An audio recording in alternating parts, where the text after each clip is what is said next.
Happy Father's Day, everybody. Happy Father's Day. Welcome in. We are doing a special preview. This is a preview of the special that's going on here. Chris McDonough. We don't know what he's going to say. I think the poll is working in the chat. Hope you guys had a good Father's Day, giving everybody in your life, who is that role, if it's your father, grandfather, whoever it is, but welcome in. Let's see who we have in the chat. We're going to get started. We're going to break it down and see what everybody is thinking. That is tonight we have this big show, the interview room. Remember Chris, he was driving out here in Arizona, see a secret trip. I'm just kidding. It wasn't secret, but we didn't know about it. And I would have liked to meet with Chris. I think I could help him, just give him a little bit of insight, so to speak. But I'm glad he did come out here. Shout out to Chris McDonough and his wife Karen. True crime, uh, and then they also have their cold case foundation. So what we're doing today is just getting ready for this big show coming up. Hopefully, it's something that will help the public. Chris is no nonsense. Welcome in. Look at everybody coming in. We're going to get started. I have a couple things to go over, but happy Father's Day to all the fathers, all the mothers that have to do the father role as well. So we got lots of people: Brown Eyed Girl, Kat, Darlene, Kathleen, Nurse Julie. Welcome in. Deborah, Sal is in the chat. Great poll. Let's check the poll. I haven't even looked at it since I hit go, so I'm kind of curious where we're at the so while we're getting started, let me know where everyone's coming in from today, just so maybe somebody else will see, oh, I'm from your state, and you guys maybe have a new connection. But here we go. What do we have? What's the poll at? I gotta check my windows so I don't overdrive my computer. So we are at the poll. Wow. 52% means new clue, or people chose new clues that could solve the case. Number two is new suspect perp info, Sheriff Nanos info, and the last one is the cover up by politicians. Maybe he uncovered something that's going on with the cover up. What did you vote? You don't have to tell us. Obviously, all the votes are, um, just anonymous, so to speak. So we're gonna get started. Thank you, Jay Wade. Hope you had one as well. Welcome in, Jen. Lots of familiar faces. We're gonna get started right now. We got about 1 hour clock. There's Amanda. Welcome in. Hazel. Shout out to all the mods in the chat. Shout out. Welcome in, JJB. Welcome from UK. So we're gonna get started. If I miss your comment, I'll try to get to it. I'm trying to watch the comments better. Mrs. Italian, welcome in. So we are going to get started, of course. Just so you guys know, we're giving big props. Let's get this off the screen here. We're big to Chris McDonough for everything he's doing. He supports YouTubers, and we support him. So thank you, Chris McDonough. But here it is. This is the special that's going on here. In a little bit, I'm going to put the link in the chat so you guys can get ready.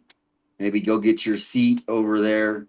I think it starts in about 45 minutes. We're going to do a live reaction. We're not going to play it live because I don't want to take away from there. But we are going to be I'm going to have it listening. We're going to be listening. Hopefully we get that big clue. This is what happens when the Nanos and doesn't even update the public. we're just want information. That's all we want. So we have a couple things we're going to go over before this, but there's the link to the interview room. Now they're trying to get to 300,000. They're at 290,000. He said he really wants to get to 300,000.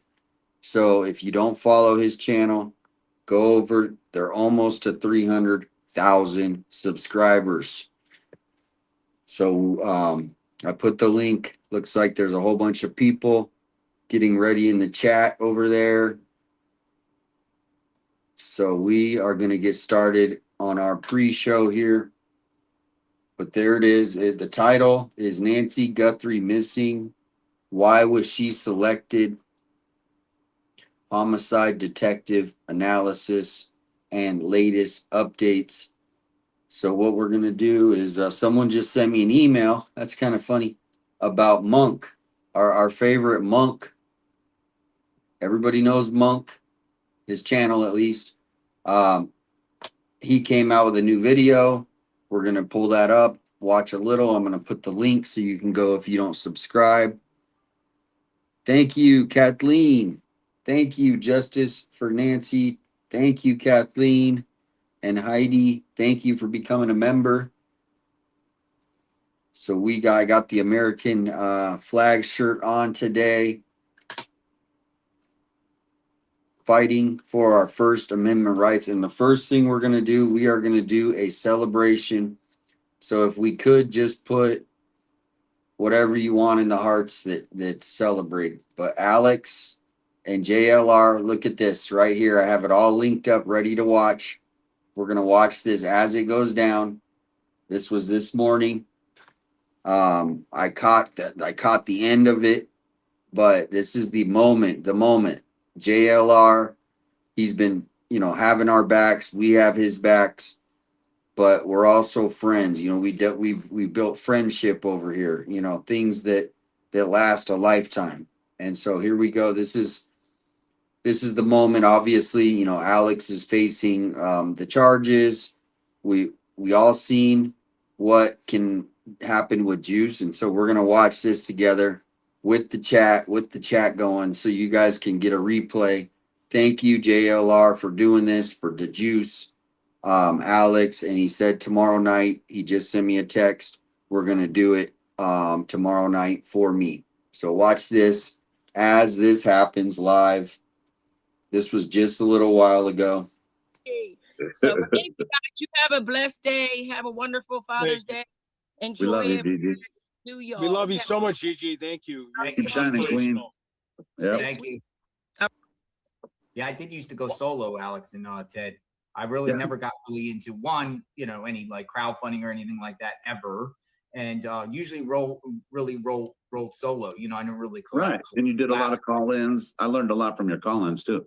But but I could say, man, with the travel adventures that we've done together and covering this case, man, I want to do more and more of this. I want to be able to, work with you guys on other things going forward and everything like that, and be a team and go on adventures and little trips, and because I think a lot of people like watching us. Some people wish they could get out there. Unfortunately, they can't get out there because they got family, so they're watching through us.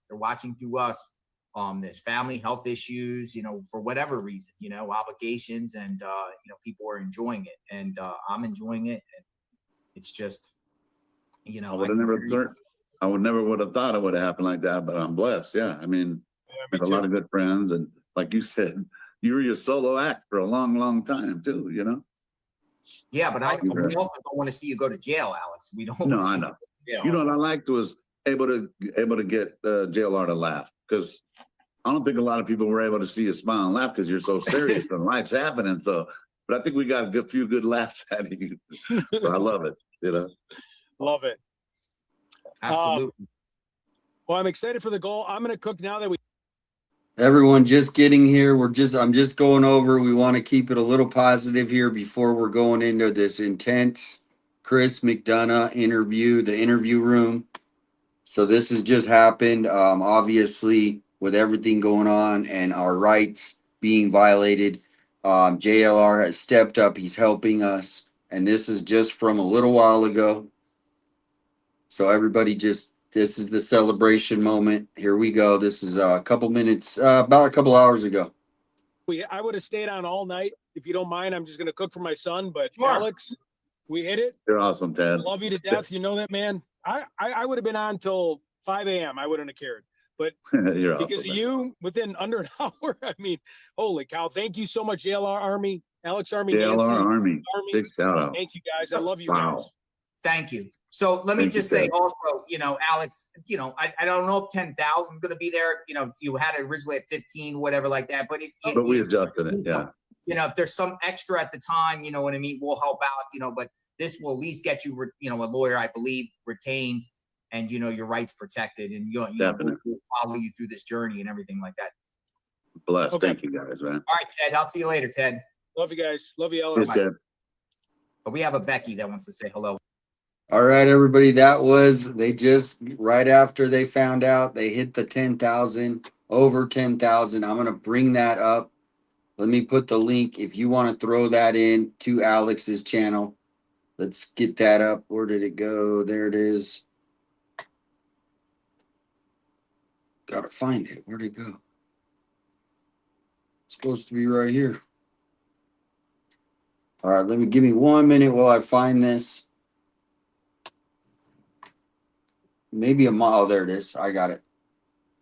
Okay, so we're gonna put this link in. If you do want to help out Alex, he is up to $11,667.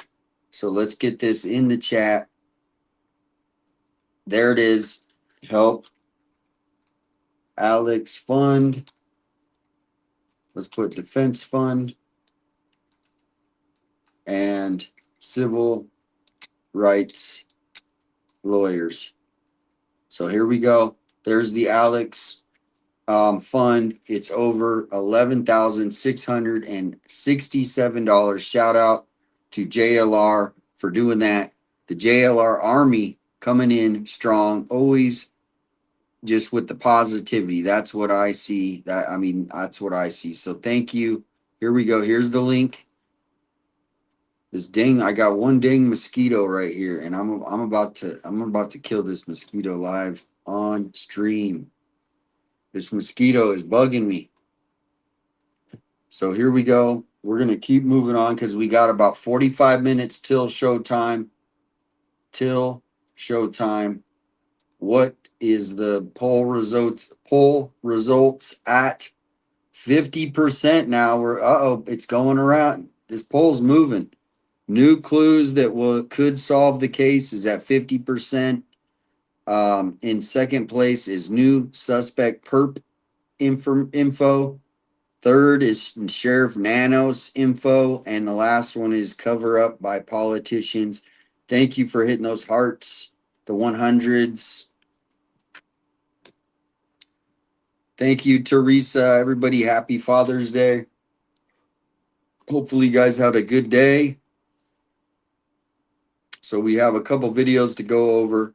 We're going to go over a couple fathers to honor them, but there we go. There's the Father's Day. And this mosquito, if it doesn't get out of my way, I'm telling you. I am telling you. So who do we have in the chat? We got Rogue, Sharon, Miss Italian. Lots of people are coming. Holly, Tina Marie, welcome in the mods. Hummingbirds, Kim, welcome in. So we're gonna get to this first video, the fathers of the YouTube community fathers. Let's just say that the top.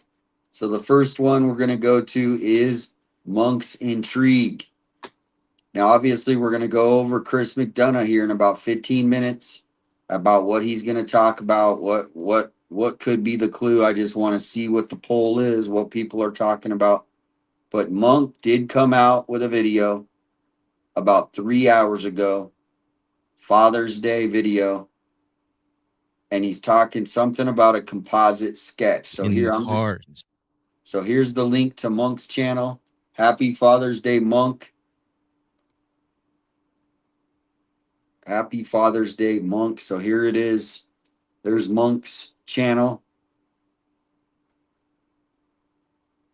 So we're going to get right to this. And then we do have that live show at 5 p.m. So we're going to do a live reaction to his new video. I'm going to put the link to the video as well, so you can go watch this on your own. Here's the link to the video. And then also give a comment. Just say, great job. Happy Father's Day. Just keep that going. The positivity, it helps everybody. But shout out to all the fathers, the YouTube fathers out there, DGL, Mark, all of them. JLR, let's see, Alex, I'm Jim. I know I'm missing some, Ted, Shibby, John DePietro, who else? Dolly, Mab. There's a couple more, I know. Nerd Report, I think he was live earlier. I got to get this mosquito. This is annoying.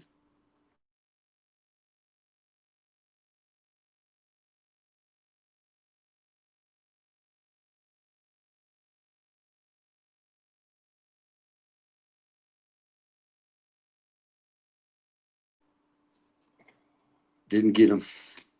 Stay the mosquito. All right, so we're gonna get to this Monk's Intrigue. It just came out making a composite sketch for Charles Guthrie this Father's Day, the abduction of Nancy Guthrie.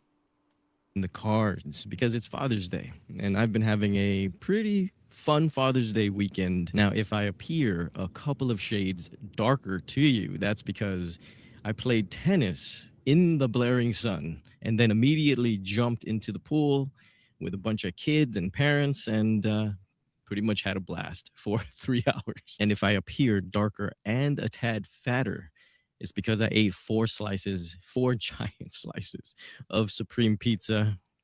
I should have ate just 2, but it was so good I ate 4. So yeah, it's been a marvelous Father's Day weekend for me, and I could only hope that you guys are having as much fun as I'm having, showing the loving fathers in your life a great time.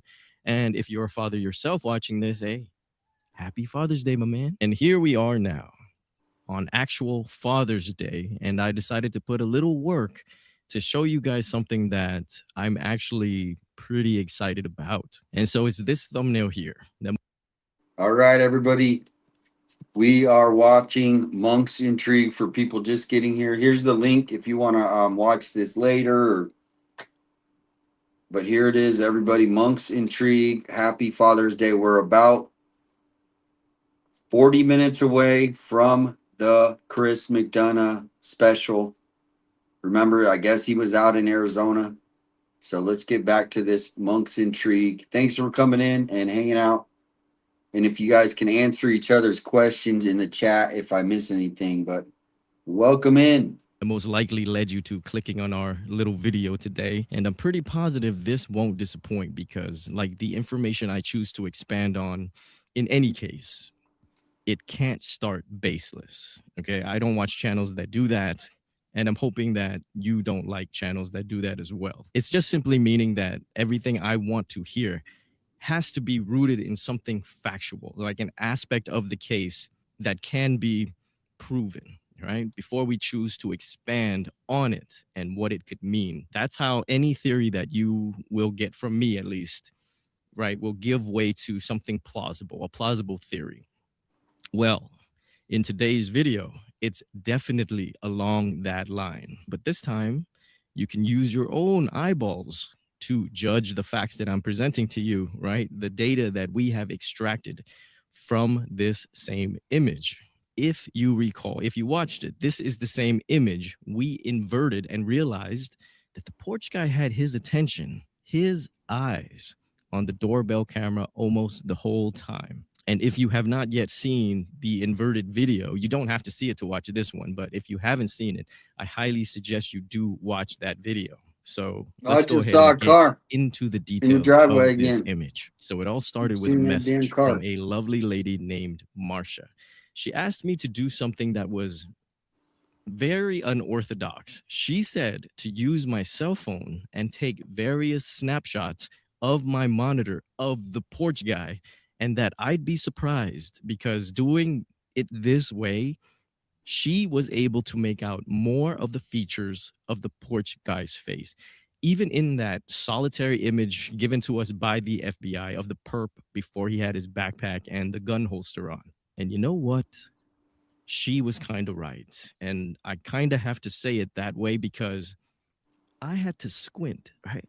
I had to squint at the same images we've been seeing for months. But look, what we can see in that standalone image. Before, it was just a white head, right? There was no eye sockets, no mouth.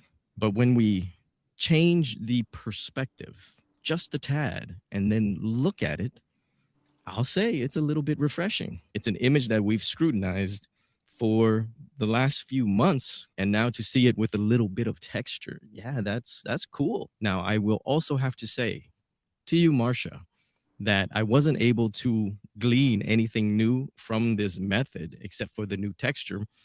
However, you inadvertently helped me notice something that I'd like to thank you endlessly for. That there was a lot more detail about the porch guy's face in this image than I ever thought. And it basically floored me. So I played with the exposure levels, and with each adjustment, I was just a bit shocked at all the data about this idiot's nose that was there in front of us the whole time. Oh man, from the very moment I started adjusting those levels, things began to pop out. You can definitely see much more details in that schnoz of his. Now, unfortunately, for the crotch holster guy, I am a world renowned, I mean, a world unknown drawer of pictures. So I first started with the detail that jumped out at me first, and that's the bridge of his nose, okay? If we're to start there and go down, there's that slight rise, right? From the actual indentation of the bridge of the nose, and then it kind of falls like a waterfall. So his nose, of course, there's our bridge, right? And then his goes out here, but his nose kind of falls after that. If you get my drift, his nose is a bit of a two-parter. I would consider my nose a one-parter. So his nose having two sections, I would say, that gives his nose a lot of character, doesn't Whoa. Welcome in, everybody. Did he just, I think, is he saying the perp has a big nose? I think he's saying that. Does the perp have a big nose? I think he's trying to say this perp might have a big nose. I don't know, but welcome in. Thank you, Lane Branton. A little something for the lawyer fund. Thank you, Great Lakes Skeeter Swatter Fund. Thank you. Appreciate that. And Sal checking in. It looks like this mosquito is back to get me. So if you see me swat this thing, all right, welcome in. Happy Father's Day, everybody. Welcome in, Patriot Pride. See who else we got in the chat. Thank you, Kathleen. Justice for Nancy. And we are keeping the focus. We're not letting the media control the narrative and go away. We need at least some answers. Okay, if it's going to take some time to solve this damn case, okay, well, give us at least some answers. We're not going to go away until we get answers. The public, we deserve it. At least something. Plead the fifth if you can. Just say we don't have anything, but we appreciate it. So we're going to listen to Monk's Intrigue, and then in a minute, we are going to get into something. There was another citizen here in Pima County that had his, allegedly, we don't know, had his rights violated. Sheriff showed up at his door after posting on social media. Now this guy, we're going to go over him, but just get ready for this. And I want to give a big shout out to the Vigilance Committee. because he's gonna want to watch this. He's gonna want to watch this. Where are you, Vigilance? There you are. Give him a follow. Go over, give him a follow. Very knowledgeable on our rights as American citizens. So the Vigilance at the Vigilance Committee. We got something new that happened. The sheriff is still doing this to other people as well, but it's targeted. Watch out. We're gonna watch that right after this. Isn't it? And I feel like I have to keep explaining this to make sure everybody understands. Okay. So from the bridge of his nose, okay, it juts out just a tad, as you can see by the shadowing there, right? So from the indentation, juts out a bit and then just kind of drops, right? That's a pretty interesting nose. So it juts out and then it turns downward until you get to the tip of the nose. Yes, you could even see the tip of the nose now, which I don't know about you. This is the most excited I've been about someone's tip of the nose using your own eyes without me helping you whatsoever. Can you? Oh, look at that. I see what he's seeing. Do you see it? The guy has a pointy nose, it looks like. He has a pointy nose. Do you guys see what he's trying? He's excited. Look at that. It might have been broken in the past, somebody says. But let's get go because I want to show you this video here in a minute. And then we got the Chris McDonough. I'm going to put the link. It starts at 5 p.m. Do not see that slight bump there.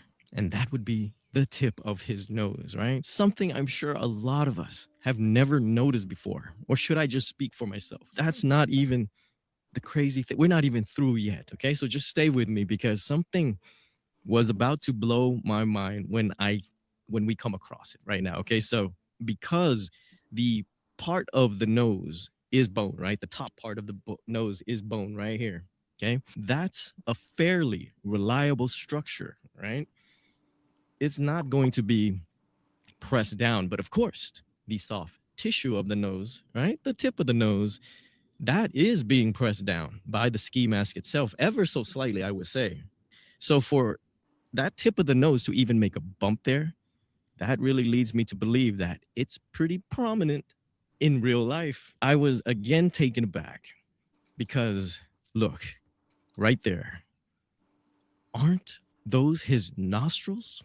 I mean, that's where a human's nostrils would probably be in relation to his nose and mouth, right? So yeah, I believe we have his nostrils, okay? I got your nose. And so from here, I took a little liberty to fill in the mustache and the possible beginnings of a full beard, but we'll leave the facial hair at that. And even after that, there's so much more detail that it blows my mind how we never saw this before because just look here. Because of this infrared glare, we could actually make out his cheekbones.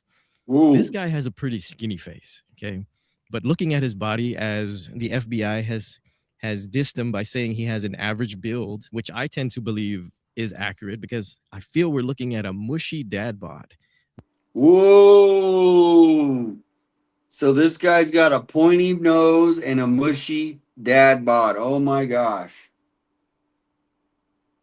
Shout out to Monk for doing this video.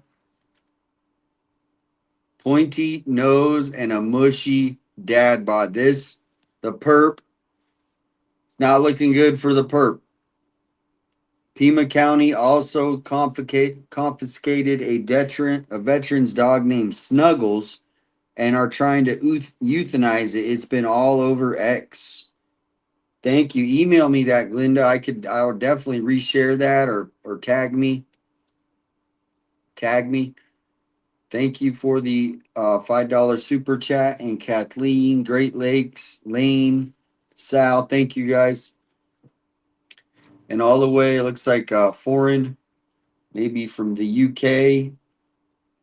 Noreen. And anyone becoming a new member, thank you for becoming a member, Heidi. This is a live reaction. We're just waiting. I'm going to check the poll after this video. This is Monk's Intrigue. Here's the link to go watch this and then sub up to his channel. See how many, we'll see how many subscribers actually he has, like Not too dissimilar 52,000. from my own, but he appears to have a skinnier face, sunken in cheeks, because these highlights definitely indicated cheekbones to me. We're getting a great idea about the structure of the porch guy's face. Those cheekbones are jutting out just a tad. And we're not even done yet, because this is the part that blew my mind, because I was not expecting it. It jumped out to me like a jump scare. Look over here. Is that his freaking ear? I kept looking at it, Whoa! and I am convinced Look at that. that's his freaking ear. It even juts Oh my out gosh. just a bit on the mask. Ladies and gentlemen, on this Father's Day, I think I have a gift for Charles Guthrie, and that would be Savannah, Annie, and Cameron's father. That would be Nancy's husband, who couldn't be here to protect his children, and Nancy herself from this tragedy. And I would like to believe that we are presenting to him and to the world that we are looking at a pretty accurate composite based solely on the data we're given. You guys. So what I think Monk is trying to say, the guy has a pointy nose, he's got a dad bod and big ears. Saw it firsthand that nothing was made up about the makeup of this guy's face, right? We only expanded on details that makes sense, such as facial hair and the eyebrows from what's peeking out from under that ski mask. And like in any case, we followed the facts, only the facts we're given, and just followed up on the details with some good old lawn chair detective-ery.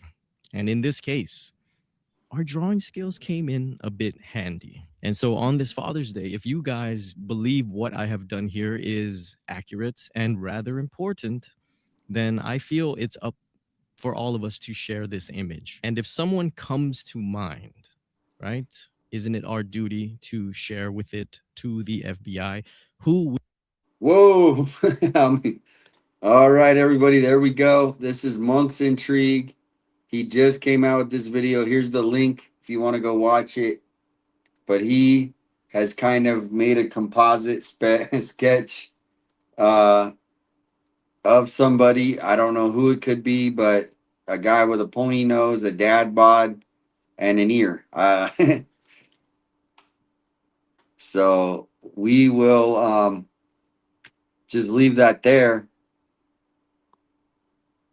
because I want to get to the other news we have before we have the big premiere coming up, the special going on with Chris McDonough. And there it is, Monk's Intrigue. He's got 52,000 subscribers now. Excuse me. So there's his channel. I'm going to put a link, but let's see what people are asking, seeing, what do you think of this video? The pointy nose, he found the guy's ear. And I'm going to check my email. I know emails are coming in, and also anybody who was able to donate on the Give So Send Go. Pat, thank you, Pat. AE, thank you, AE. Appreciate that. And also Michelle.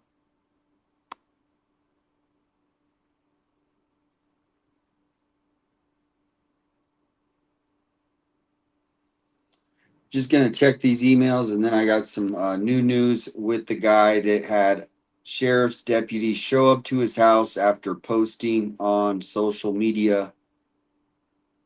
But I'm going to have to get back to these emails. So I'll get back to them. So here we go. Get over to Monks. I'm going to let you go over there and watch the rest. So here is, we got about 23 minutes until the special, the Chris McDonough special. So here we're going to go to this video. Okay, we're going to kind of go. Okay, so I'm going to kind of go back down here. This is his original post. Now, let me give you a little summary of this guy. We have a department here called Tucson Parks and Rec. Tucson Parks and Recreation. And he has been going to all the parks and showing, that's not it.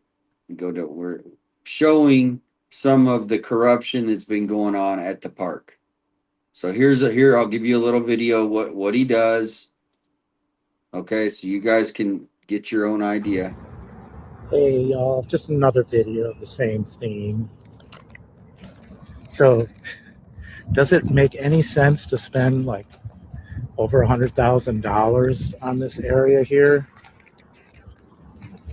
when they could be spending it on playgrounds or all sorts of other things in this park at Reed or the other smaller parks?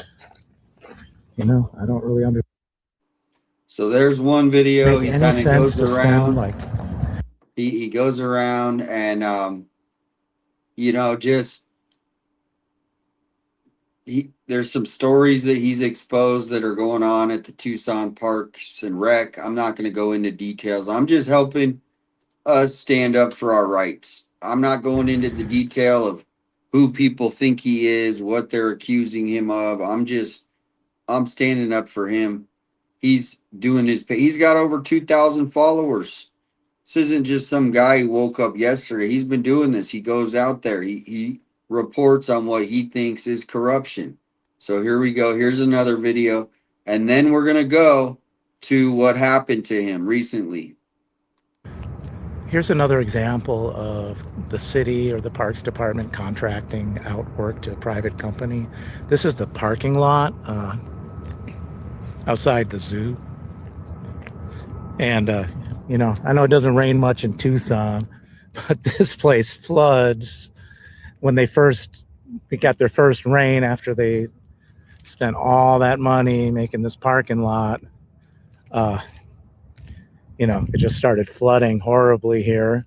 So obviously something brand new isn't supposed to flood, and it can't be that complex to make a parking lot. They actually sent the groundskeepers out here with squeegees when it rained, and we were like squeegeeing the water out. But you can see there's like all right, so you can see, guys, he's not doing it. Is this harming anyone? Is this, let me check the chat. Is this the Vigilance Committee? If you want to come in, I'm going to give one link to the Vigilance Committee because we got 20 minutes until the special. Let me know. We're going to go over the poll. I want to see what you guys are voting in the poll. I want maybe if the Vigilance Committee can come on and just watch what happens next. If he can't, I understand this is kind of late notice, but that's for the Vigilance Committee. If not, no worries though. Thank you guys for tuning in, hitting the like, sharing it out.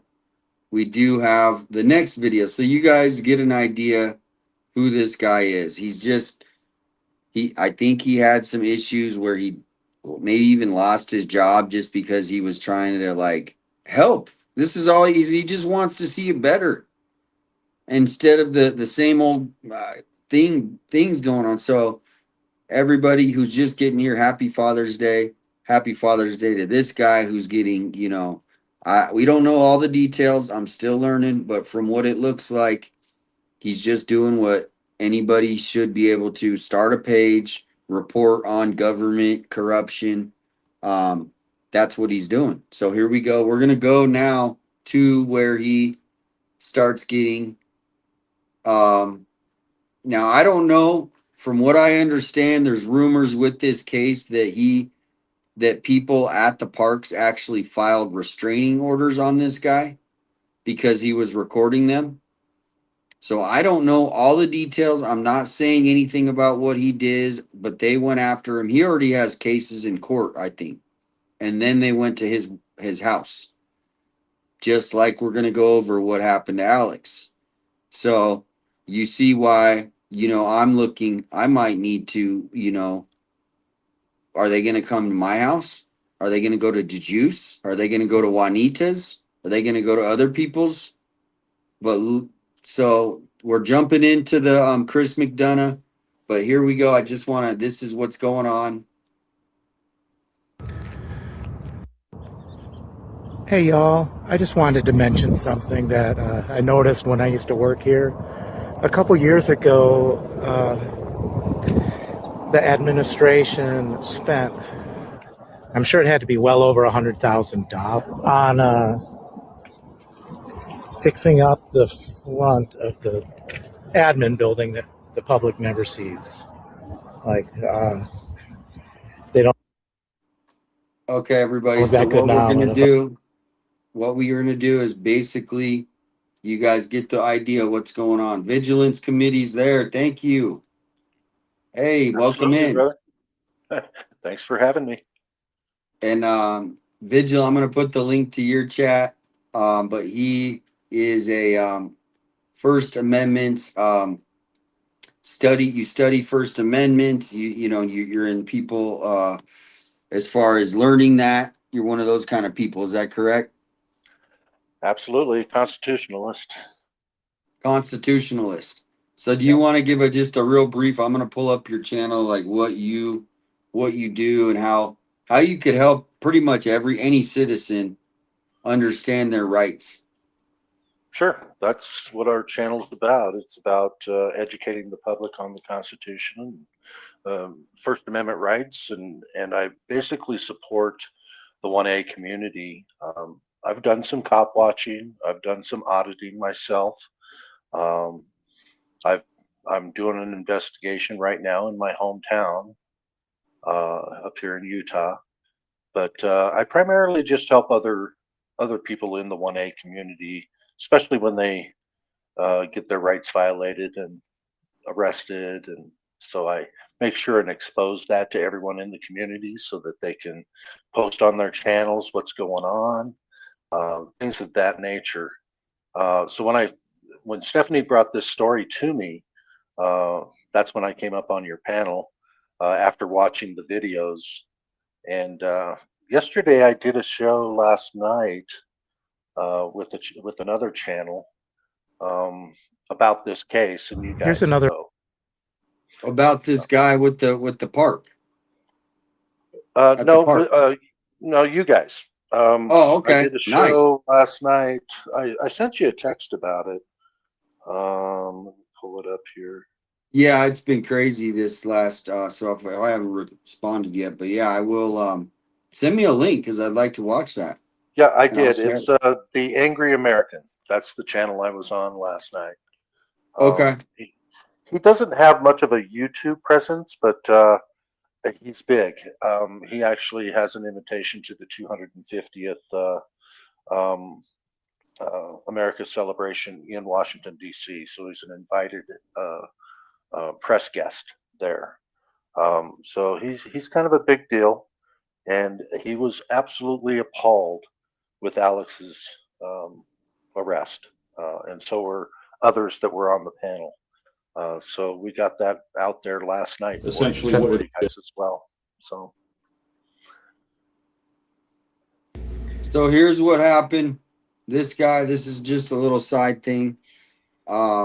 Is basically this guy, he has his page, it's called Tucson Parks and Rec. He goes around and films government corruption in his eyes. He's got a camera, he goes to the parks, he shows some of the people that are involved that he thinks are maybe getting, whatever. I don't know. I'm not going into the details of all that. But from what I understand, the top people, like here in the left, if you see her and this, I think they've actually filed restraining orders on him. Are they? Because Who are they? Are they like city council members or? the lady on the left there is, I don't know her name, but she does run the whole gamut. She's like the the director of Parks and Rec for Tucson. For Tucson, for the city of Tucson, not for the county. Exactly, I believe. Okay. Yep, city of Tucson. It might be Pima County. Like I'm saying, I'm still learning the details of everything, but I just wanted to show what happened, and then we can kind of work backwards He because could I be don't. doing the money to see who the private companies are that are getting contracts with Parks and Recreation, and there might be some nepotism going on there. It could be any number of things, but you're saying that they're going after him in a way because he's basically starting to expose their corruption. Does that make sense? Yep. Is that And kind of what so you're saying? Yeah. So here we go. We're gonna watch this video and get an idea of what just happened. This just happened a couple days ago, Okay. and then there's another video after this. Hey y'all, I got some bad news for you. The Pima County Sheriff's Office sent somebody down knocking on my door telling me can't post on Facebook no more. At least the truth that I do. So I appreciate everybody that's was open to reading about the truth about certain people. And maybe start your own Facebook page. I don't know what to tell you. It's a real sad situation when the news media doesn't want to cover certain things, and when you try to cover it, they send the police to your door. You know, I know things about the department, but it's all on there. They said I can't post anything new. They said I could leave what's up. That's what they told me. Anyway, it's a real shame. And I appreciate all of the ex-workers from the parks and the current workers from the parks that have reached out to me. And I've gotten 100% positive feedback from these people. Although there are claims that that's not the case by you know who. So you know who's the truth teller, and you know who the bunch of liars are.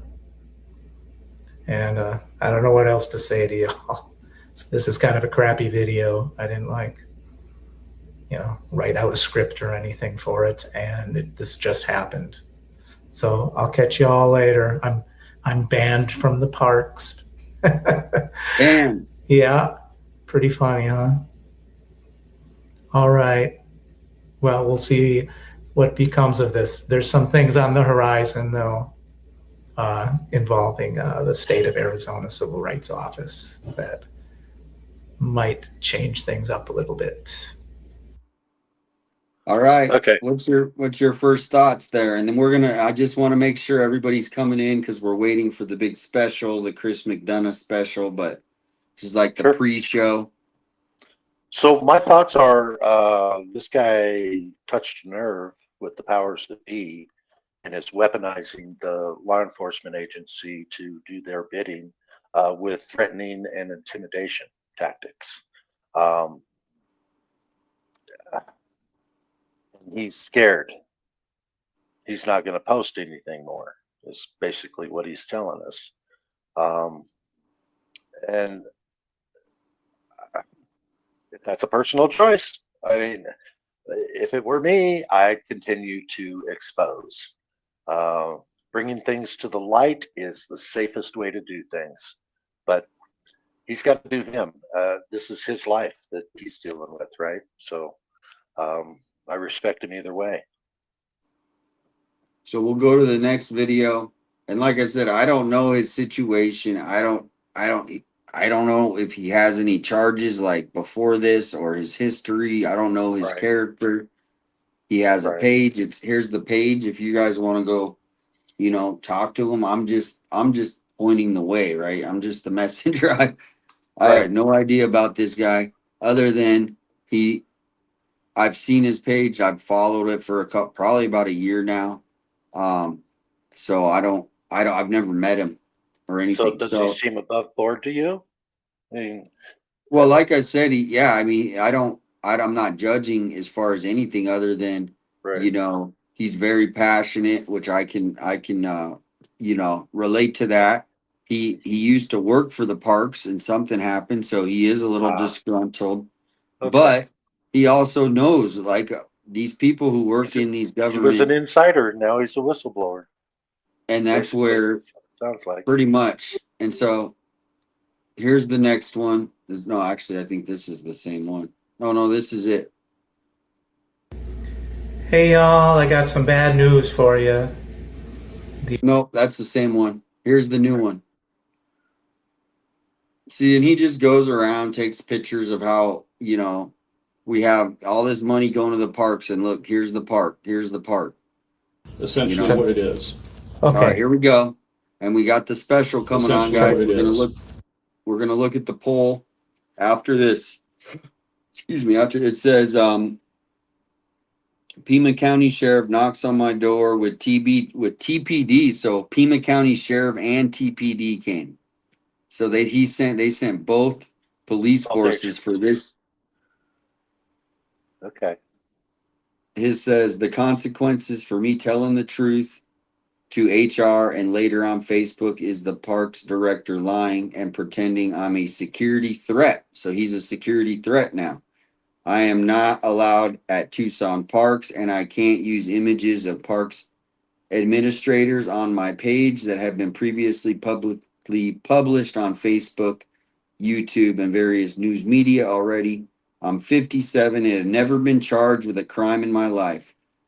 I definitely made threats to these folks. I think he said that.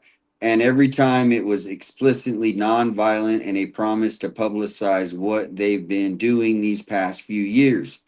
These people Okay. So running. he's threatening to expose them, not with violence. No. Yeah. These Okay. people running the parks are despicable human beings and have no qualms about lying under oath or denying workers their rights. Please share. So here we go. This is the video when the TPD and I thought it was just the sheriff. So this is both. Okay. I want to record this because You want me to explain it to you? yeah, Make it a little sure. simpler? Yeah. Okay, there's only 2 pages here, so. hmm Hoorah. Okay, this is out of Pima County Superior Court. It's an Uh-huh. injunction against workplace harassment. Uh-huh. The plaintiff is the city of Tucson Parks and Recreation. Okay? Okay. Now, it's on behalf of all these people that are listed here. Okay? Uh-huh. Can you see the names okay? Do you want me to say them? I can see him. Okay, there's 1, 2, 3, 4, 5 people listed there. Laura, John, Gregory, John, and Corey. Okay, Bonias on one of the Johns, Jackson on the other. Which the other John is Mancine. Okay, well, here we go. You're listed as a defendant, Okay. and I'm going to go down here. Basically, everything that's checked is what you want to go by. Okay. The court hereby finds that the defendant, being you, shall have no contact with a plaintiff's employer or any other persons while this person is on or at the employer's property or place of business or is performing official work duties, Okay. except through attorneys, legal process, court hearings, and as checked. That except means contact can be made as long as you're in court. Yeah. Okay, or legal process. Okay. Because the state of Arizona is going Okay. against some of these people. So then I'm going to actually. go to the next one. Defendants shall have no contact with the protected persons except through attorneys, legal process, court hearings, and is checked. Nothing is checked, so that means absolutely no contact. Okay. Okay. No personal contact. No in and person. third party contact is considered contact. So don't Send can't even do somebody. that. Yeah, I understand. Okay.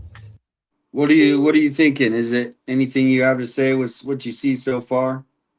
Okay. So it's a protective order, right? Against him talking about government officials. Yeah, so it might have even went to a little bit more where can you hear me? Yeah. Okay, it might have went to where he like went to like the administratives, you know, and like they were walking out and he filmed them. I'm just speculating. I kind of heard some rumors like he didn't just go on Facebook, he actually filmed these administrators of some sort. They're government employees. They cannot be the complainant in a case, and yet the judge is allowing them to be the complainant by signing that order. They're government officials. We have a right to, I mean, you don't go to their house, but you can go to a public building and ask questions. What if they went to the house? Because I don't know if he did or not. I wouldn't. No. Yeah. But, and he shouldn't. If he did, yeah, it's not against the law to go up and knock on somebody's door and ask a government official a question. Media does that all the time. It's called reporting. It's called investigative journalism. Knocking on a public official's door at home is fine, but if they tell you to leave, you need to leave immediately. Otherwise, you could be cited for trespassing. Like, because I've seen people like protest like the governor's mansion or the White House, or obviously like a mayor's house. Public buildings. They're public buildings. The governor's mansion is paid for by tax dollars. But going to somebody's house and knocking on the door and asking them a question, especially if they're a government official, you have every right to do that. If they tell you to leave, get off the property, go to the sidewalk and ask your question. But this is journalism, and they can't be a complainant. I don't understand. And this is happening all over the country too, where these judges are ordering orders of protection against people asking questions of their government officials. It's ridiculous, and it's a violation of the First Amendment.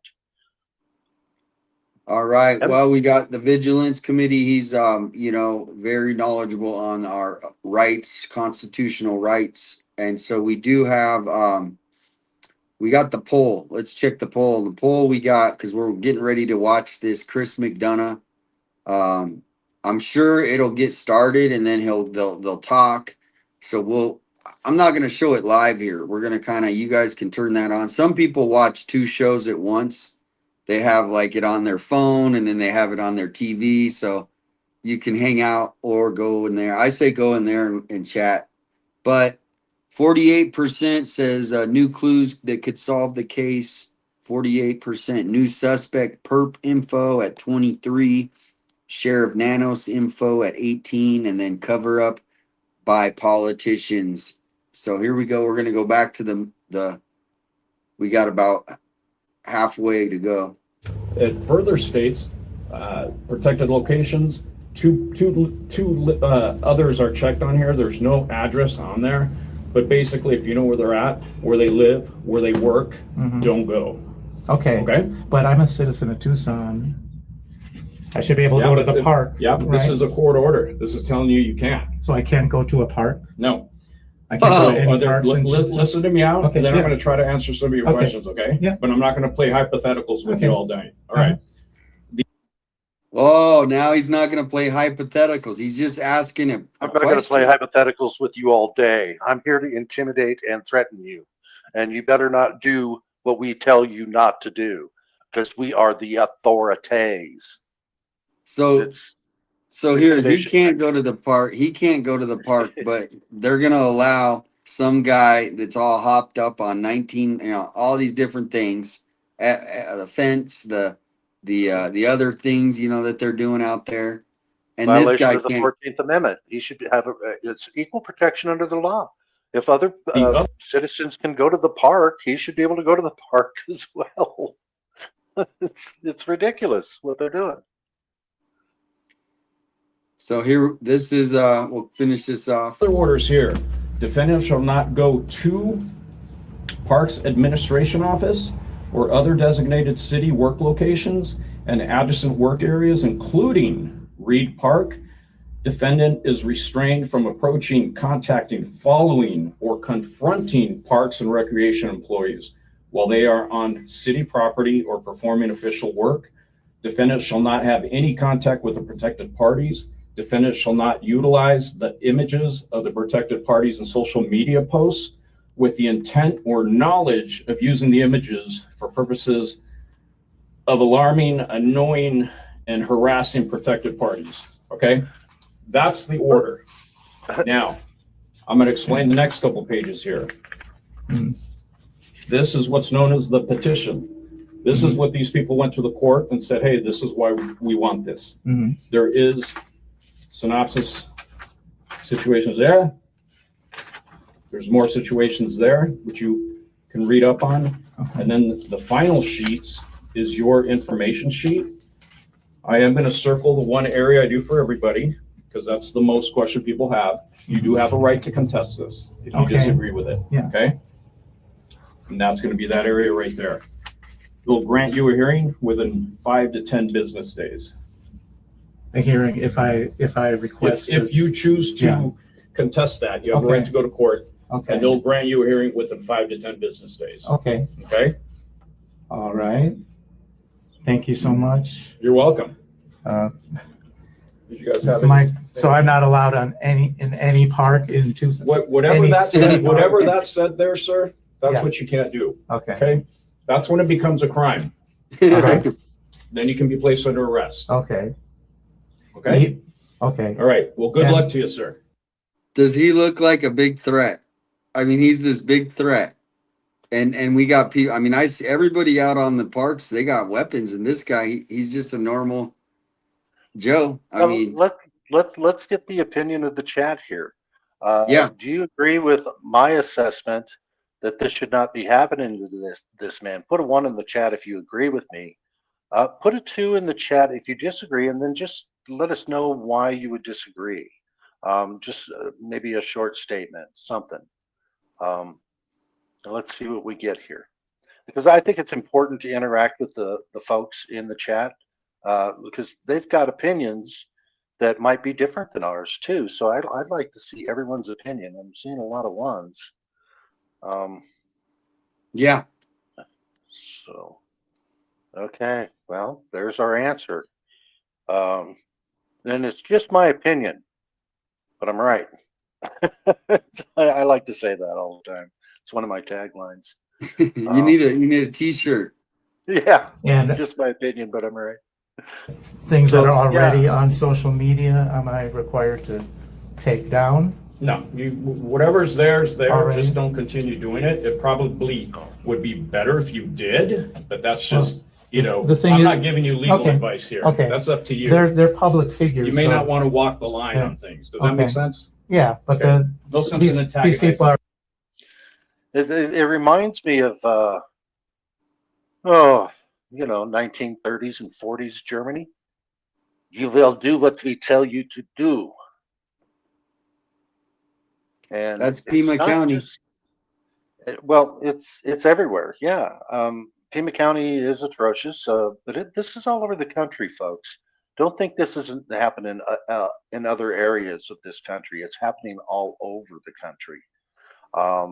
There is something bigger going on than people realize. So I'm glad your audience is being woken up to this. I mean, they thought they were just covering the Nancy Guthrie story, which is important. People Right. care about it. It's of public interest. But now they're seeing that news is tainted. Mainstream media is not telling us the truth. They're telling us the government line and narrative, and you better toe that line or you're going to have this happen to this man. That's kind of where we're at. And it's all, like I said, it's all 3 branches of government. They were supposed to be checks and balances according to the Constitution when our founders created this country. They were all supposed to be at odds with each other, but they are all working together. The judicial system, the executive system, which is law enforcement, and the legislative system, because they're the ones that are creating these laws for the executive system. And then the judges are backing them up on these things, the judicial system. So it's sick. And I'm reading some of the chats in here. Yeah, they're not happy. They are not happy. And we shouldn't be. And we should be outraged enough to tell our friends and family about what's going on in this country and stop watching mainstream media, because they're just lying, dividing, keeping us hating each other, Yep. keeping us separated. And more people need to be watching social media and journalists that are out there doing live streams. I mean, you can't edit your live stream and twist the story to make it look like something else. It's organic, and that's what people need to start watching and get their news that way. The real news, the truth. And that's where, you know, as everybody's, you know, YouTubers, people are starting channels all over the nation, but they're learning, you know, these rights, but also, you know, they're starting to look at it in a different lens. And we're seeing, like you're saying, we're starting to see the momentum of the people taking back our rights, because, you know, what happened to me, I never intended, like you said, to be a part of a First Amendment civil rights. I mean, I literally was just going out there to do reports, you know, just like my channel does. And but it's not fair, because you know, never this guy, expected to be targeted. no, Yeah. I mean, I'm still kind of like taken aback by it. And then, you know, the repercussions that come off of that, you know, of the hate, the emails, the negative comments. And, you know, it's like, these people don't know my page. They're going on one headline. You know what I mean? It's like, they don't know what I'm about or anything. So this is almost done. Let's see how he says bye to the and the Chris McDonough interview's on. So we'll keep talking about this. Obviously this is going to be a long drawn out process. So hopefully people will start just learning new things. Are public figures and they're totally corrupt and Okay. Make Well, ra- I'm they're- not here for that, sir. make I'm gonna racist give you that. If you bets have any on questions older about it, black people that work there. And Okay. Well, all good luck sorts to you. of- Okay. I would just say pursue Thanks. whatever legal process. yeah, I know. Good luck to you. All right, thanks y'all. I appreciate it. Thank you, Paul. Have a great rest of the day.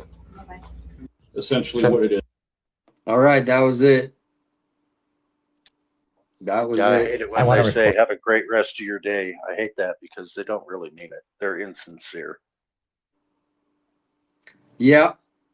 So there is his page if you want to reach out or just go give him a like. But I don't know the situation. I just know, you know, they use these tactics to get charges on people, so then they can, you know, somehow have the upper hand, right? That's Yeah. how they do it. And In they other did words, it they're to telling him to keep his mouth shut. you know, other people in the community, like, you know, obviously Lane Myers, he had to deal with everything he went through. Yeah. You know, so I don't know the details of all of it, right? Because I'm doing my thing, I'm running my page, but I support anybody whose rights are getting violated. And Well, when it comes to Lane Myers, he sent one email, and then he posted something. Posted a phone number if people wanted to call and redress their grievances one time. And some of the people they made him responsible for what other people were doing, calling in, making so-called threats, even though we've never heard any threats. I mean, they should have. The government records everything. I never heard any recordings. Yeah. But it's government overreach is what it is. And he tried to fight, and eventually he had to, make a personal choice because he was looking at a lot of years in prison. So he had to make a choice to cut a plea deal and go on probation. So, and this is, like I said, it's happening to independent journalists, First Amendment auditors all over the country continuously. So it's a shame. It's sad. well, what we'll do is we're gonna jump over to the Chris McDonough, but I wanted you to review that just so if you wanted to just, I mean, I don't know, review his case and, you know, we can have, I'd like to do a show where it's just 1A, you know, people, you know, your rights kind of a show. So what do you think about doing that? Oh, is- absolutely. I'm open to that. Okay. Like I said, but do check out, because the Angry American, I mean, it's a strange name of that channel name on YouTube, but he's got a lot of different media outlets. And so I was on there talking about all three of you guys, mainly talking about what happened to Alex and showing that live stream. And if you review that with your audience, I think they might see that it is kind of effective. I'm doing a lot more work too. I'm working back channels right now to get more exposure as to what's going on with you guys as well. So stay tuned. All right. Well, thanks for coming on, and then let's do it soon. If I, yeah, we'll just keep in touch. I mean, obviously I'll, anytime you're always welcome to come on. And so everybody give him a follow. And just text me whenever you want to get something going together. Sounds good. All right. Have All a right. wonderful Have rest a of your good day. night. Thanks for coming on. You bet. Take care. Bye-bye. All right, everybody, there's his channel. Go get a follow. But here is the big, let's check the poll. It ran a little long, but I don't think we're missing anything. Are we missing anything? Yeah, we're basically, I'm not streaming it as live. No way. No way. I'm just basically, we're reacting it. I'm going to put it up on my phone right here so I can hear it. What I could do is I was also thinking, see if I could do it this way. Let me pull up there. But let's see what the poll's at.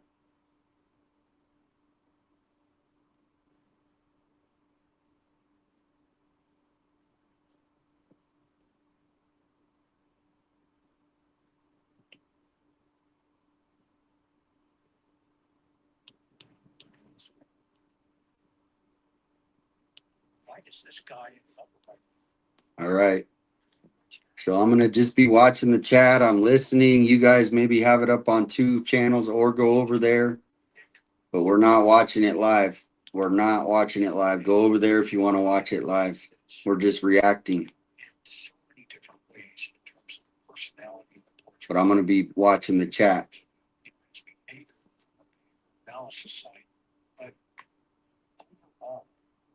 What's going on with the selection process about this family? And Yeah, go give Chris the views. This is a live reaction show right now, everybody. It's not live, not live. But here's the link to go to his channel. Annie, Nancy, and Savannah. Cameron is kind of out of the picture. You got to go to his channel. We're not watching this live right now. Here's his channel. We're just reaction. Oh, thank you, Nerd Report. Awesome. And then I asked, Thank you. how did he, and I'm of the opinion this morning,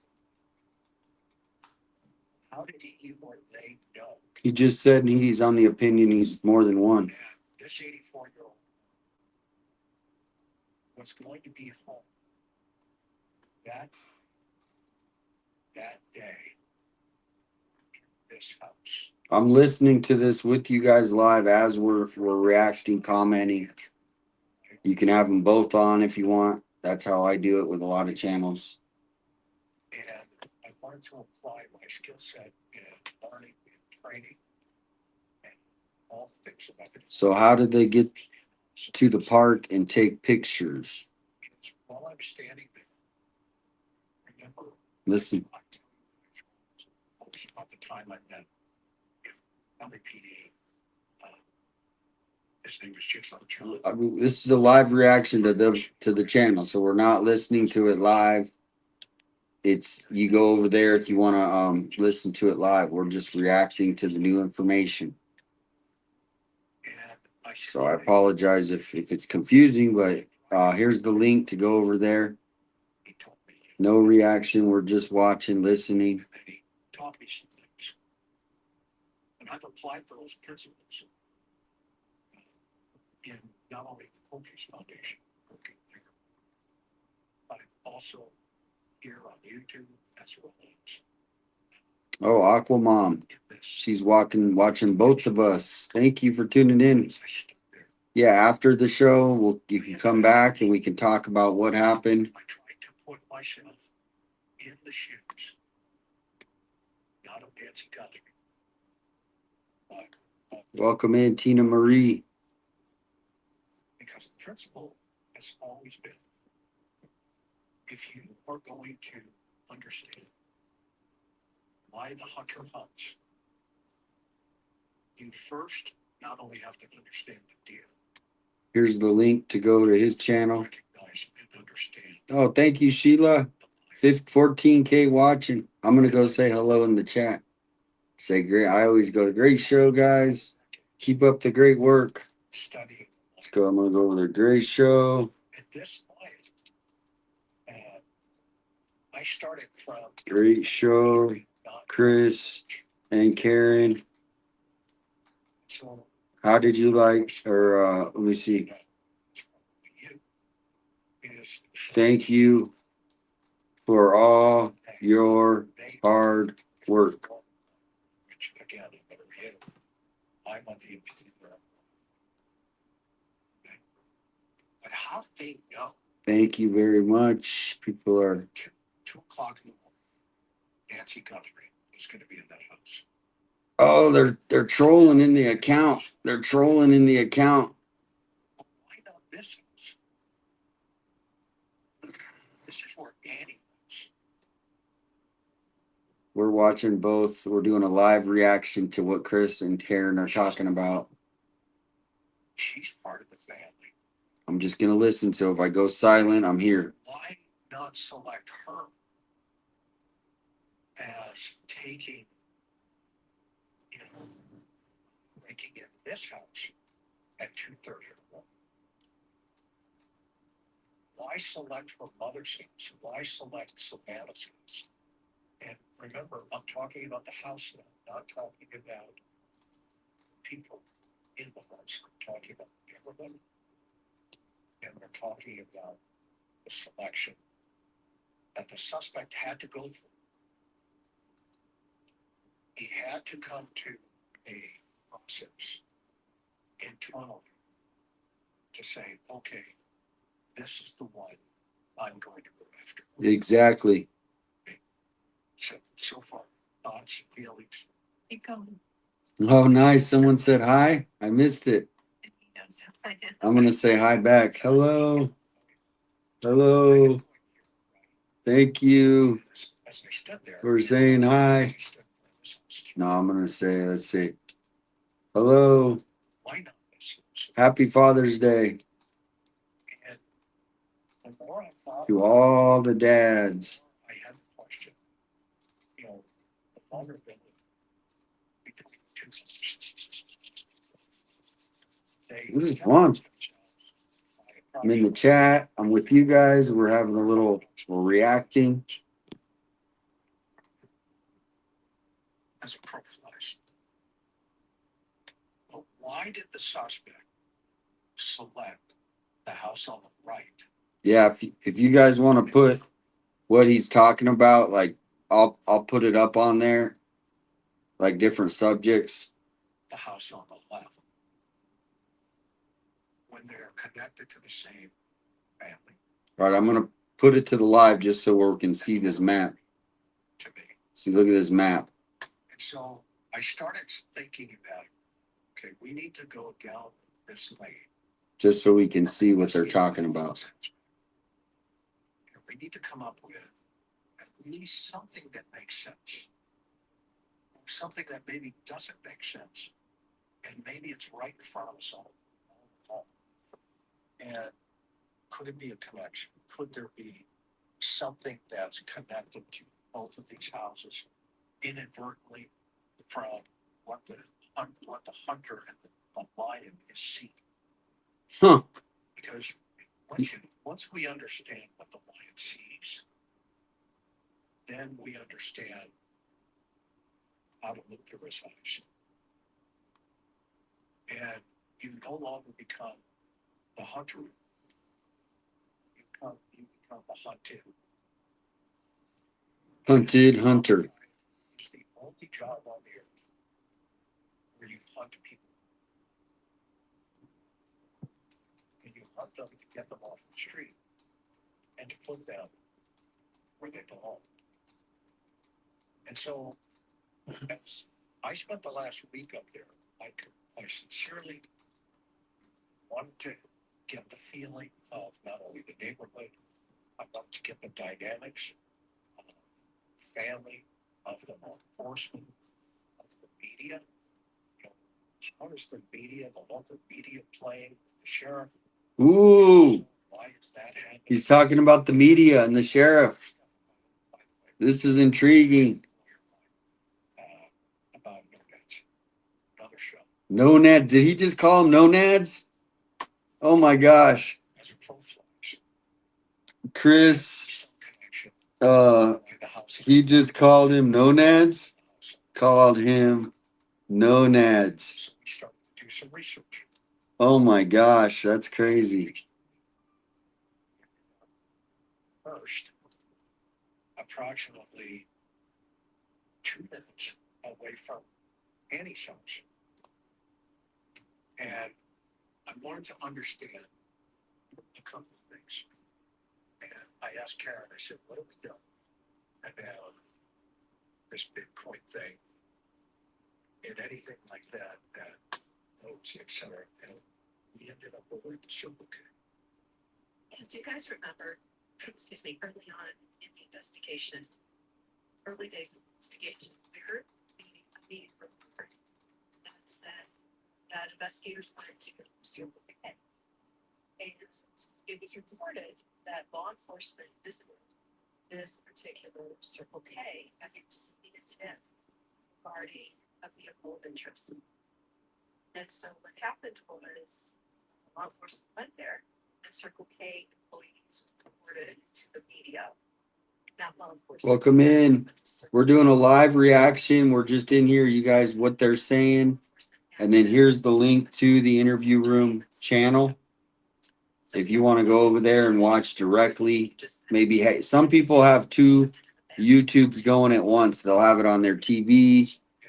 They'll have it on their phone. Maybe you got 2 phones.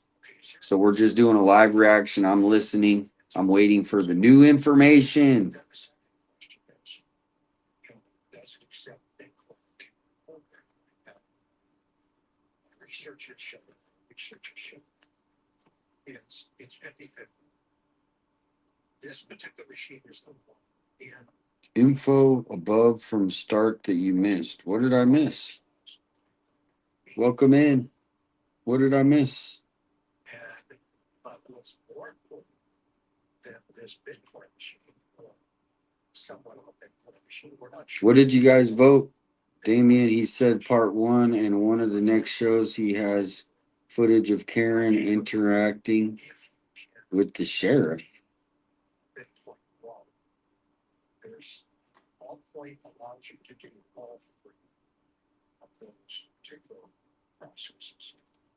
So that's we thought, okay, why are law enforcement going over there that night or during the course of the investigation? What's the biggest piece of information they're looking for? And of course, we know. I think he was there after. I think he just came over the weekend. Travel. One of the things Karen does right away.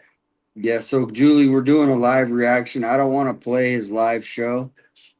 So we're basically reacting. If you want to go listen, put it like on 2 different phones. You can come in here. I'm waiting for something. I guess sounds like Karen might have talked to a sheriff. I mean, is that the news? But here's the link if you want to go listen, and then come back later or have both of them up. But thank you for coming in. We're just doing a live reaction. We have the poll. going though. I'm waiting to find out what is the new information. So far, Tina Marie says that it was something about Karen talking to a sheriff, and I didn't see what else. So we can't turn it up. But here's the link. If you want to go listen and then come over here and come back and forth. Away from house number 2. And we thought, okay, why is this so close to house number 2? Is it even in play? Where's the suspect still there? Is there any more information? I wonder if there's any more information. I'm going to listen. Be right back. Let me show.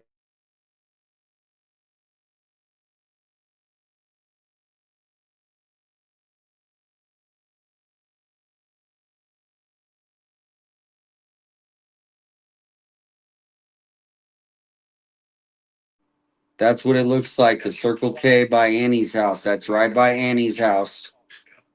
And now they're going into the neighborhood. Doom, doom, doom. But it's a 2-minute. They're going to the neighborhood.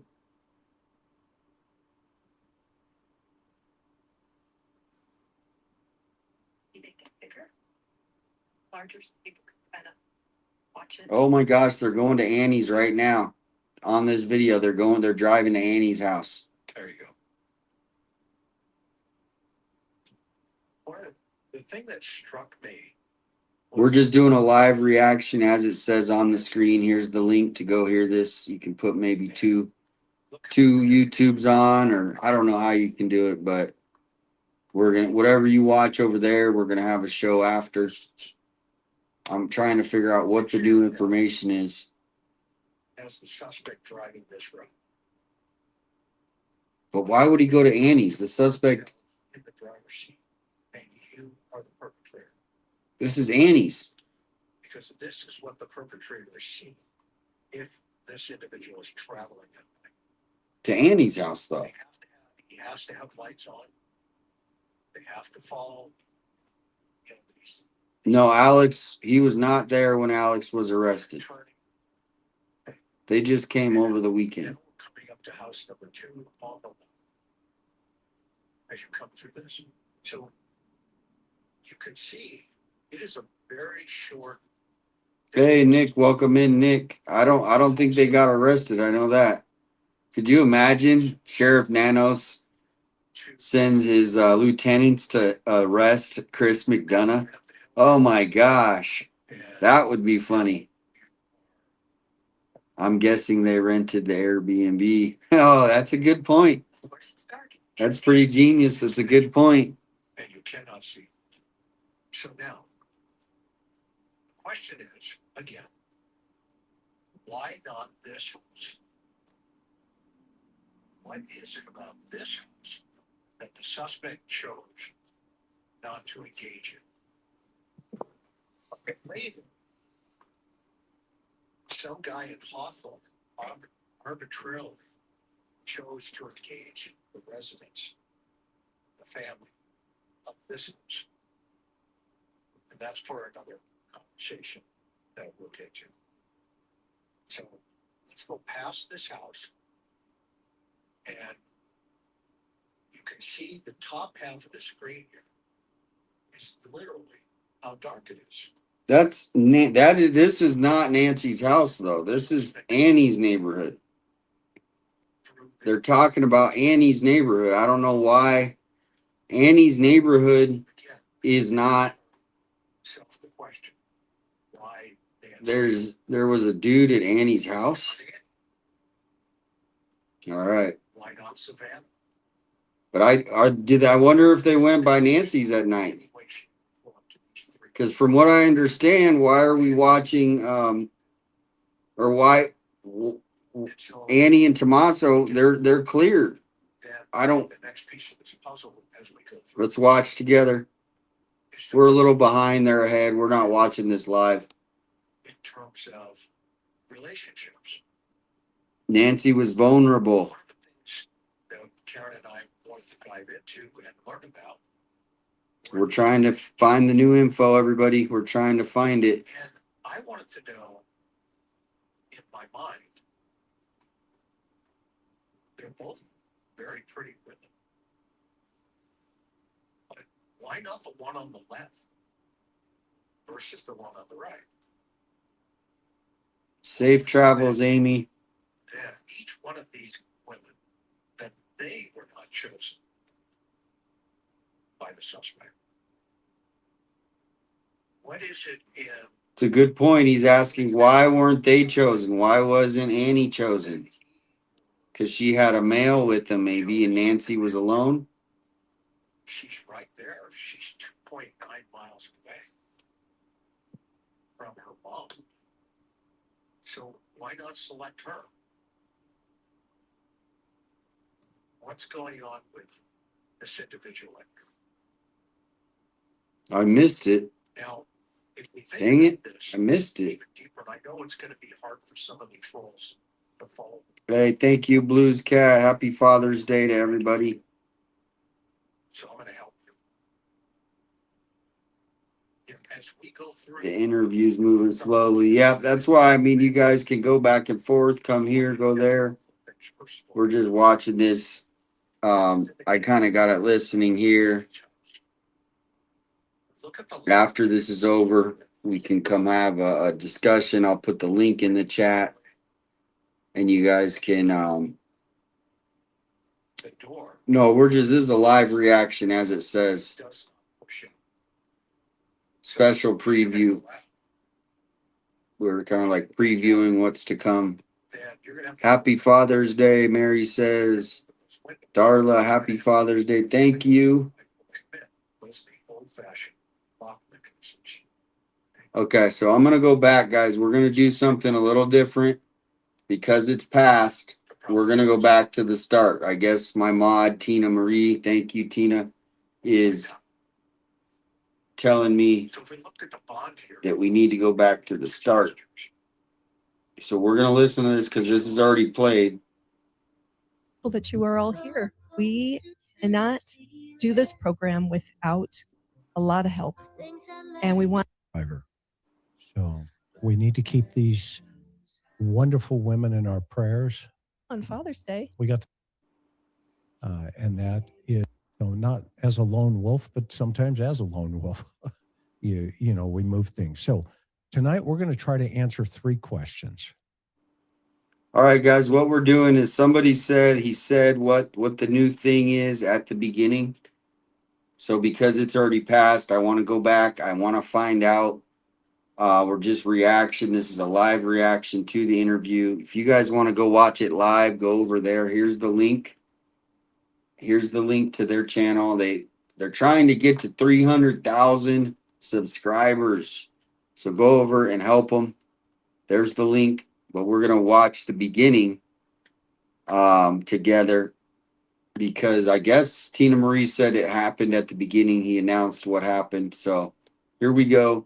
Chris McDonough and Karen. They came back. They came out to Arizona. I didn't see them. Hopefully next time.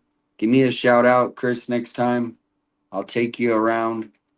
And these 3 questions about Nancy. And we hope that as we go through not only video showing you, a variety of different things and our observations of what's taken place, we want you to understand that these 3 questions about Nancy and about her disappearance. We're just going to go back. We went to the start because I want to hear what they said at the start. Someone said they announced some things at the start, and then we'll go back to, just live reacting.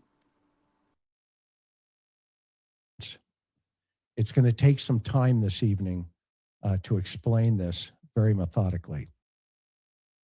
And why do I say that? Because we have literally many, many hours of video, many interviews. We were on the ground, like I said, for over a week. And let me just say the people of Tucson could not have been any more kind and welcoming and just super sweet to everybody we met. It was a really great experience. Yes, it certainly was. And as we go through this evening, I'm going to ask your patience as we go through not only this PowerPoint, but also the observations that we're going to bring up and some of the connections we're going to make. And so we only ask just one thing. If you have not subscribed to our channel, we would ask you tonight, if this is your first time here and you're kind of sitting off into the background, you know, waiting to.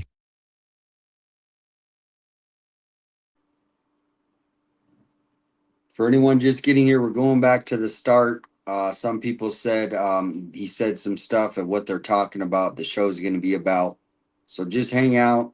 I understand it's a little different. We're trying some different things out. But if you want to hang out, we got a great chat. Go get a drink. Maybe put both of them on. But we are going back to the start because I missed the start. So thanks for coming in. Here we go. To hear what's going on, it would help us if you could hit that subscribe button. Doesn't mean you have to be here forever. We would just ask, though, that you would subscribe and then that you would pass this information around, quite frankly, to everybody on your social media networks. Okay, that said, over the last week or so, behind the scenes, we've met with many, not only people, you know, just regular folks, but we met with many law enforcement sources. You know, having been in this business since 1982, having trained many law enforcement officers around the country, I happen to have a Rolodex that sometimes focuses things very clearly. And tonight, we're going to bring some information to you that nobody knows about, and things that I have dug up with the help of my sweetheart over here. And we're going to present this in a couple of different ways. Tonight will be episode number 1, where you're going to get a lot of the information. And then I want to have our panel weigh in of experts with Dr. Picato, John, Bob, you know, others, and get their take on it, you know, to get their reaction to the information that we're going to give you tonight. And so it's going to be in a couple of. Just everyone, attention, this is not live. If you want to go to the live, go to his channel. He's almost to 300,000, so sub up to the interview. We went back to where they're explaining what the show is about tonight. So you can listen to this and then go back over there. But we're just hanging out. We're all listening to this together. We're hoping he discovered something new. So let's go back to it. Be right back. Thank you for tuning in. And we are going to have a live discussion with panel members after the show. Of different pieces. And then we've got another one right behind that about some of the interactions we had with the sheriff's department. Yes. Interesting. Very interesting stuff. Yes. And that's Karen's lane, you know, because she, being an investigative journalist, she obviously has dug up stuff that, you know, what can we say?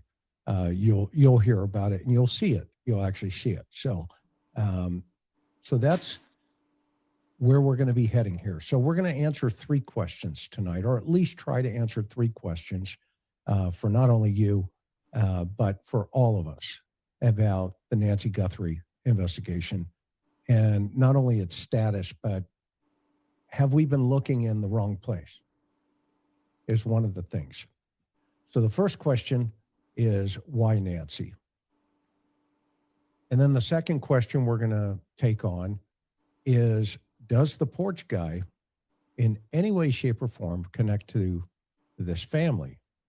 I.e., you know, the home, the environment, the situation, the circumstance, and if so, or if not, you know, can we take them off of the plate?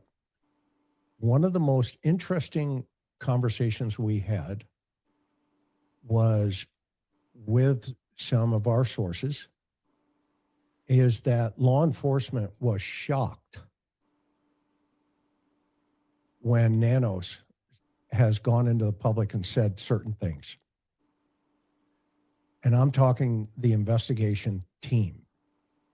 I'm not talking about the administrators, but the team.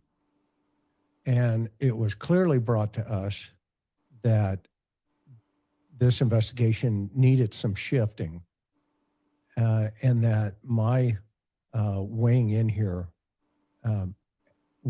because of my experience and training, maybe it will help the circumstance. So that's going to be the third piece of the puzzle here this evening. We're going to talk about, contact sites.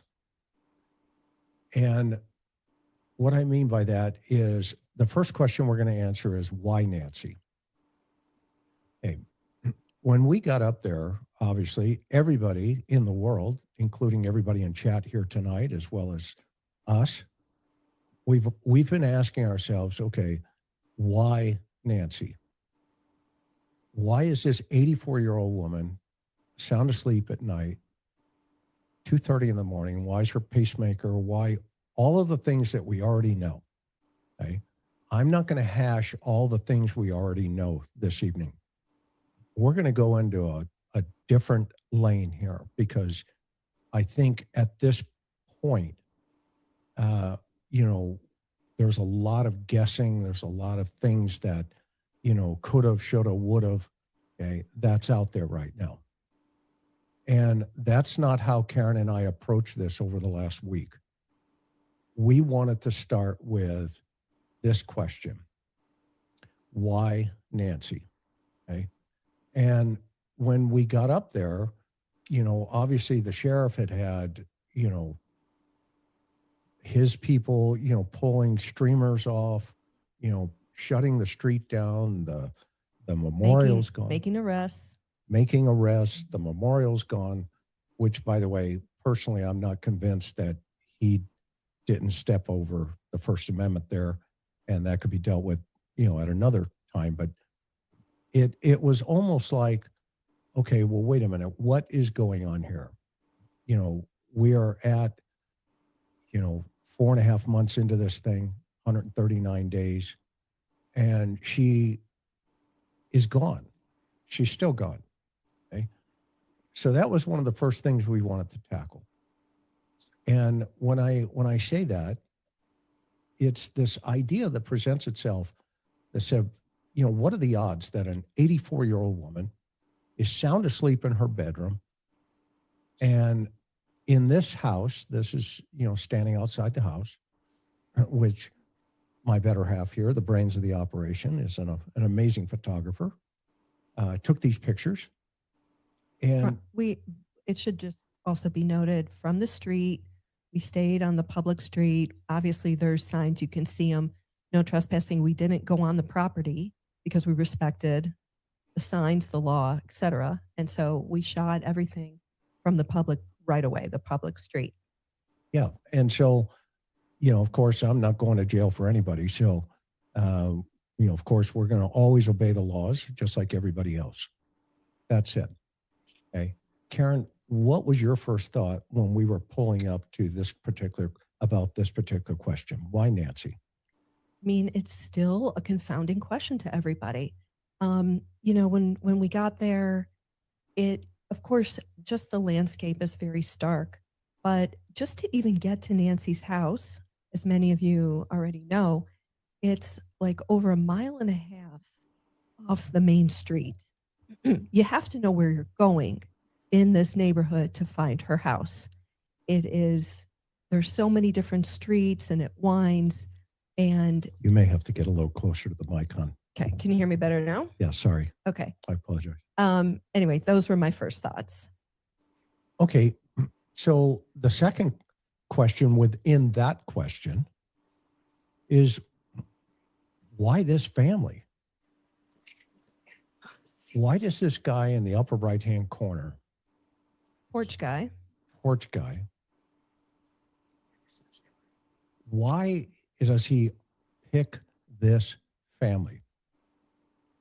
And, we have debated this, in so many different ways in terms of the personality of the porch guy, in terms of, his behavior from a behavioral analysis side. But overall, what's going on with his selection process about this family. And I had an aha moment recently while standing in front of the house and being in front of the house. It occurred to me that there are three women in this scenario: Annie, Nancy, and Savannah.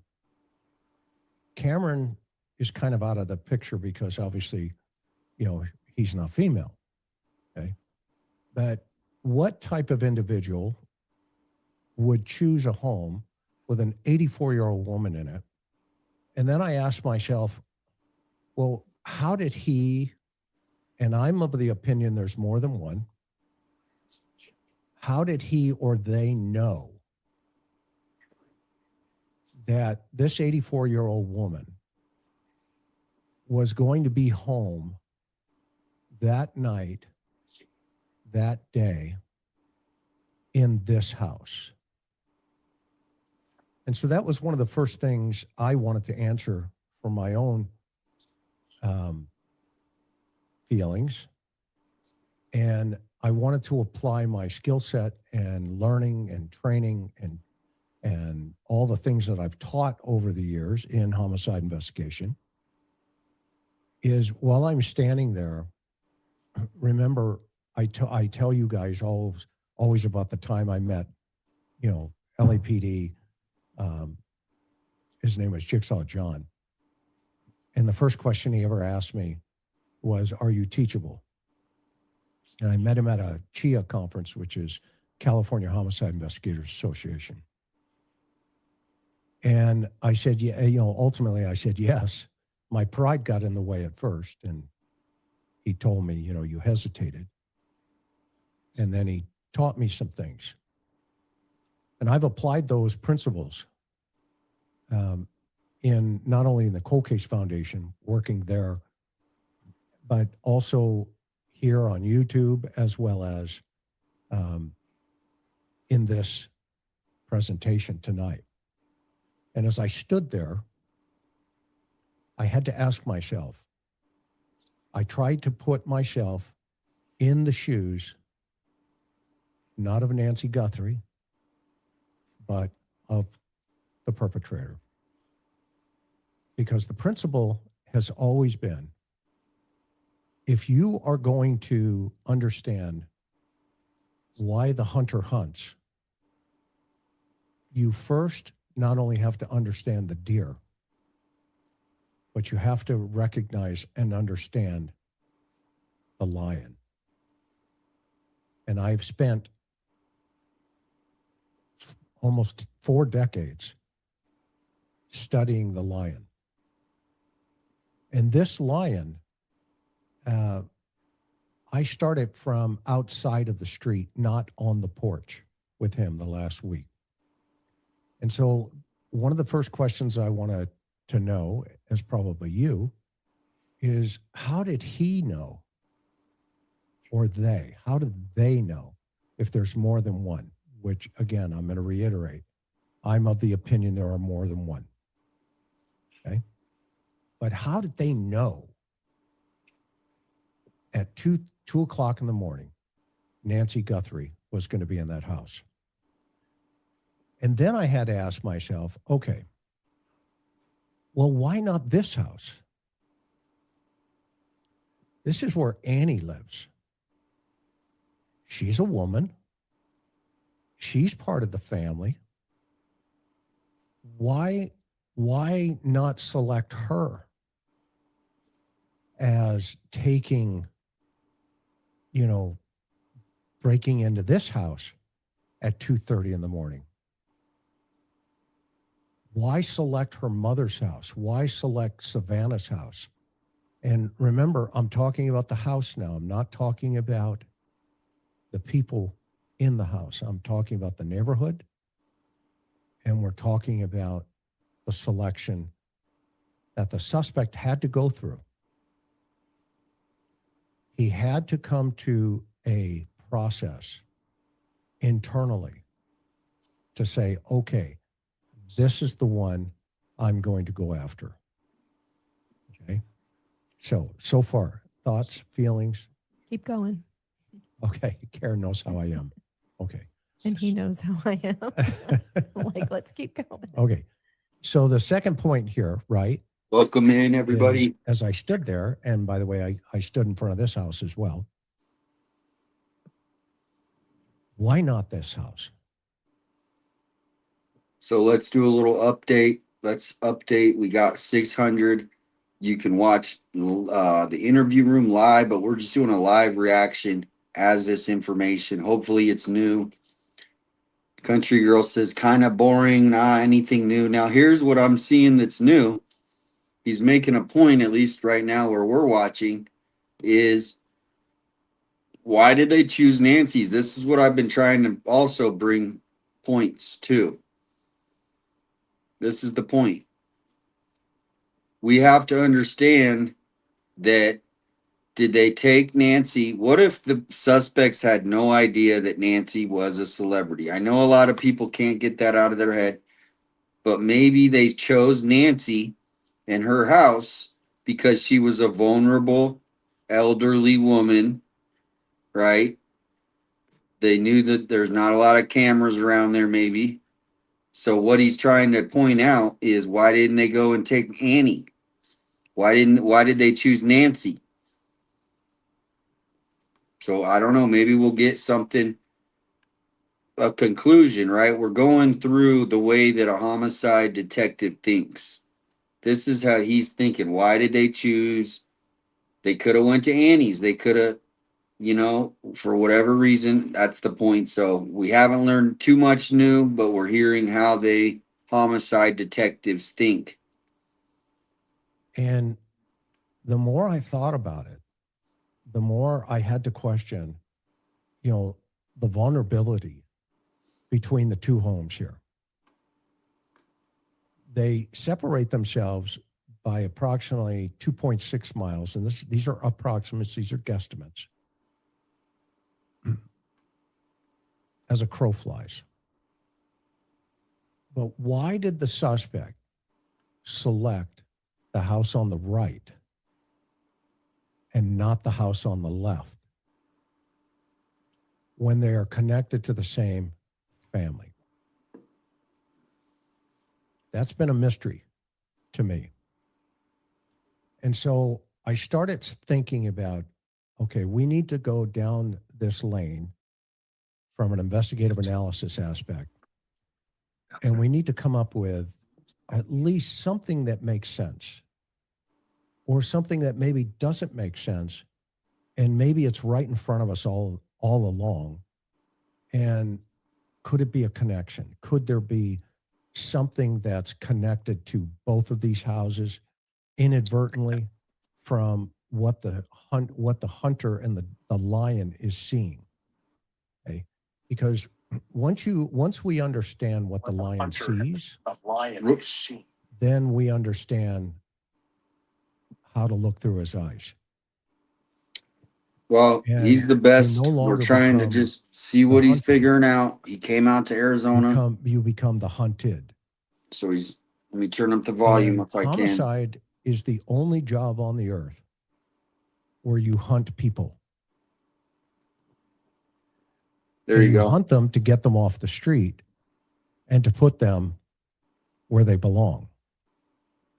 And so as I spent the last week up there, Wow, he was out here a week and I didn't even get a call. What the heck? Chris, we could have went out to some Mexican food. Next time you got to give me a call. He was out here for a week. sincerely wanted to get the feeling of not only the neighborhood, I wanted to get the dynamics of the family, of the law enforcement, of the media. How does the media, the local media, playing with the sheriff? And if so, why is that happening? And all this other stuff. And by the way, we've got some things that are going to blow your mind about Nomads. Another show. More stuff. That's it. Looking as a crow flies, there had to be some connection why the house on the right was selected and the house on the left was not. So we started to do some research. And as we researched, we ended up first approximately 2 minutes away from Annie's house. And I wanted to understand a couple of things. And I asked Karen, I said, what do we know about this Bitcoin thing and anything like that? All right, everybody, we are watching this. If you're gonna watch the live one, there, I'll give the link. We do have these Bitcoin machines in a lot of our Circle Ks.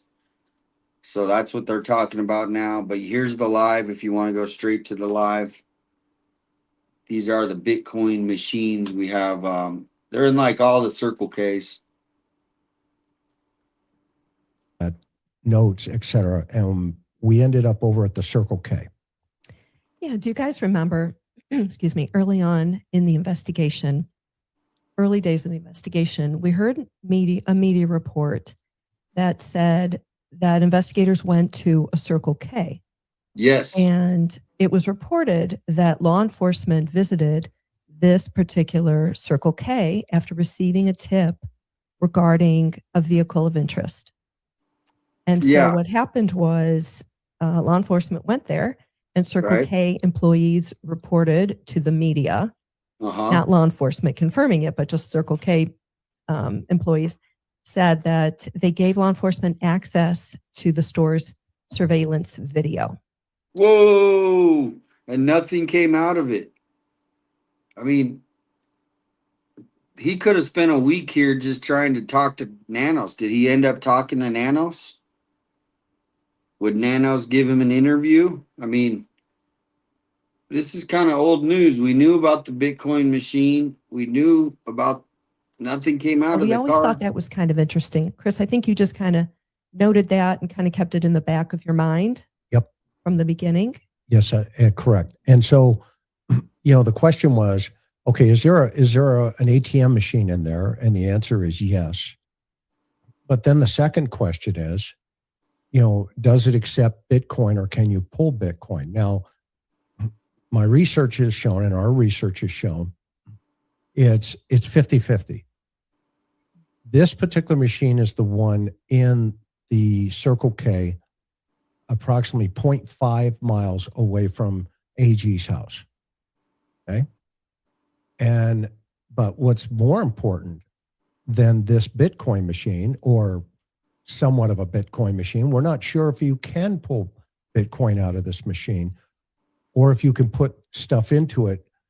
We're not sure if you can just see a Bitcoin wallet.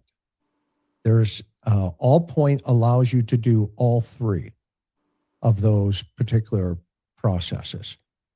So that said, we thought, okay, why are law enforcement going over there that night or, during the course of the investigation? What's the biggest piece of information they're looking for? And of course, we know they were looking for a suspicious car. But with that suspicious car, one of the things Karen noticed right away when you get there was this. Point it out for everybody, Karen. It might be hard for you guys to see on your screen, but looking inside the store, you see a large monitor mounted up off the ceiling. And for anybody who walks into the store, the camera zooms in on whoever that is and then puts that image up on that monitor. And you can see all this from actually standing outside the store. You don't have to go in. And obviously, it's going to give the clerk or clerks a clear visual of the person coming in. Okay. And so that said, the next thing I thought about was, okay, well, let's go on a drive. Let's show the public what it's like from this machine or this store. And this is 0.5 away from house number 2. And we thought, okay, why is this so close to house number 2? Is it even in play? Or is the suspect surveilling house number 2? and house number 1? Is he doing both? I Hmm. don't know yet. But let me show you what it looks like at night. And we're going to go into the neighborhood.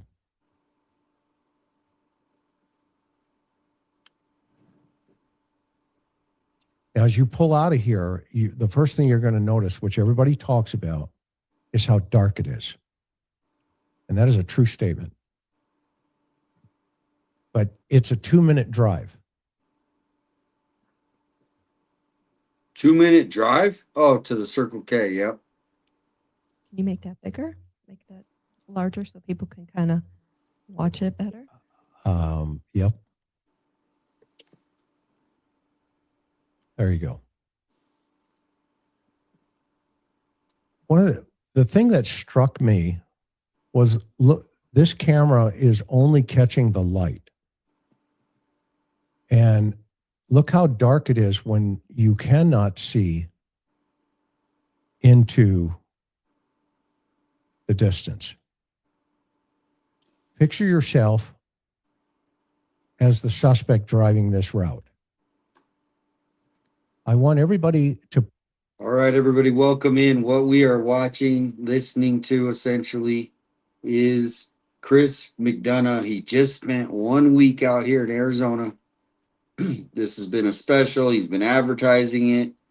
I'm doing this special Sunday at 5 p.m. So here we are. We are watching this live as it's going down. We're a little bit behind the live. So if you want to watch the actual live where they're at, here's the link. But this just happened. We're way back. We're about 20 minutes behind them. So here's the link to go watch. Welcome in, everybody. This is the special from Chris McDonough. We're just doing a live reaction to it. He said there was maybe new information. Let's check the poll. We got a poll going on. We have a poll. So we got 47% for new clues. 22% says new suspect info. 19% Sheriff Nanos info. And the last one, cover up by politicians. 1,627 people voted, and they're still voting. We're going to keep it going. Thanks for hitting the like button, sharing it out. If you're able to help with the supers, thank you. And thank you, Amanda. Yep, I'm supporting the good old American 250 this year. 250. So thanks for tuning in. This is but go to his show, go to his channel, hit the like button, and we're just reacting. But we're not, I want him to get all the viewers. But it's nice to come back and you guys can discuss and hear. And so I'm over there chatting. Someone just said 857 did actually go there. So somehow I'm trying to figure out where they're at, what they're doing. Remember Splinter Brothers. Oh, they're talking about Splinter Brothers coming up. All right, here we go. It's getting interesting. My name's coming up in the chat over there. Put themselves in the driver's seat, and you are the perpetrator. Because this is what the perpetrator is seeing if this individual is traveling at night. He has to have lights on. They have to follow, these roads that are dipping, that are turning. Okay. And now we're coming up to house number 2 on the left as you come through this. So you can see it is a very short distance from house number 2, AG's house, to the Circle K. We're going to come right up the hill here. And now we are there. Of course, it's dark and you can't see. It's pitch black and you cannot see. Very pitch black because in Tucson, Pima County, we do have the dark sky ordinance. So People don't like lights for whatever reason. All the roads are dark, dark. Most so you just it's almost too much. I could see wanting to limit some lights. Okay, I can see, but it's almost too dark. And you know what? If I lived in this neighborhood, I'll tell you what I would have done if this happened in my neighborhood. And this neighborhood could do it. I would be advocating and already had them installed. I would have made this a gated community after that happened. I would have said, look, whoever can put in, put in. If not, that's okay too. But we're putting this in. We got to protect our neighborhood. What would be wrong with them putting some gates, some cameras at the fronts? Obviously, it could help. So we're going to get back to this video with the interview room. Come check it out. Hit the like button over there. But thank you for tuning in. We're doing this like a backstage of the interview room where we can discuss what we're hearing. We're a little behind, so if you want to go live, go over there. So now, the question is, again, why not this house? What is it about this house that the suspect chose not to engage in? But later, some guy in Hawthorne arbitrarily chose to engage the residents, the family of this house. And that's for another conversation that we'll get to. So let's go past this house. And you can see the top half of the screen here is literally how dark it is. And so this is what the suspect saw through their front windshield. Again, we have to ask ourselves the question, why Nancy? Why not Annie? Why not Savannah? What is the connection in any way, shape, or form to these three women that Nancy was selected?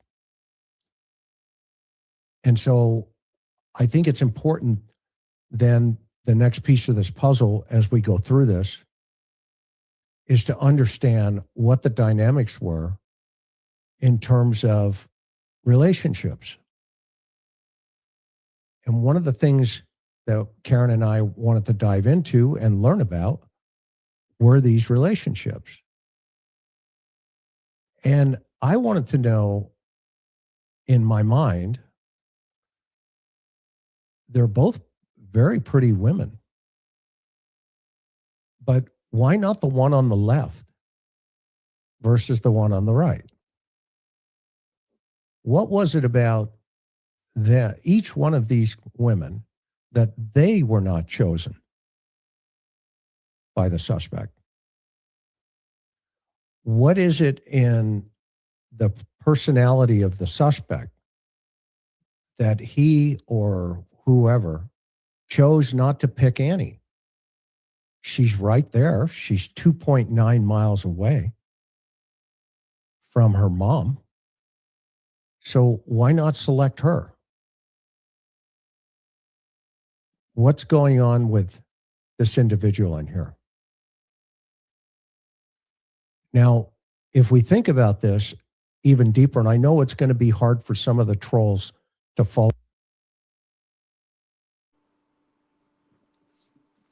What are you guys thinking? I know a lot of it just sounds like the same stuff, but I'm picking up some stuff. He's trying to draw out a longer picture. This is how these homicide detectives work. They don't just tell, okay, this and that. He's trying to say, well, why didn't they pick Annie? Right? Why? It might not have been because of Annie or Tommaso or Annie or Nancy or Savannah. It could have just been because Nancy was an elderly woman living alone, like I've been saying all along. That's what I'm getting out of this so far. Why didn't they pick Annie's house? It's right down the street. I don't know. It's just something to think about. Where is he going? Where do you guys think he's going with all this? Where is he going? I don't know, but let's keep listening. We're way behind from where they're at. So if you want to go to their channel and watch it live as it's going on, I'm watching their chat. I'm multitasking, having a good night. Hopefully you're having a good night too. Here we go. Back to the live reaction of the interview room, this special. Follow the bouncing ball here because you have no critical thinking skill. So I'm going to help you. As we go through this and we start looking at the dynamics of the family, I want you to catch a couple of things, first of all, in this particular photo. This is in the kitchen of Nancy's house. Look at the lock mechanisms on the windows. These windows pull in. They don't push out. The door on the right pulls in. It does not push out. So if you're going to go out into the backyard, then you're going to have to pull that door in. And if you're going to open those windows, you're going to have to open those windows by pulling them in. Those are the old-fashioned lock mechanisms. Okay. Did the suspect know that? To prop the doors open? We'll find out. So if we look at the bond here between the two sisters, it's pretty strong. So strong that I would submit to you, if we say that Cameron told Savannah it's because of you, I would submit to you that the suspect probably studied Annie as well. If not, how did he know that she wasn't spending the night with her mother that evening after the party? How would the suspect know that? Taking a huge chance going up to the porch. It's really interesting that the suspect would know that Savannah's famous. Of course, that's a no-brainer. But what about Annie? She could have been targeted as well. Why would he ignore her? And so as we go through the presentation tonight, I want you to keep an open mind as to how a contact site is so valuable in these types of investigations, and why the neighborhood is so critical into these investigations, and why it takes time. Because we have to ask ourselves again, why not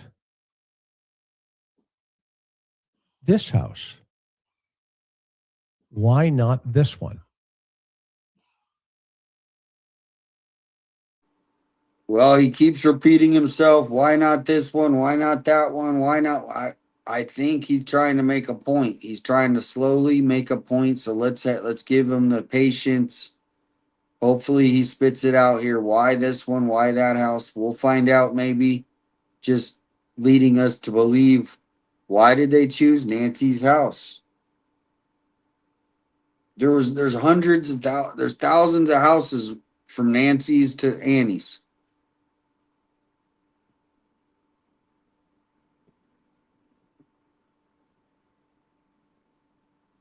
I'm checking the comments on the other one too, just because they were bringing me up. Thank you, Snookum. All right, so we're gonna go right back to this. But I wonder who he met, because if he was out here for a week, I'd like to find out, did he meet with Aaron Cross when he was out here? That would be awesome. Did he meet with Sergeant Cross? Back to the show. Why is it Nancy's house? So let's take a drive over to Nancy's house. if you were the suspect and you were surveilling Nancy's house, would it be logical to surveil Annie's house? And maybe that's why they're looking for a car at the Circle K up at the corner of this street. We just left house number 2, and here's that Circle K. And we're going to drive over now to Nancy's house. So what was it about Nancy's house that the perpetrator felt? And we're going to put the victimology aside. We're just going to talk about the neighborhood for a moment. Okay. What was it in the suspect's mind that, let's say he or she would have taken this route? It's 2.9 miles to go from Annie's house to her mother's house, 0.5 miles to go from the Circle K or from Annie's house to the Circle K. And so what was it in the suspect that said, you know what? I know exactly where Nancy Guthrie lives. And if so, I started asking myself, okay, well, what kind of cars are in play here? And how does the individual know each and every one of these turns? So let's talk about this neighborhood for a moment, Karen, as we drive over there. Tell me about the neighborhood. Well, it's an older neighborhood. The homes were built, it seems like mostly maybe back in the early 70s. And when we get in there, you guys, you'll be able to see it. Of course, you've seen it on the news a million times. You know, the whole topography, the landscape, of course, this is the desert. This is Sonoran Desert. You've got saguaro cactus. You've got the dry brush. You've got a harsh climate. You've got, you know, scorching temperatures. You've got, but in the neighborhood in particular, you've got a lot of trees, obviously, along the road that kind of block or provide, I guess, some privacy into the houses. And I tell you, at night, with as dark as it is, you can't see anything. So let's think about you now. You're the suspect. You're driving potentially this route.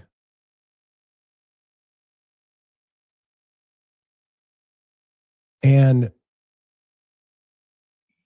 I'm going to submit to you, being there now, standing in front of the house, studying the house, studying the geographic area, studying the topography, and understanding the thought process of the suspect. You got to know where you're going. And I told Karen in the middle of the night where it's pitch black, I asked Karen a question. Remember what that question was? What did he have? I don't remember the question. Okay. I love when Chris does that. Pop question. I'm not sure, honey. He had an address. He would have to. That's all he would had. have to have known where he was going. He would have had, all he would have had was an address.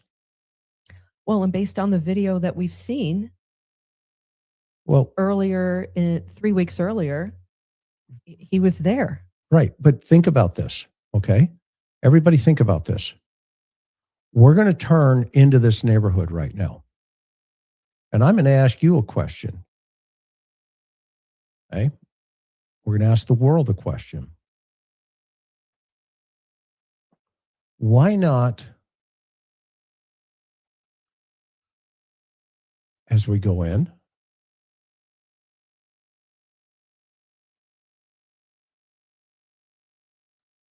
why not this house on the right?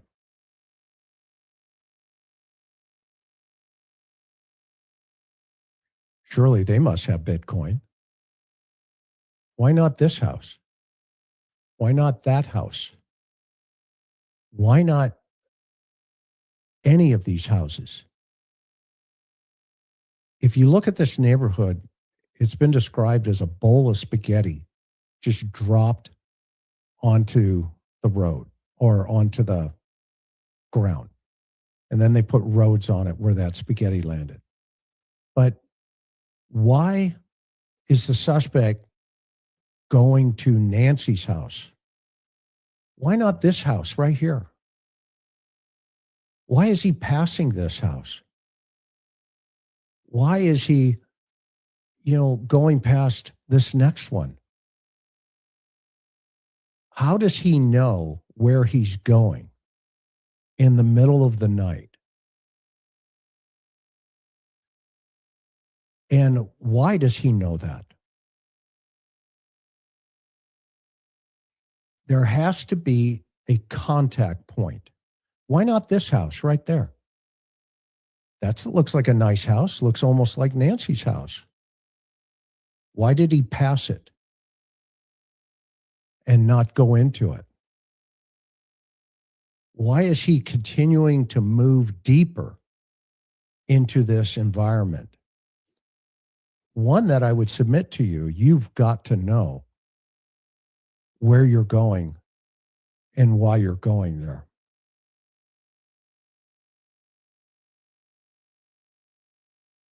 What they do, what these homicide retired detectives do is they try to tell a story, right? They're trying to figure out, they're trying to get into the perp's mind. Why did he choose Nancy's house? Is this guy, if this is it, the way they tell it is because they want to tell every little detail so we can understand. Are you guys picking up anything new from him breaking it down? Why the whole thing? Why did he choose Nancy's? If they don't have any information that it was a target as far as because of her notoriety, because I'll tell you what, Nancy wasn't that popular in Tucson. I hate to break the news to everybody. I mean, not that she was unpopular, but Nancy was not someone, I didn't even know about Nancy. Like, I didn't know. I mean, I figured her mom lived here, right? But it's not like she was on the news or she was like, involved in anything public that we heard about her name. Like, oh, this is Nancy Guthrie. So Nancy was just another elderly woman living in the Catalina foothills to any other perp. So I think what he's trying to say is, why did they choose Nancy's house? It might not be some big conspiracy, everybody. It might just be as simple as Nancy lived alone. They found out somehow that she lived alone. She's 84 years old, right? So just keep an open mind. Why did they choose the house? Let me know. What do you think? Why did they choose the house? Why didn't they go to the house next door? Well, we don't know. Maybe the whole house next door had a husband. Maybe they had dogs. Did Nancy have a dog after the night she went missing or weeks? I think her dog passed away in 2025. If so, there's no dog.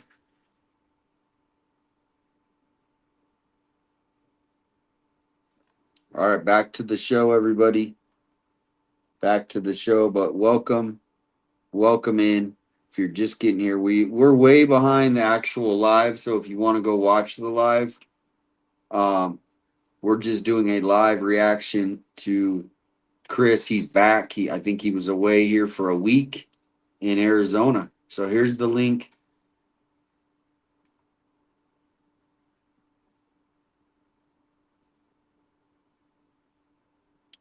Yeah, she was targeted, but she was maybe just targeted because of her elderly age, being vulnerable, and being in a wealthy neighborhood. It doesn't have to most likely be because of the family. It could be. I'm not ruling it out, but you got to look at it in that aspect, in my opinion. Yeah, Nick, he lives in Tucson. He didn't know about Nancy. No, it's not like she was like even a minor celebrity. She was just another senior citizen living here, enjoying her life. I think I've had lots of aha moments. Like everybody's thinking this way, and I'm like, look, I know Tucson. This looks like something like that, not some big conspiracy.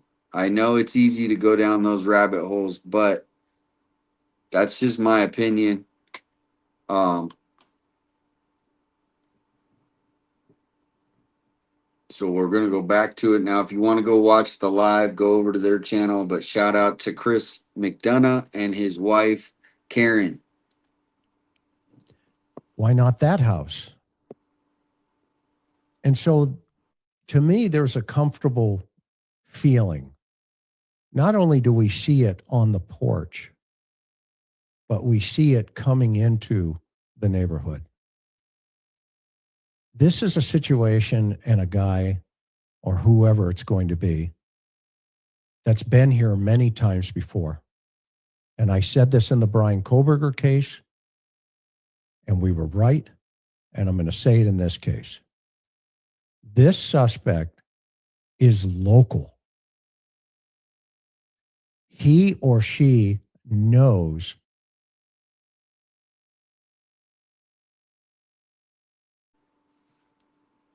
I have been saying that all along. I have been saying that all along.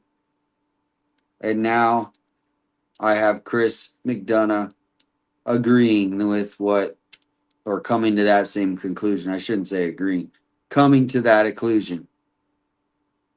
Why aren't the city of Tucson making a big stink? This guy probably he's probably right down the street.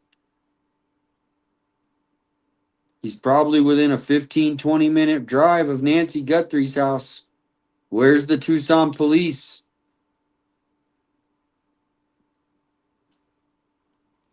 But he just said it right there, so we'll rewind that. He said he believes the suspect is from Tucson.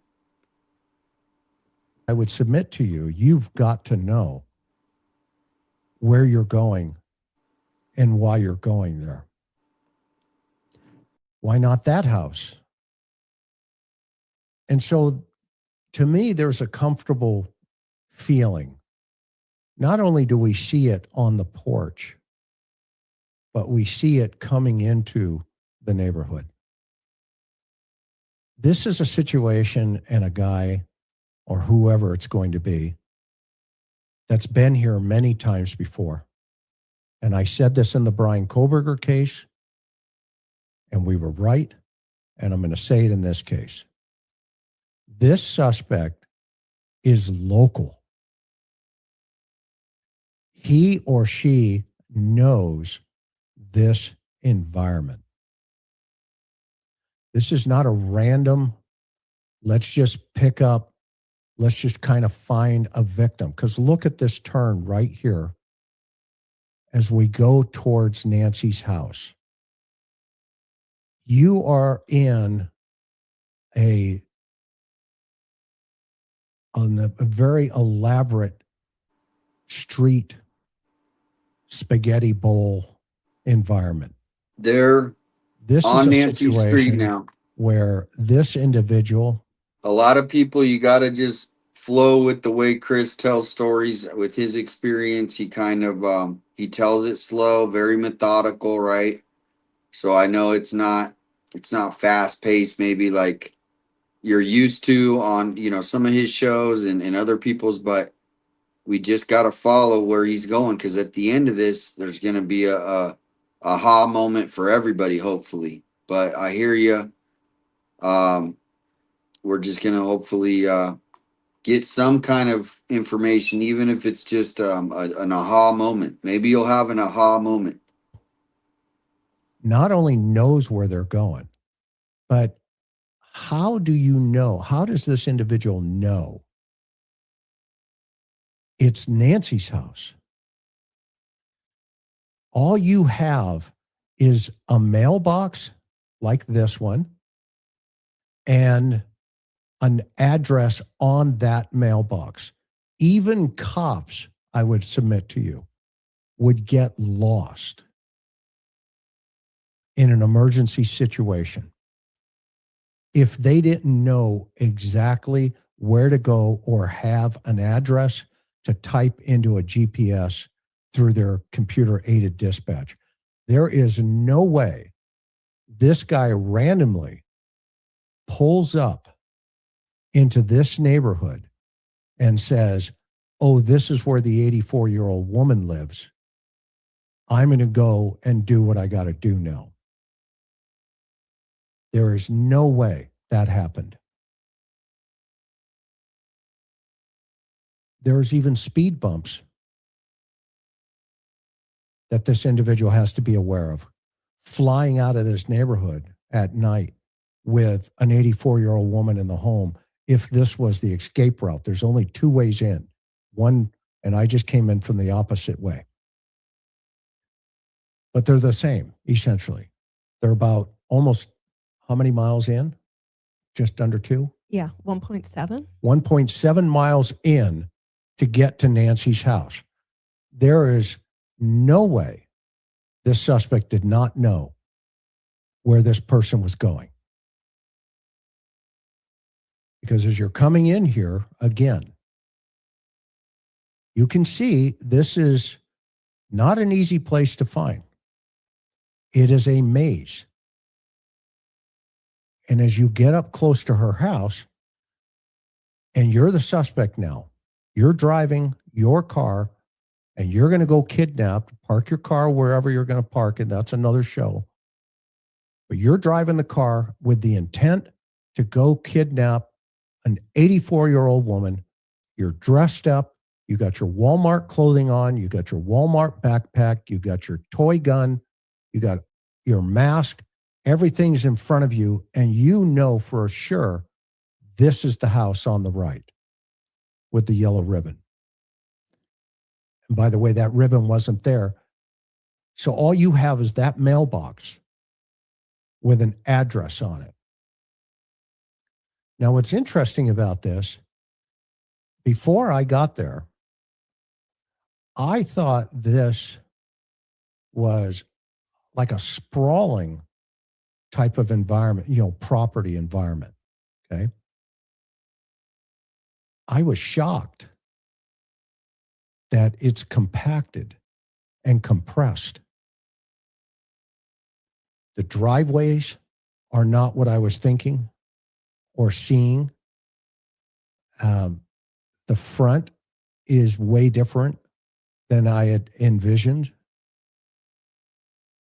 And I've been in these harsh environments many times. Many times. But it surprised me how this house is so close to the road. Yeah, I think you said that, the aerial views, the drone footage, other images that have been out there for 5 months, and literally until you get there and see it yourself, it's just, I don't want to say it's distorted, but it can come off a longer driveway, a bigger piece of property than when you're there and you can walk it yourself. Would you say that's pretty much how you felt? No, exactly. Yeah. And so again, then we have to process what the suspect is thinking. All right. And when you see it, you go, wait a minute. There's no way this is random. That this guy just drives into this neighborhood 1.5 miles or 1.7 miles into this neighborhood and decides, oh, that's the house with the 84-year-old woman. I might as well go kidnap her for Bitcoin ransom. No.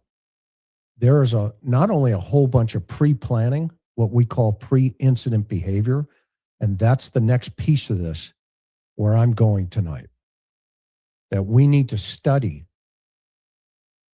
and think about the suspect in a pre-incident behavior concept. And I'll break that down for you here in a minute. Okay. So as you pass the house, mind you, it's pitch black because that's when the suspect is there. So if we ask ourselves, okay, if this guy's got pre-incident behavior, i.e. he's surveilling this house, how many times did he come back? And if so, what are the risk levels that this individual is taking to drive through this neighborhood on many occasions where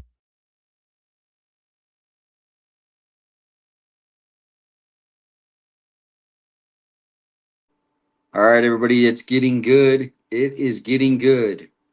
Hold on tight. I know it's not fast paced, but you got to understand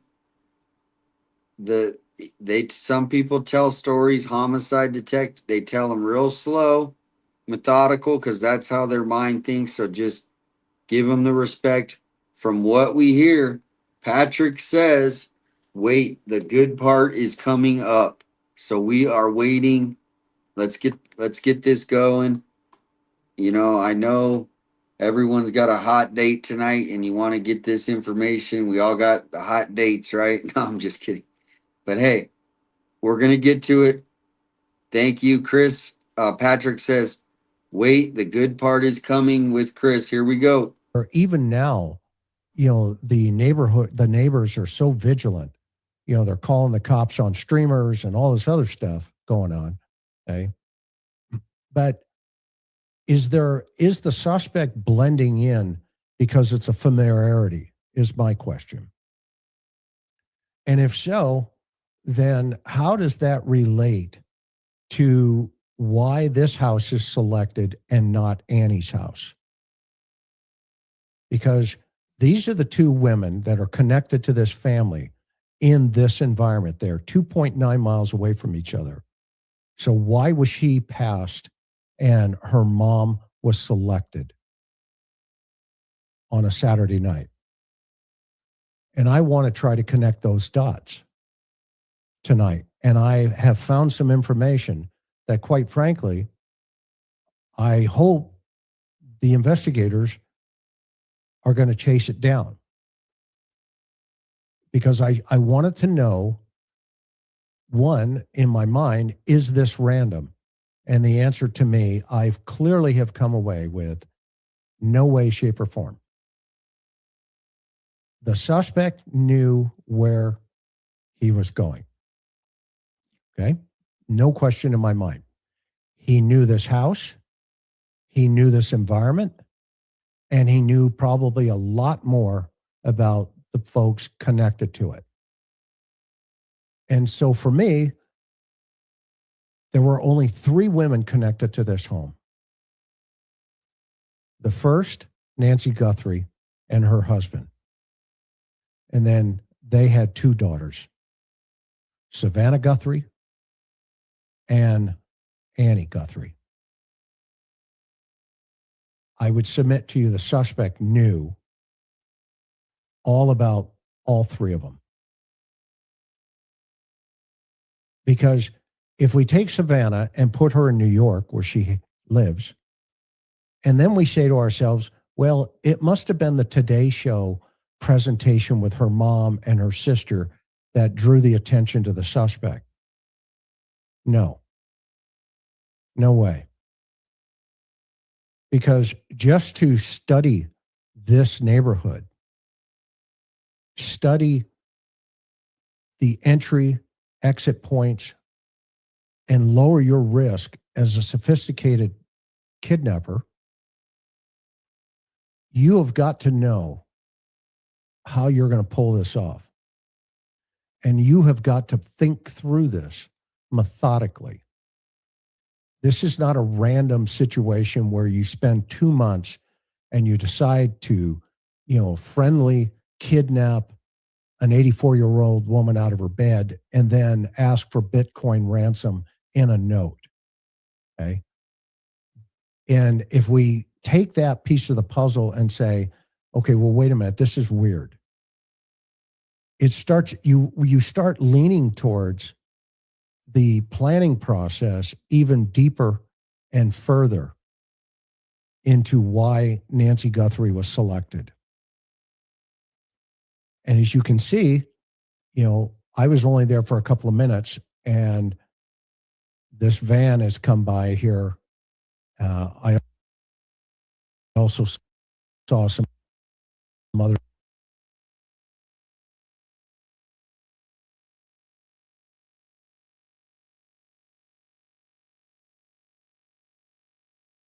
When you see this from the air, it looks like it's a huge, long driveway. Okay. Even now, looking at this photo, it is a bit distorted. Just A white the way van it just is, drove by it Chris looks when he like was it's out there. Did you actually guys see that white longer. The van? driveway's a lot longer than what it actually is. Now, That's if the all I can say neighborhood, about it. if Yeah, the it's neighborhood very had short, cameras, actually. or they had made this a gated community with $1 million houses, you would think, hey, somebody got kidnapped in here. We should probably make our community gated. And here we are almost 5 months out, no gates, no cameras still, and you got white vans driving around. Who knows what's in that white van? The neighbors want to focus on people that are actually watching what's going on, reporting on that white van that drove by. Maybe it's nothing, but they don't have any way to track these vehicles coming to Nancy's. I want that neighborhood protected, it seems like, more than the neighbors do. Why aren't they putting up cameras in Nancy Guthrie's neighborhood all around? At least 4 or 5 in the entryways. There's 4 or 5 entryways into Nancy's. What the hell's wrong with putting a camera?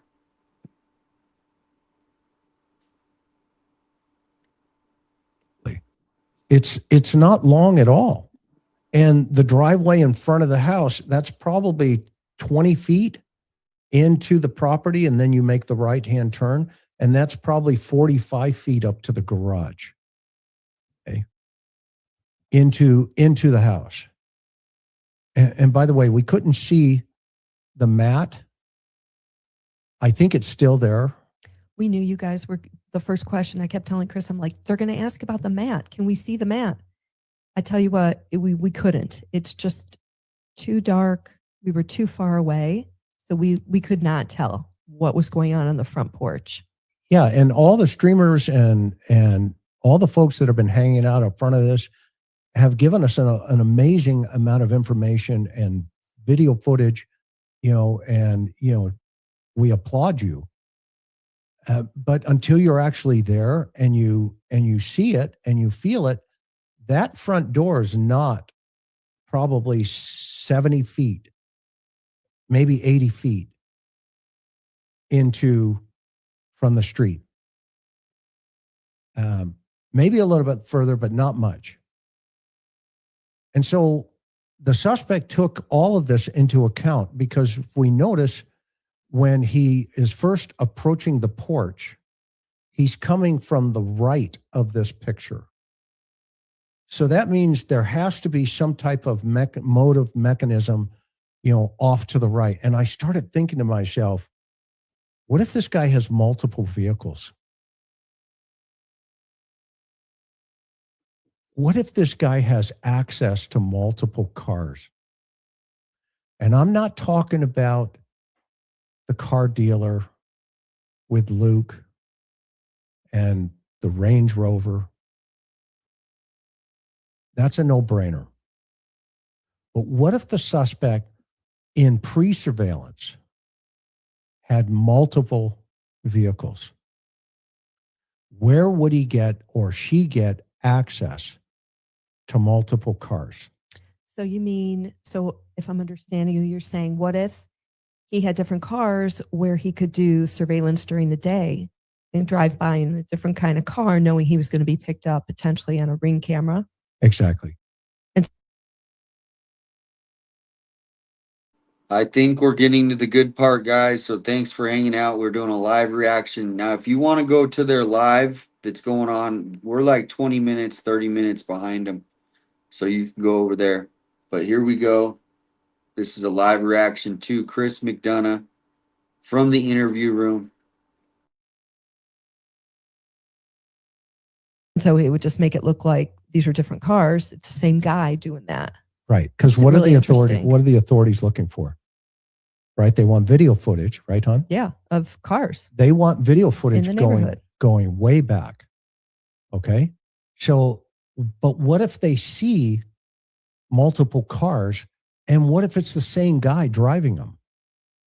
So I cataloged that up there, and I thought, okay, this guy's got to be coming in and out of this neighborhood on many occasions to get a good look, get a good feel. It wouldn't surprise me the individual walked up and around this house before 2 o'clock in the morning in the night, the individual hit it. I asked myself, how does he get in? And in terms of, around the side, around the back, over the patio, in the front door, is it the back door? The sheriff hasn't told us that. Okay. So I started looking a little bit deeper. And I wanted to answer some of these questions in my own mind. And as I started to go down that lane, I wanted to see what would have been a contact site for the family members who live in this area. What would have been a contact site for Annie? Is she on the plate as a potential target for the suspect? Because we know Savannah is. Everybody, the world has gone and said, yes, Savannah is out there, she's worth whatever, okay? But in this situation, we have to really ask ourselves, well, wait a minute. Let's put Savannah over here for a moment, and let's now concentrate for just a second and think about, okay, where would be a contact site for Annie? And I discovered something. I discovered a park. Those of you who live in Tucson, remember throughout this investigation, as I started talking to our sources and I started digging, I started thinking about where in the world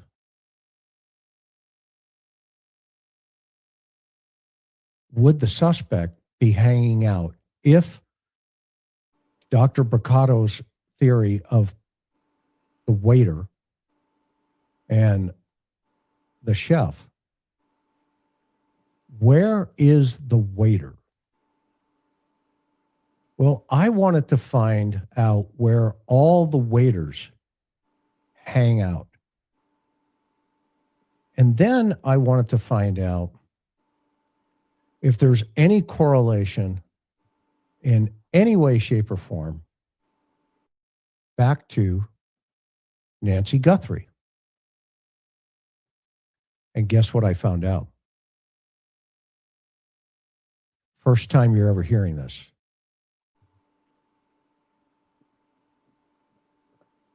I found out in this park. Oh, I know that guy. That's Josh Jacobson. Very interesting. That's my buddy. Environment. That's Josh Jacobson. Shootings, stabbings, homelessness, drugs, all the above. This is what I've been saying. So the more I dug, and by the way, this is an old piece of video, but listen for yourself. So for all of you that have never seen an encampment, this is the encampment at Estevan Park that is right behind a gym that is run as a nonprofit for kids.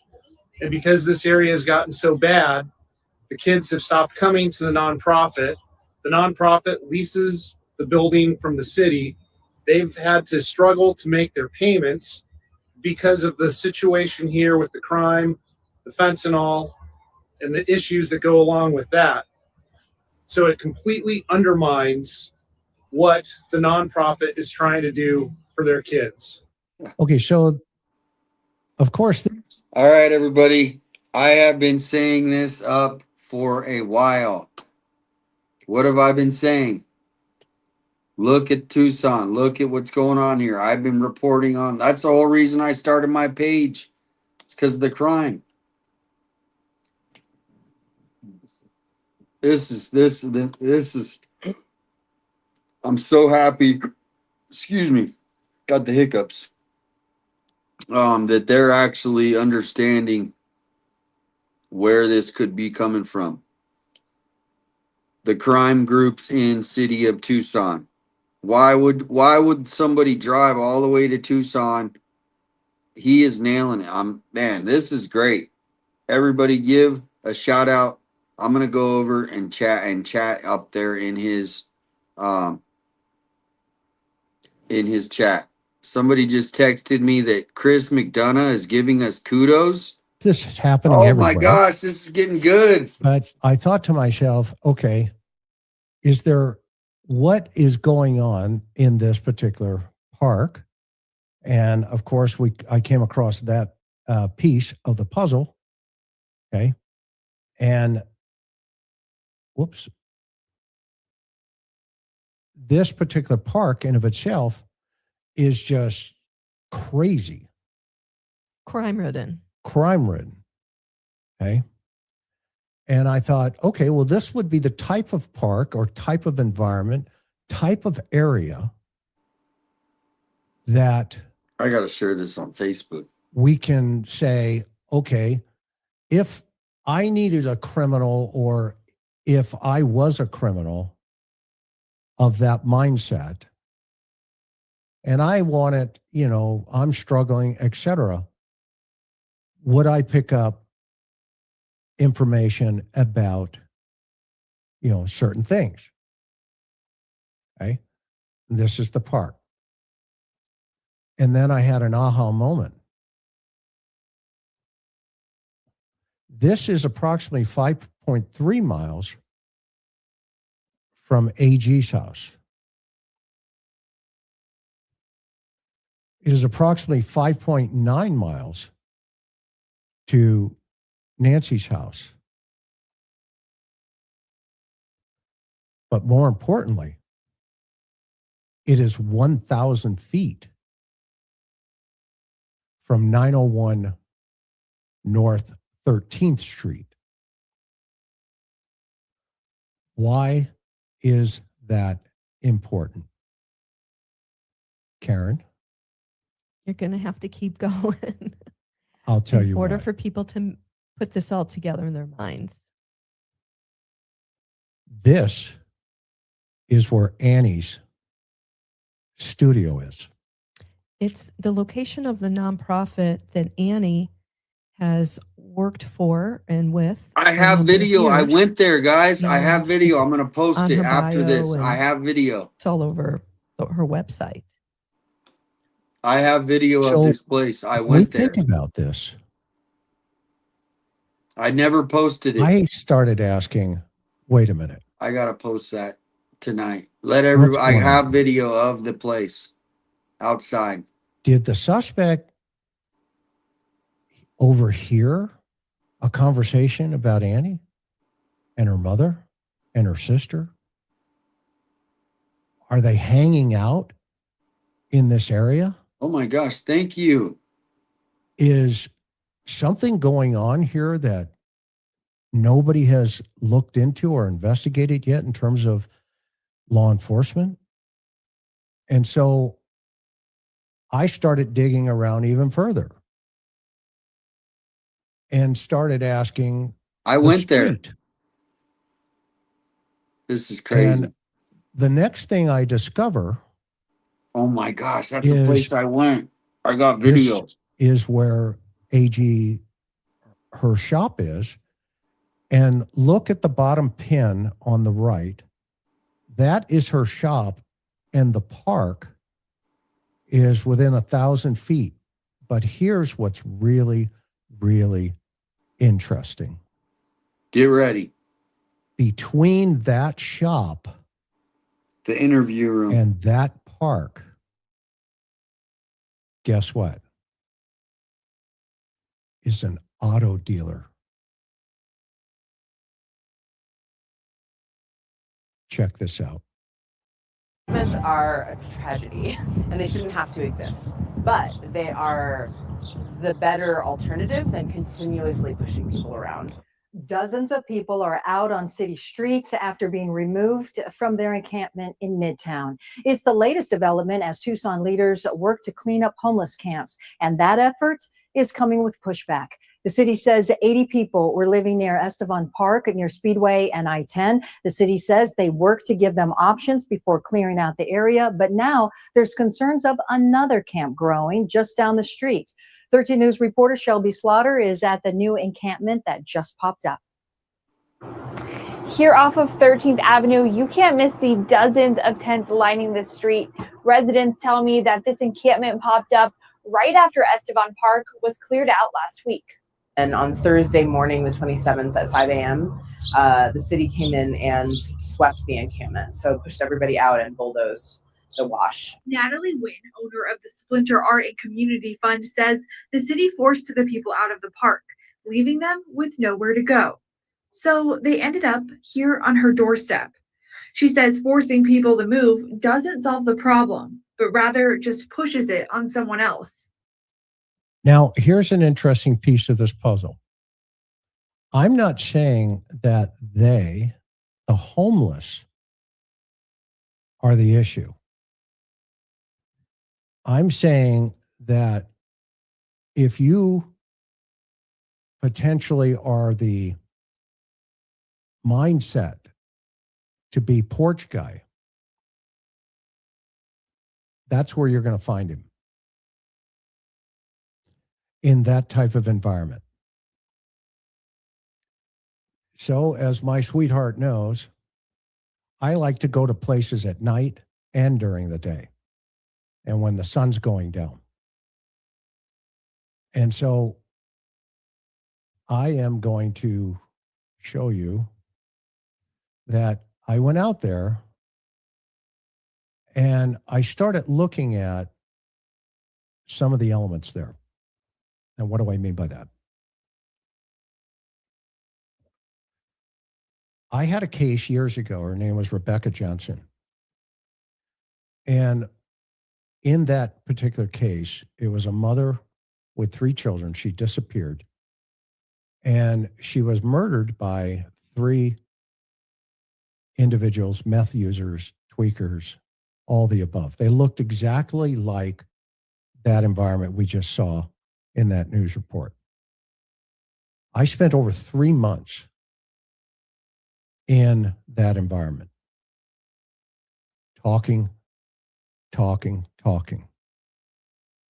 And I thought to myself, okay, has the sheriff, has Tucson PD, has anybody been flushing this neighborhood? If I was a streamer in Tucson, rather than hang out at Nancy's house, take the pictures of Porch Guy.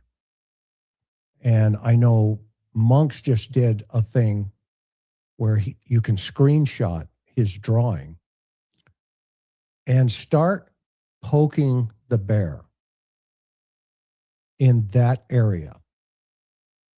And so I talked to some of my folks and learned that Tucson has what they call Bravo teams. What did Nanos do to the Pima County Bravo teams? This is crazy. Well, They're we heard going that he into my dismantled them. wheelhouse. They're going Just like right we into my also heard that wheelhouse. He dismantled his very experienced homicide unit and reassigned those folks to different places. We've heard that he's done a lot of dismantling of very valuable sheriff's department assets as far as investigations go. Yeah. So basically, he has, eliminated all the teams that would have been going out and talking to these types of individuals. And I went out and started talking to some individuals, and I started asking questions. Tell me about the neighborhood. Tell me about this, yada, yada, yada. Okay. And it's amazing what a cold bottle of water will do when you have what they call jonesing, or somebody's chasing the needle or they're chasing the pipe. Okay. And you understand that they're in need. Well, these are the kind of people that would fit the type of personality as Porch Guy. Thank you. They may not necessarily always be sophisticated, but they are criminally minded. And that guy who came on that front porch had no sense of feeling for Nancy Guthrie. Absolutely zero. And so I wanted to know where those zeros hang out. And how do those zeros connect in any way, shape, or form close to the three women in this investigation? Because for me, Nancy is the main target, but is it possible that Annie was also in the conversation, or Savannah, or is it possible you need an area where somebody could be brought in as Porch Guy? And there's more to this story that we don't know yet. Okay. So I hit the streets in the last week in Tucson. He hit the streets. And I thought, how do we go from this house Chris, in terms of the suspect understanding she was going to be in this house at a certain time, a certain date, and a certain place? Somebody knows. And it's not standing in front of this house where we're going to get that information. It's going to be going to parks like I just showed you, that park actually, and telling people there's $1.2 million on the fence here. And that park is 5.9 miles from Nancy. here's one thing that he's not bringing up. These parks are not safe to go to. I mean, you can go and bring your weapon and whatever, but every single one of these parks where these people are, you have to have a weapon if they're living on the street. So to me, you nobody should just be going to these parks alone and trying to talk to. I mean, it's dangerous. Trust me, guys. The scanner assaults. They assault each other. It's horrible. So let's go. We're gonna go back. Thank you. Kimmy said the stream. He said the streamers. So it's getting good. Thanks for tuning in. Let's get back right to it now. If you want to go to the live, they're way ahead of us, like 30 minutes. We're behind. They're ahead. So here we are. Nancy's house. It is 5.6 miles from Annie's house. It is 1,000 feet from Annie's workshop. And you will be surprised when you do that, what you will find out about perceptions, about maybe the cops are looking in the wrong direction. Maybe they're waiting for the Easter Bunny. The Easter Bunny? maybe there's more to this than just the electronic footprint. This is a situation where there are a lot of answers, in my opinion, in that geographic region. Karen, thoughts? Let's show the video so they can take a look and see what we found. Okay. So we went from this house right back down to the park. Let me show that here in a second. In my mind to, let's try to find the waiter. Now, if you'll notice that sign behind me, okay, that is an auto dealer. They sell cars. They probably let you borrow them too. And it's on the same property of the workshop. And at the end of the street here, it's in the same area of it's the park. The park is right next door. And so I thought I'd go talk to some of the folks, for lack of a better term. You know, and this is the kind of area where you would actually find that waiter. Let's say, hypothetically, this is a situation that, you know, involves more than one person.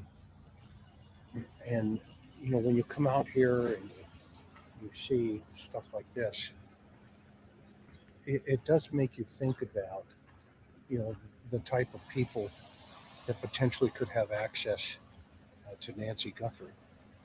Now, believe it or not, this area here is the actual nonprofit that one of the family members supports. As you can see, this is a pretty interesting area as a whole. There's a park behind me over here that has a lot of homelessness, a lot of drugs. You know, there are needles. There's all kinds of stuff open, you know, here in this environment. Now, one of the things, remember, we talked about in the victim risk continuum was what they call the, you know, situation, environment, circumstance, low, medium, high risk. We talked about, remember, a contact point. There has to be a contact point. And I come from the old school where we solved homicides long before DNA, long before cell phone towers and all this other stuff. Those are great tools, don't misunderstand me. But you've got to get on the street and you've got to know where to go, and how to get there. And you've got to understand what the circumstances are and empathize with people living on the street. You just can't drive by them and say, thank you very much, or sit at a desk with your computer screen on and expect leads to come flooding into your office or watch YouTube and go, yeah, I think this is a wrench attack. I'm going to tell my investigators to go out there. Okay. When stuff like this is sitting under your nose, where you have. All right, here's the crazy thing, guys, is I already went down this path and went out to the Splinter Center. And I didn't ever even posted the video but that's where I was following my gut, just like Chris McDonough is. And I'm going to have to I want to post the video now. I went out there, I spent about 20 minutes, just like Chris. I got a nice video. So I'm interested to see what else he sees, because there's a big thing there. They have a big sign up. People live there. It's really weird. So I'm going to post that video tonight after the video.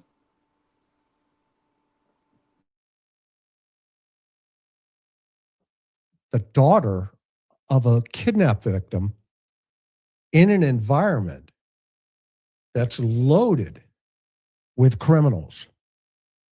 Just loaded. And I'm not talking a few.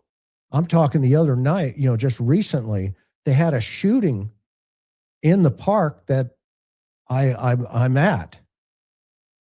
The guy's dead. And when I started doing the research on this particular area, I said to myself, bingo, we're into something here. Is it possible this guy is associated with the nonprofit group, i.e. not that they work or connected them, but that they go there because it's open for events. There's all kinds of stuff that would open up the possibility of somebody going, overhearing, knowing, learning about Annie's life that could connect it to Savannah's life, that could connect it to her mother's life. Everybody see where I'm going here? And in between this, you just happen to have a car dealership that sells cars, okay? Kind of like, off the side kind of thing. So my question was, can you borrow a car? Can you take a car on a test drive? And if so, nobody would know better. And what kind of car are they looking for on the video? How many cars are in that area there inside of, this particular car dealership? And so it makes you think. It does make you think. This is the type of environment that if there was a waiter in this case, if I was investigating this case, these are the kind of things that I would really want to break down and get into. And so, that said, I don't know, I just think it's interesting. I'm going to go see if I can talk to somebody. So I'm not going to name her name, but I started, shaking the trees. And I went down the end of the park as well. And I started asking questions. This poor, sweet woman here, she's obviously suffering. Lots of issues going on here. But you know what? They have the best information. And it takes individuals like this to start feeding you information about homicides. And that only makes sense. She's in the neighborhood. She sees a lot going on, right? And probably most obviously people there aren't reporting on other people's crimes. So she's going to be, and people like her are going to be a wealth of information if the cops go down and spend the time and talk to people. It's old school. Yeah, the Bravo teams, or what we would call crash units where I'm at back in the day, or special enforcement SES. I gave her a bottle of water there, as you can see, a cold bottle of water, because it was hot. It was like 102 degrees. And she's just trying to make it. She's just trying to do her thing. But at the same time, those are the kind of things where you start getting information and you start, if you're going to solve a case, you've got to leave the house. You've got to leave. Okay, we know all we can about, porch guy, but you've got to get out into the street. And I was really disappointed, and we're going to talk more about this on the second piece of this. All right, everybody, we look like we have some more people just getting done with the interview room. We're doing a live reaction. We're about 30 minutes behind on purpose, everybody. Brad, we're about 30 minutes behind on purpose. But I went out to the splinter place they're talking about. I have video. I will post that tonight. Holy smokes. I actually thought this is a crazy neighborhood. They need to go check out this. But, I'm just one guy. No one, but I'm glad he went out there. Welcome in anybody just getting done after watching. We're about 30 minutes behind from where you guys just ended. So let us know your thoughts. I'm still trying to kill this damn mosquito. On the next episode. about how the sheriff has absolutely gutted his department because of his personal anger issues with employees. He has compromised Nancy Guthrie's investigation. He has compromised it, and there is no question in my mind now that this is a perfect example of finding connections to potential connections, family members. There's no denying this now. And now what he needs to do is cut loose his teams, and they need to get out there and start talking to people in this type of environment. And at the very least, it would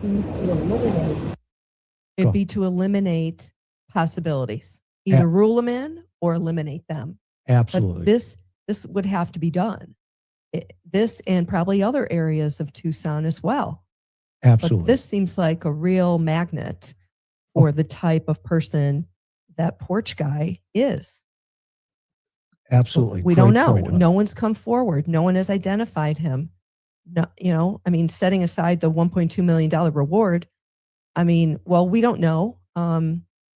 You would assume they would have told us if they had a solid lead that porch guy was identified, but we have to assume that hasn't happened. And I think a lot of us sit back and go, well, of course the cops were out talking to everybody on the street to try to solve this case. But from what we heard, it hasn't happened. Yeah, and if you look to the gate to the left there, that's the entrance into where all the cars are. And let me just clarify. Yeah. Chris called it a car dealership. I would call it a used car lot, a used car shop. So, we're not talking about brand new, from the manufacturer. We're just talking about used cars. But to your point earlier, how easy would that be to blend in? Again, it's just a theory. If porch guy took different cars to surveil Nancy's house ahead of time. Yeah, and I'm not It's just a also theory. suggesting in any way, shape, or form that this dealership is involved in the Nancy Guthrie case in any way, shape, or form. But I am saying that there is a dealership where you can get a car, or maybe even depends on your relationships there. And you could probably, use that car. Or, like I said to Karen, I said, well, what if you're smart enough to say, well, I'll just take it for a test drive, and you want to drive up there and you want to surveil Nancy's house? Hypothetically, let's say you overheard a conversation while hanging out at the Splinter. And maybe you overheard something where somebody said, whoa, wait a minute, let's look at this. Let's see what's going on here. Okay. So you can have more informative that will show up later.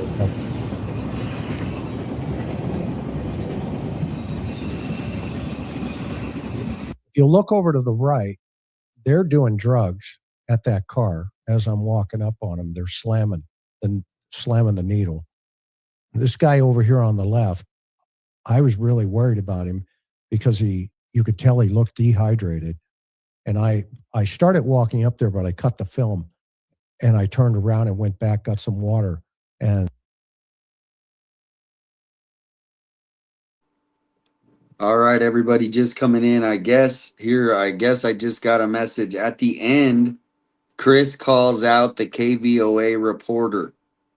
I'm not going to mention her name, but you guys know who it is. He calls her out, the KVOA. Thank you, Chris McDonough. I'm going to post the video later of when I went out to the Splinter place.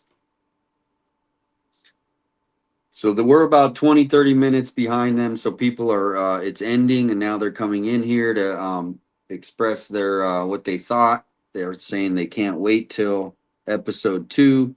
So thank you, everyone at the interview room, Chris and Karen. And I'm going up to hand him his water.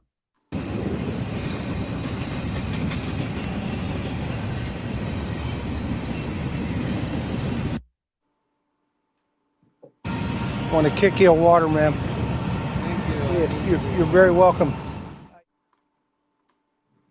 You know, this guy here, he chugged it. Probably has more information about this park and this environment than Nanos could get in a month. Because you have to go to the people. Remember, I've always said it's citizens who solve crimes, and I mean that still to this day. Okay? He can't, he may be chasing the needle. I talked to him a little bit. Obviously I didn't film it in terms of put his voice or anything like that. But these are the kind of individuals that you need to say very clearly and thoughtfully, look, it's not about you. I'm trying to help this 84-year-old woman. Would you help me? And a lot of times, 99% of time, individuals like this will do that. Now, they're going to do it on the QT, but you'll be surprised how many times. I used to have a little thing. It's called my card. And those of you homicide guys out there, you can use it. I used to have 2 cards. One of them just said the words, my card. And the other one had my business card with my phone number on it. And I would walk up and I'd say, hey, man, yada, yada. Can I talk to you about something? If they go, no, whatever, right? I said, well, no problem. How about if I give you my card? And I'd hand them that card that says my card. And they'd flip it over and they'd start cracking up. Okay. And I said, now, here's my other card. I know you'll never remember why I want to talk to you, but you will remember the guy that gave you my card. When you change your mind, I'll be around and we can talk. So if you look to the left here, when I pan back, you see that crew up there? Hey, those are the kind of folks that know so much about about finding porch guy. So again, this would be an area where you could actually hire the waiter, in my opinion. So this is the car shop. Nice. Beautiful. This is the look at how this area is, guys. Into Annie's shop. I got pictures of inside the shop. From her shop. I went to the park. fence. I'm gonna pause it. What else do you know about? I can't wait to release these videos. I got pictures inside, and I didn't go in, but I put my camera up to the fence, and I zoomed all the way in. It looks like it's like a party spot. That park, huh? Oh, I gotta find those videos. I mean, it's proximity. It's a little hard to tell on our video, but it's all right there. You guys saw the train track. It's weird. There's a cooler out there. Oh, the water. Okay, so people can come get water right here. You can see where this building, it's called Splinter Collective. It's a nonprofit. It's where Annie has her jewelry shop. And then you can see the rest of the neighborhood. And, obviously it's the park in particular is a huge troublesome. It's a blight on the city of Tucson. I mean, there's tons of news coverage about, and we just played a tiny clip of it. The homeless encampments that, were moved off site, as we already said, it's a hotbed for criminal activity. And it's a conundrum for the city. They've been dealing with this for years.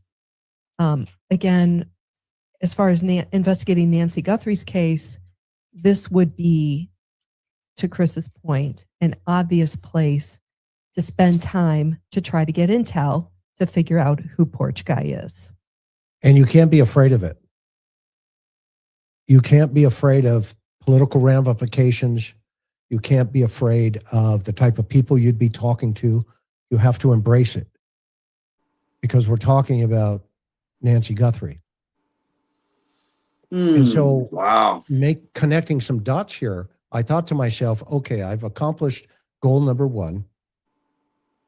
Is the neighborhood, i.e. Nancy's house, do I think that neighborhood was familiar to the suspect? I've thought that, but now that I've been there, I know that. And so the second piece for me was, okay, dot number two, I need to somehow connect or at least start looking in lanes, in directions that would take me to the type of person that would understand that connection. Where is that circle of influence? Where does it exist? And here I'll tell I you am. where. Here we are, Karen and I, because this is a collective Call effort. me, Chris. Call me. I'll tell you. Investigatively, here I am in front of this place going, hey, wait a minute. What's going on here in this neighborhood? And you guys are seeing it as we were experiencing it now. And so the next piece for me was there's got to be a Walmart nearby. Ooh. There has to be a Walmart nearby. And guess what?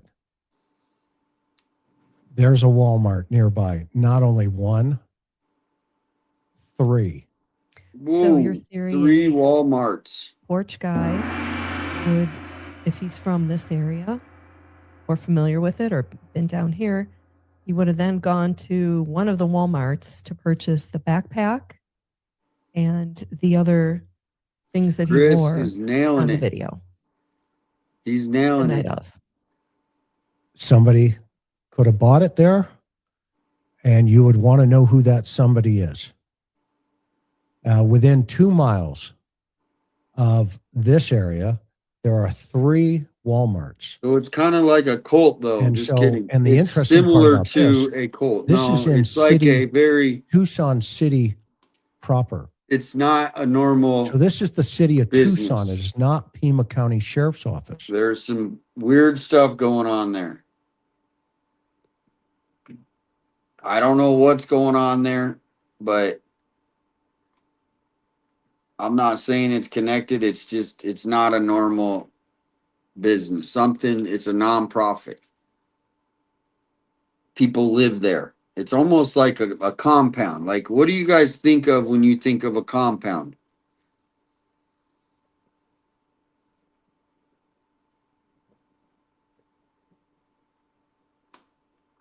I'm not gonna say what I think it is. You're on the right track there. If that was my mom, it's just a little. It's a little weird. It's a little progressive. It's a hangout. I don't know. It's something's going on there. And if you guys want, I'll give you guys a little bit of a new information too. Did you guys know that I think Tommaso, he has an expertise in mushrooms? I heard that he's a mushroom expert of some sort. Like there's people that, and I'm not talking about the illegal ones, but he's like, what do they call people who are very knowledgeable on all the different types? So, yeah, some sort of like he knows all that stuff, but it also can cross the lines into knowing about just regular portobello mushrooms for your, and then also crossing over to that other level. It's just something to think about. But this place does kind of have that hippie, like a hippie compound kind of feel, right? Hippie compound. There we go. Hippie compound feel. That's all I'm gonna say. I have video. I'll post it later. It's a lot more detailed than what they're showing. I zoom into the actual property. So the sheriff may not have even flushed this out yet. But after tonight, he will.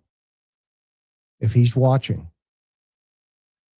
After tonight, I would suspect that they're just because corporate, you're waiting on corporate to send you something. You went to a Home Depot once, Karen. I did. Yeah, it was a case many years ago that I covered as a crime reporter. His name was Josh Jenkins. It was a very horrific crime. He killed 5 members of his family. And we learned that, and by the way, he was 15 years old, obviously extraordinarily troubled young man. He went to a nearby Home Depot and purchased a tool that he then used on his last victim back at the home where he was staying. So anyway, after hearing all that, I went to the Home Depot and I actually talked to the clerk who sold the killer the tool, which, was kind of a piece of the story at the time.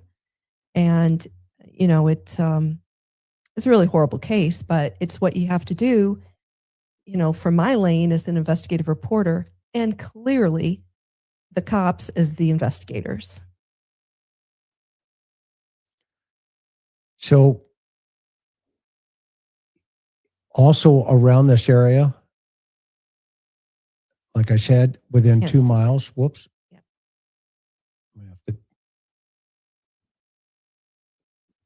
There are 3 Walmarts. Which is interesting because, again, if the perp and or perps are local, and if they bought the gear at a Walmart, they certainly had options. So now I want to take you a little bit closer to the evening, back to the same area. And this is the drive every single day that the sister of Savannah Guthrie takes to go to her shop. And you'll see it's a very industrialized, older neighborhood. It's a barrio. There is a lot of problems, as we've already explained. But this is the area of going into that district. A lot of homes were torn down, a lot of what's going on there. There's a tremendous amount of homelessness, but this is basically the hood. This is very important to understand this, because this is the area where you're going to find somebody that will become porch guy if you needed a porch guy. Or if you are porch guy, you could overhear conversations with people in jewelry shops or something to that effect. And quite frankly, who knows what the odds are, could or couldn't be at this point. But I'll tell you this neighborhood,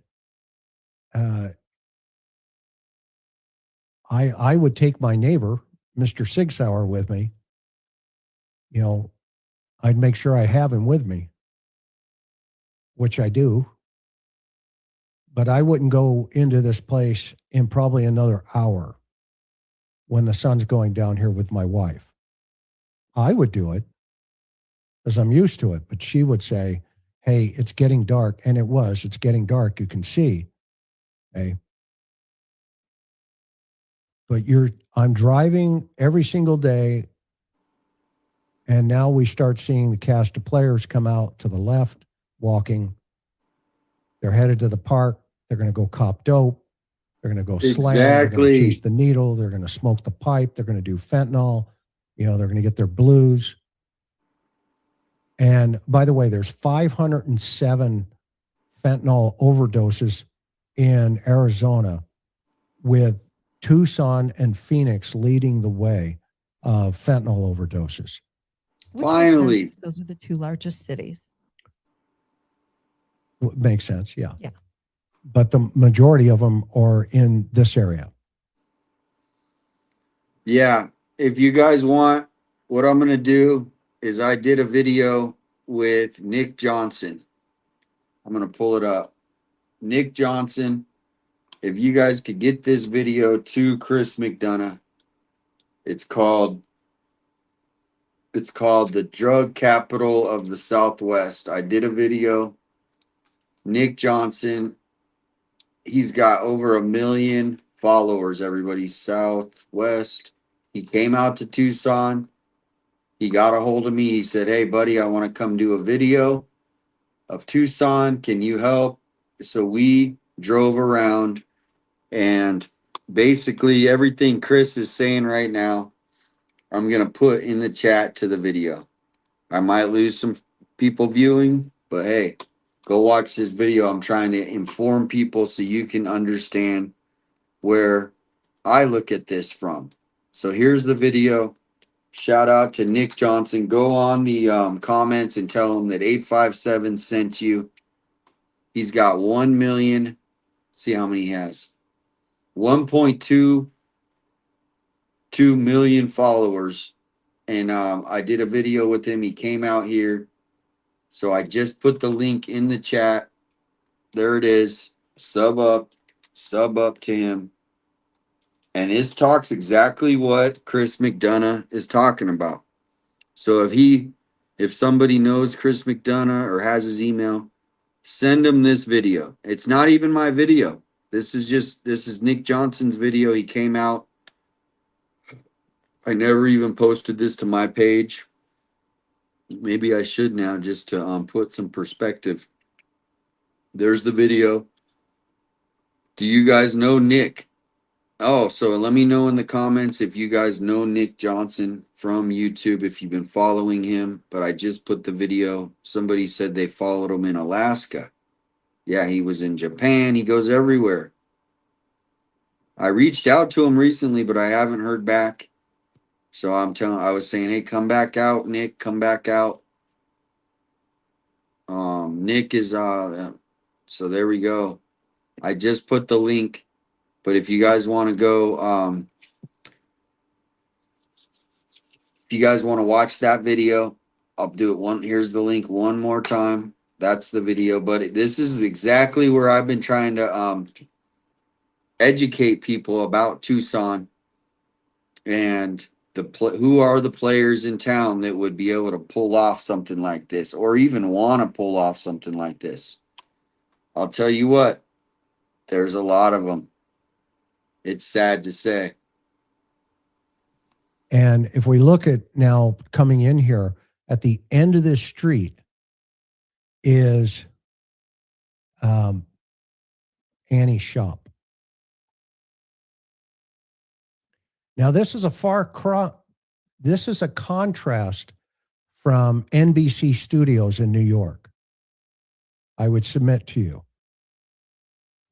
This is a huge polar opposites of life.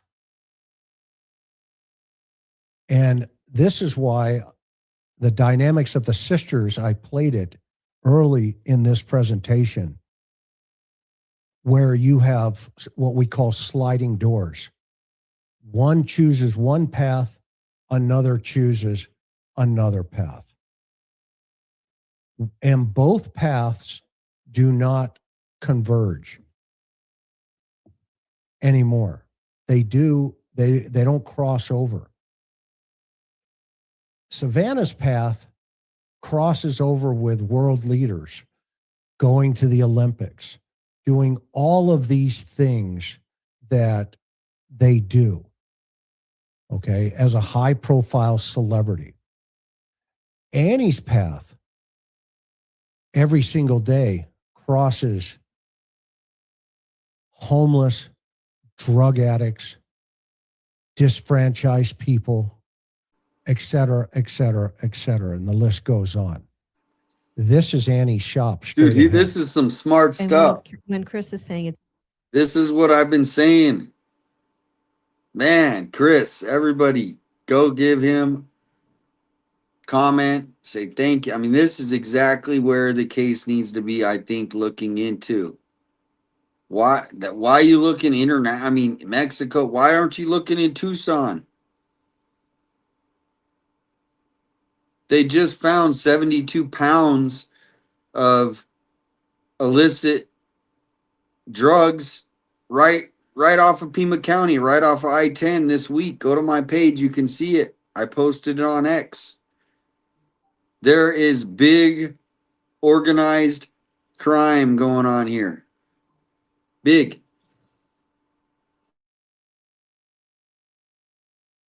Sandy shop. It's within the nonprofit. That building you're seeing is the whole nonprofit organization, and we understand, has a space within that building where she makes and sells her jewelry.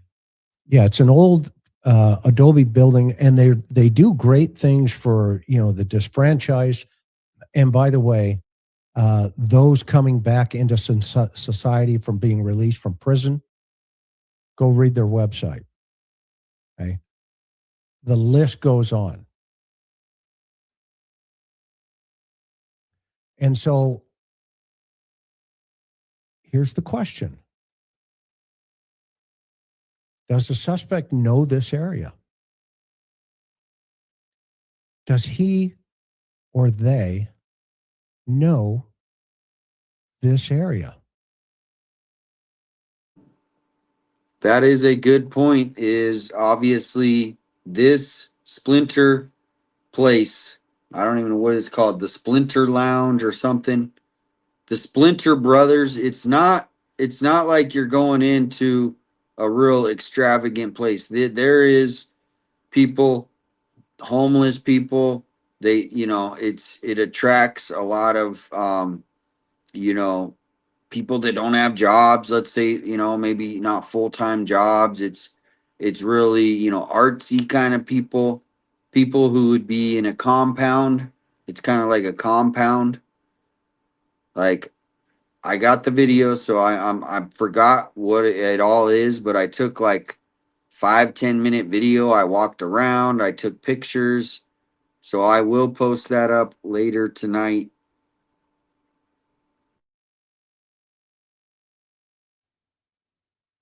Meaning, did they also know about Annie?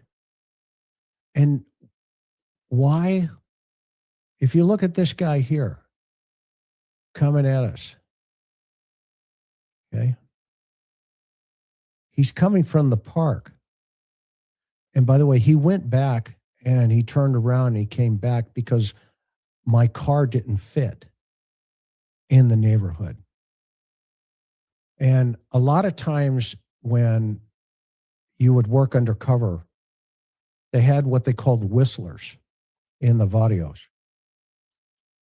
where you would come in to the neighborhood, even in a cop car, and you would hear all the whistling going off in the neighborhood. And that was kind of a warning to everybody around that the cops were in the neighborhood. Okay. So this guy is going by and checking us out. And he's giving me what we call a hard mad dog as he's going by me. And so I'm just playing, like I'm, Clark Griswold lost going to Wally World. Remember when in that scene in the movie where he pulls up in Chicago and they take his wheels off in the vehicle. And I'm just, playing it off like, yeah, I see you, Holmes, and I know you see me, right? And, they just get that look and you get that look and they go, oh, cop. And yeah, and I, kick it back at them like, yep, and I've got my next door neighbor with me. So we're good to go. So Home Fries goes by. I cut it, but he came back, but he went up to the park up there. Okay. So you can see the sun's going down, and that typically means, night crawlers. This is that car place right here. You're going to get a clear look at it now when I make the U-turn. You'll see that folks are starting to congregate a little bit more there on the right. And by the way, it goes way back into there where, I've got my sweetheart with me. So, You know, I'm not going to roll that way that night at that time. But now here you get a good look at what's inside of this little Used car shop. used car shop. Okay. And so you can go in here. Again, they have a website. You know, you can do whatever you need to do. But I had a question in my mind. It was like, well, wait a minute.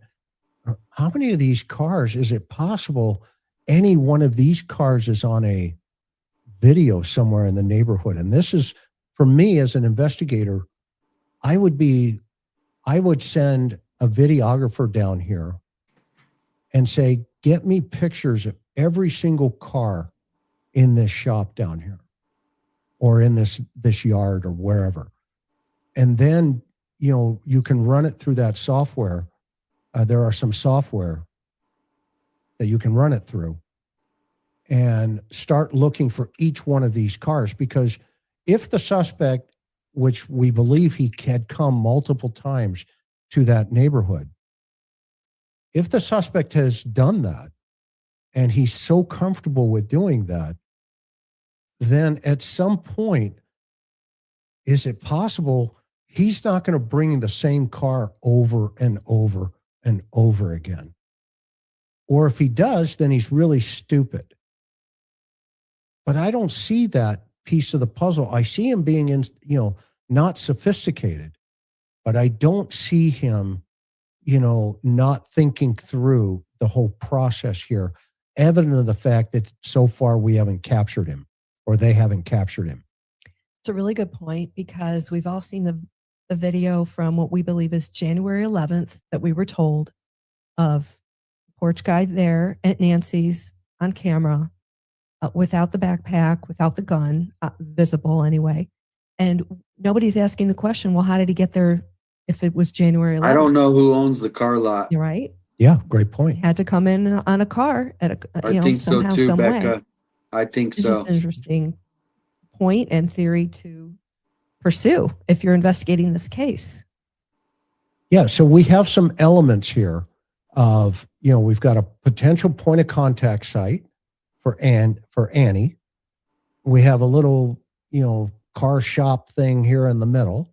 Oh, wow. And we've got a park all within. Everybody, I guess I'm getting lots of messages. Wait till what they say at the end about the streamers. I am anticipating this. So here we go. The good part is at the end, I guess, where they're talking about the streamers. A city block. A block, if that. Of each other. And approximately 5 miles away from the victim's house.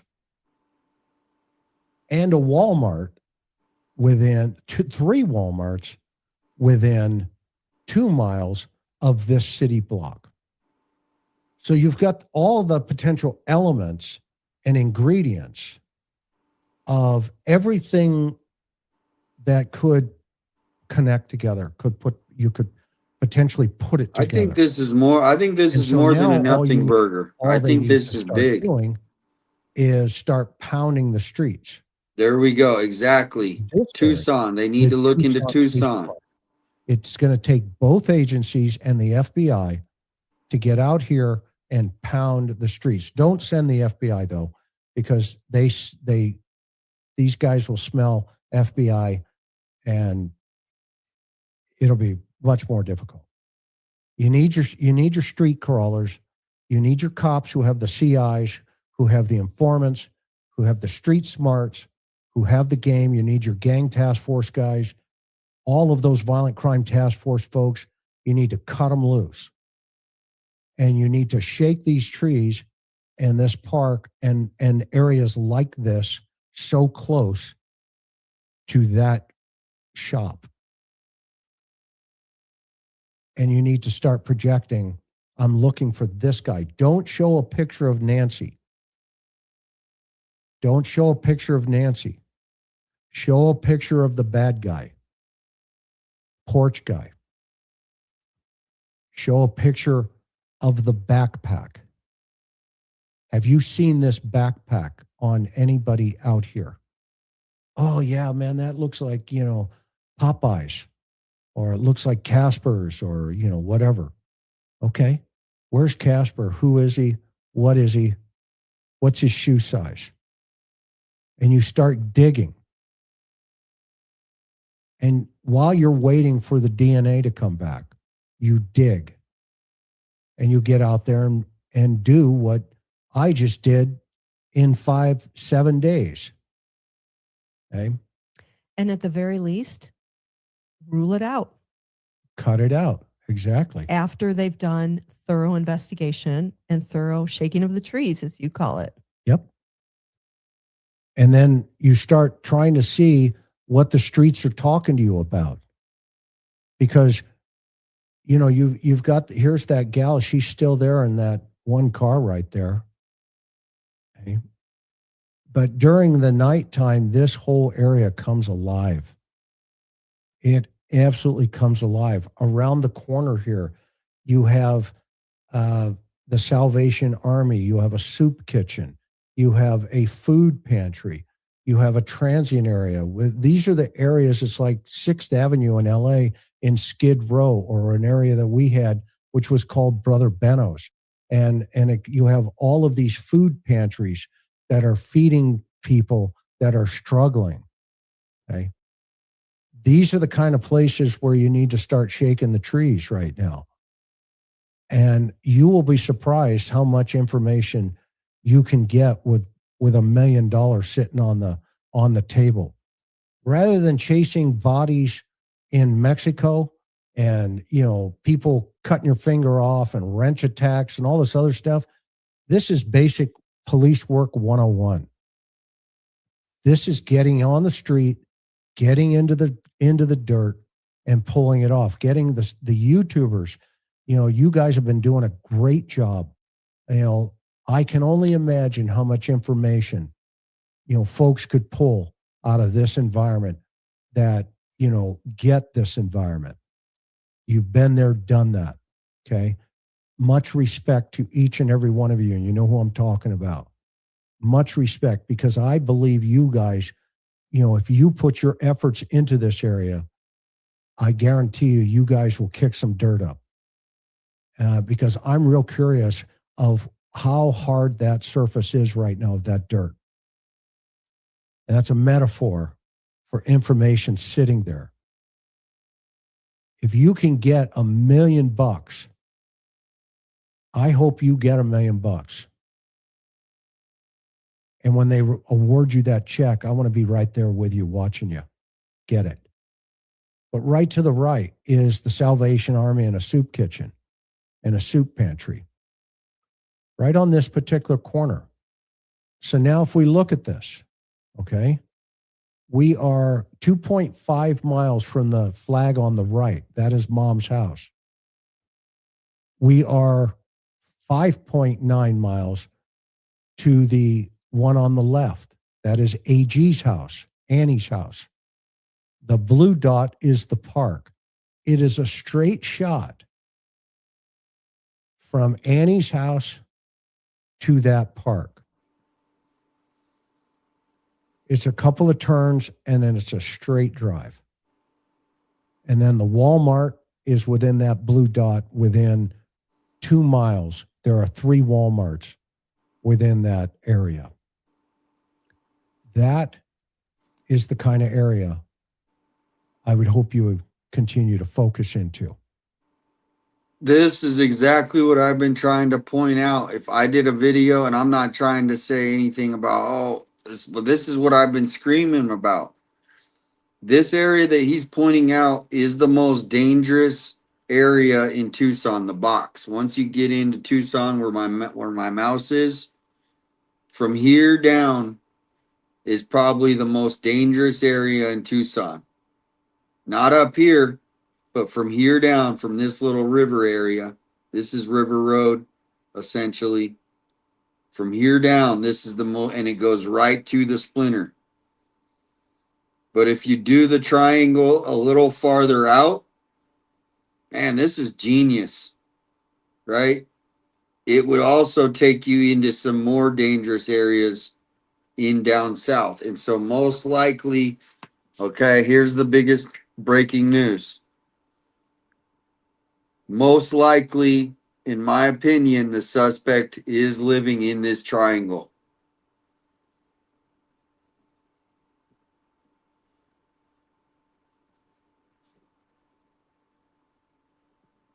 Or maybe he moved, but he was.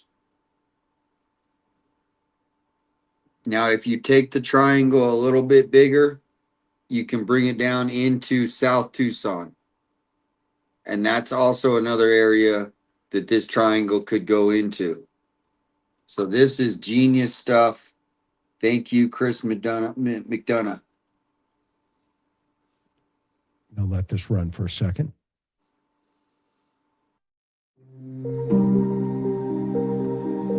Esteban Park is located in the Dunbar Springs / Barrio Nida neighborhood in Tucson, Arizona.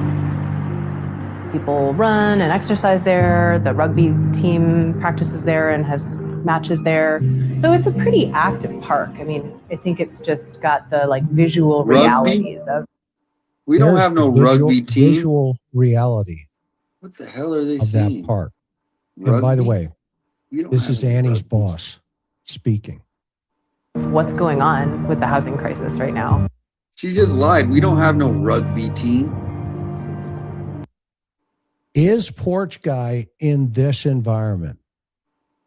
Is my question tonight. Is Porch Guy in this environment? My name is Natalie Brewster Wynn. I'm not saying he's homeless. I'm talking about criminal element. Yes, I Because think he that's is. the kind of guy we want to be looking for. There is no way you leave this environment and show up at Nancy's front door at 2:00 in the morning without knowing why you're going there. Is this the chef or the waiter's environment? I would submit to you, this is the kind of place you will find the waiter. Most people call me Nat, and I am the founder and one of the co-executive. Whoa, look at those. Look at those. Oh, I've never seen earrings like that. Look at those things. Those things are beautiful. Directors of Splinter Collective. Look at, they're so blue. Our official nonprofit name is the Splinter Art and Community Fund.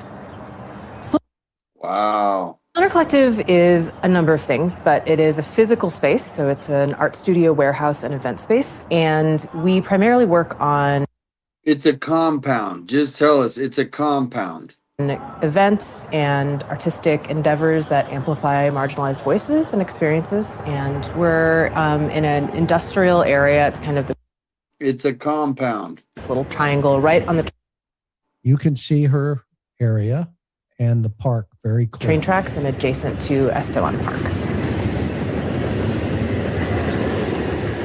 To me, everything is an ecosystem. We can't.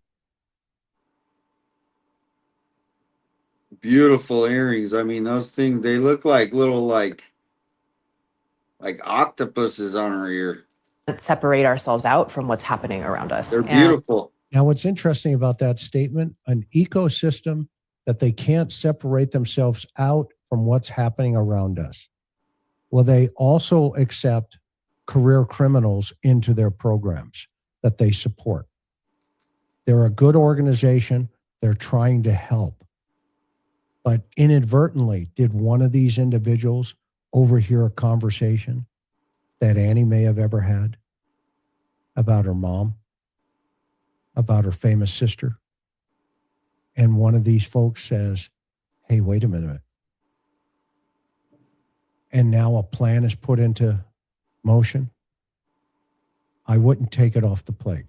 And we are in the middle of a bunch of different resources. The Caridad Community Kitchen, a bunch of churches that do soup kitchens and food pantries, the Salvation Army. And so you have people gathering where there are some resources available.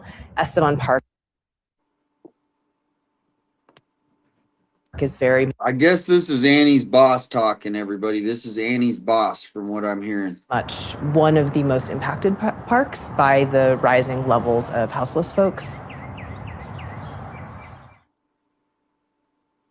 This is a heat map of the crime Look at the very top, the star. I swear he watched one of my shows. That's the area where Nancy lived. That's exactly what I said. If you guys go back, I did a show just like this. I'm going to have to repost it. I showed you guys where Nancy lived, where the high crime is. This is, I mean, I'm so glad he's finally. All the guns is the area where Annie goes towards her shop. All of that area down on the bottom. Oh, man. I didn't think it was going to be this good. Is this a contact site? It's something we have to think about. We have to think about this.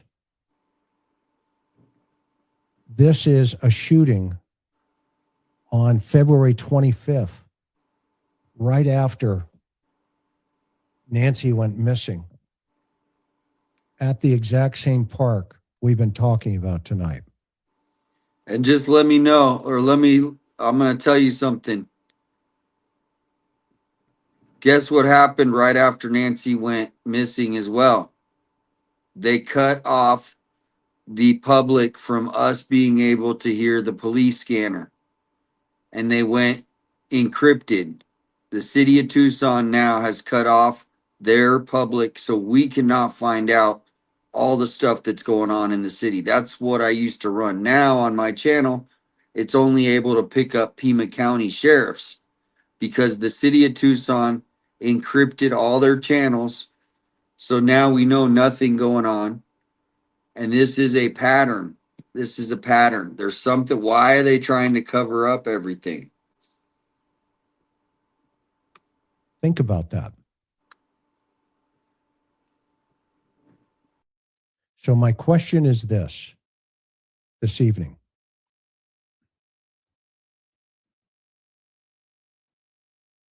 And the question is, bring this out.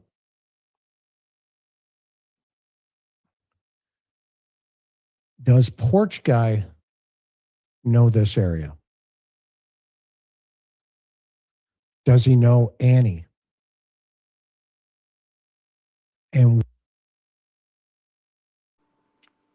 And here's my conclusion, well, my hypothesis based on what I'm hearing tonight.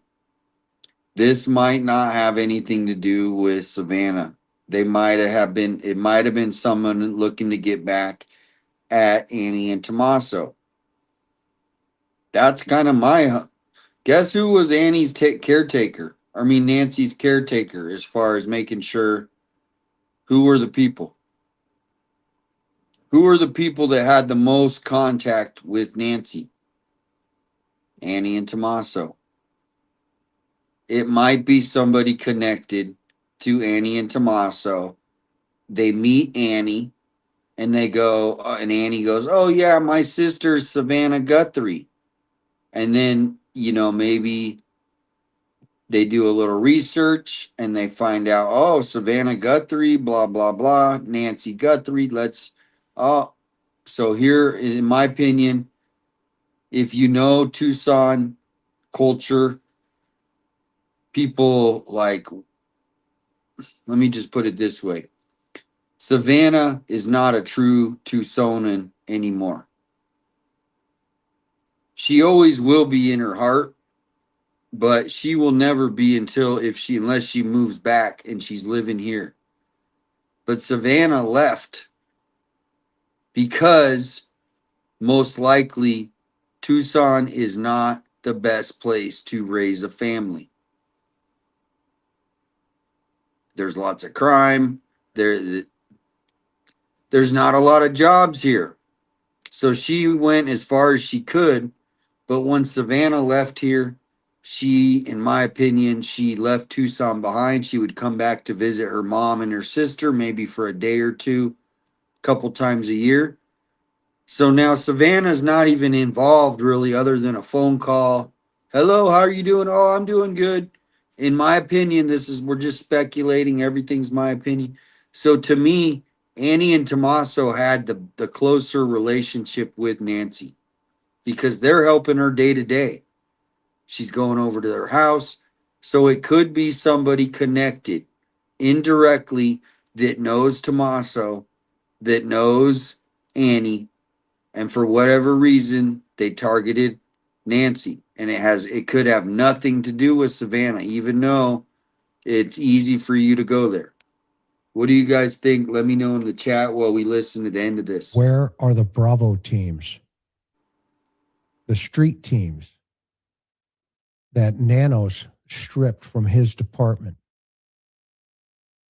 that could be working with the Tucson Bravo teams, meaning the specialized units, to go in and to talk to all the CIs,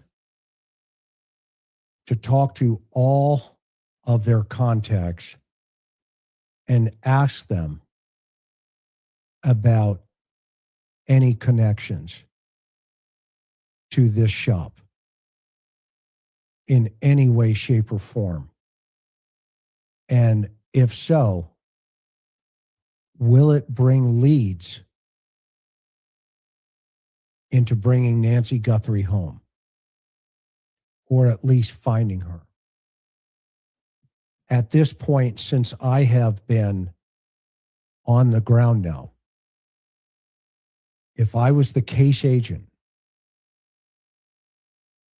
I would seriously take this information very seriously and very carefully. Start structuring interviews and putting people out there and shaking the trees. It's necessary. You cannot ignore it.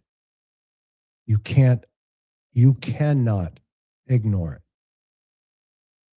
Karen, thoughts, takeaway? And along with that, I would say local media in Tucson needs to be asking the Pima County Sheriff, why? Well, have you done this? And if you haven't, why not? And continue to press them and ask questions.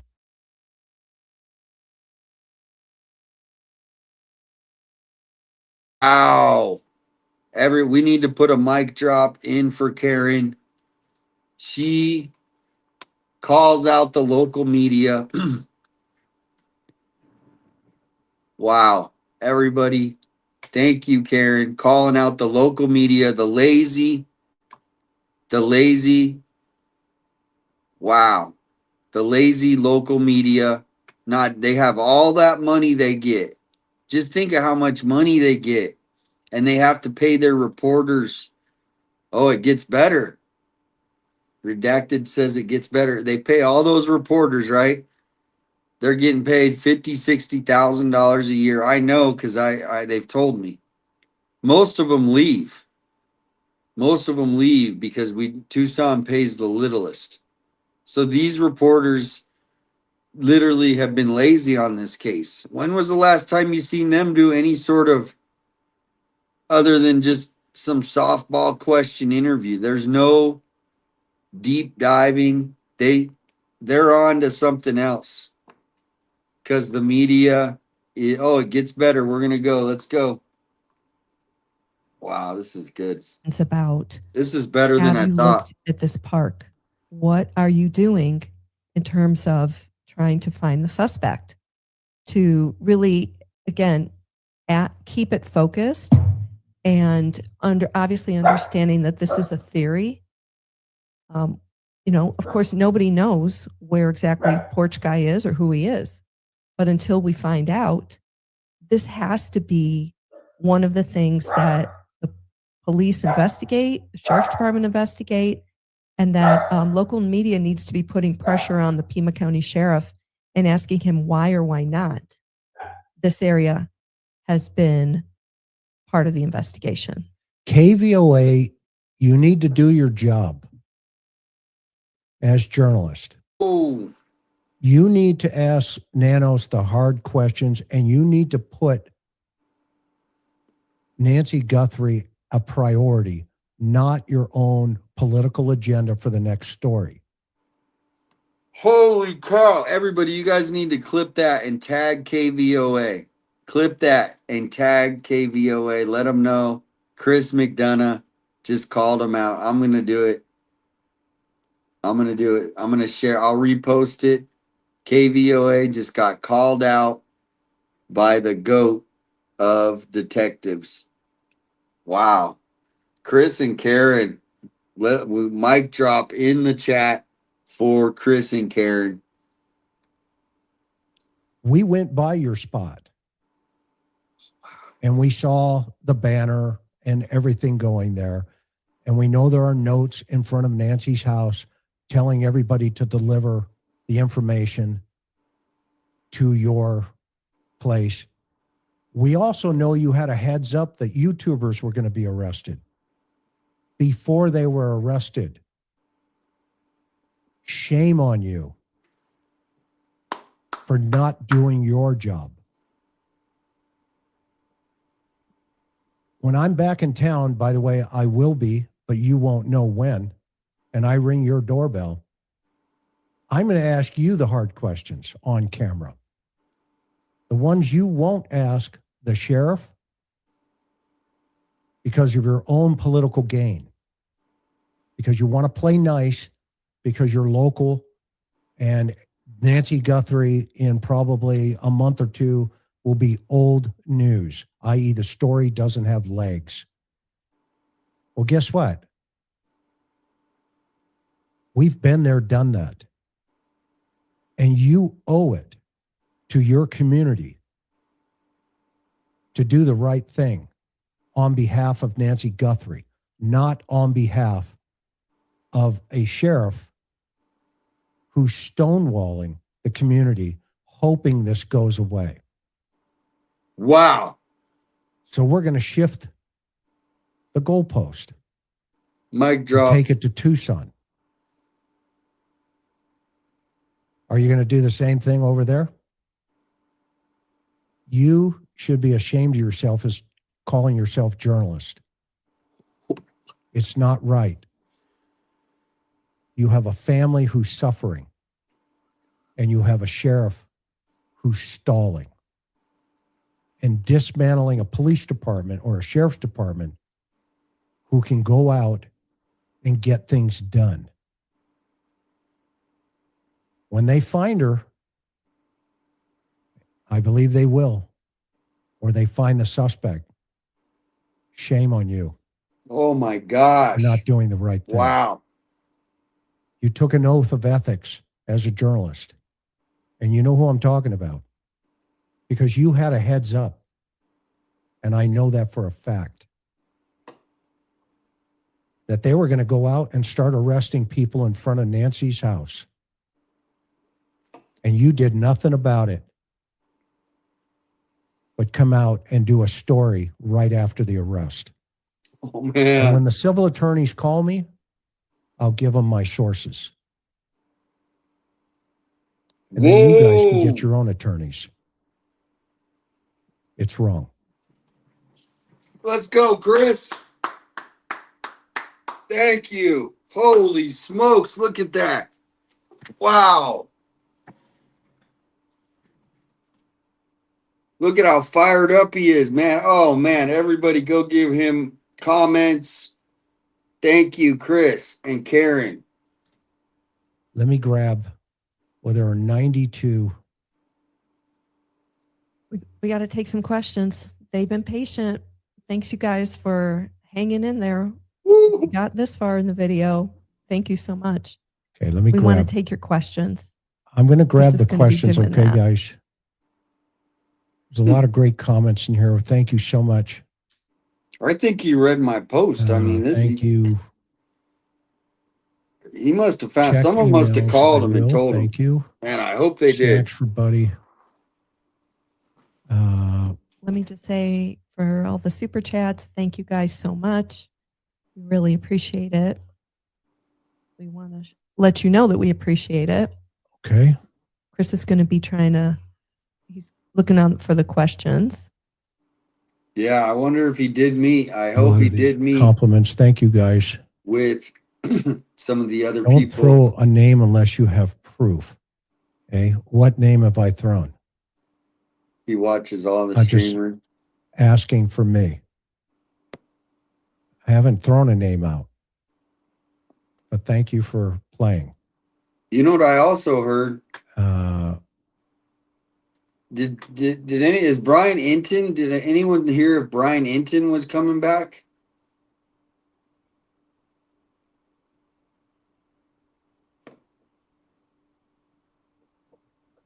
He threw no names out. You can rewind if you rewind. Wow. I had no idea that the case that tonight would go this way. I thought he'd be like going in like they have like a suspect, an international suspect, or, you know, I don't know. Maybe he goes like, they think this, I don't know. I didn't think it was going to, this is shocking that he literally is on the same page as me with where I think they should start looking, in my opinion. I don't have the experience that he does. He's the guy, I mean, he's the guy 40 years. I think, I mean, I don't know how many cases he solved, but numerous cold cases. And then he calls out KVOA at the end. If you guys could clip that part, I know Captain Kev, well, he'll be out there. Shout out Captain Kev. He'll be out there clipping it for us. Thank you, anyone who can help do that, because some people are really good at that editing. And if you are, help us out, clip that up. Any part of this interview, the part where they're showing Tucson, but here we're gonna get back to the end of this.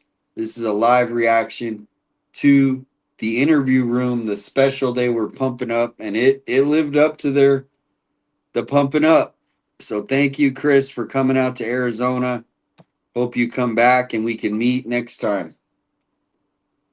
Do we have some questions in there? no, I'm not seeing questions. I'm just A lot seeing of comments. Comments are good. Did I feel we were being watched while on Nancy Street? Combo plate. Yeah, we had neighbors come out, but I just waved at them.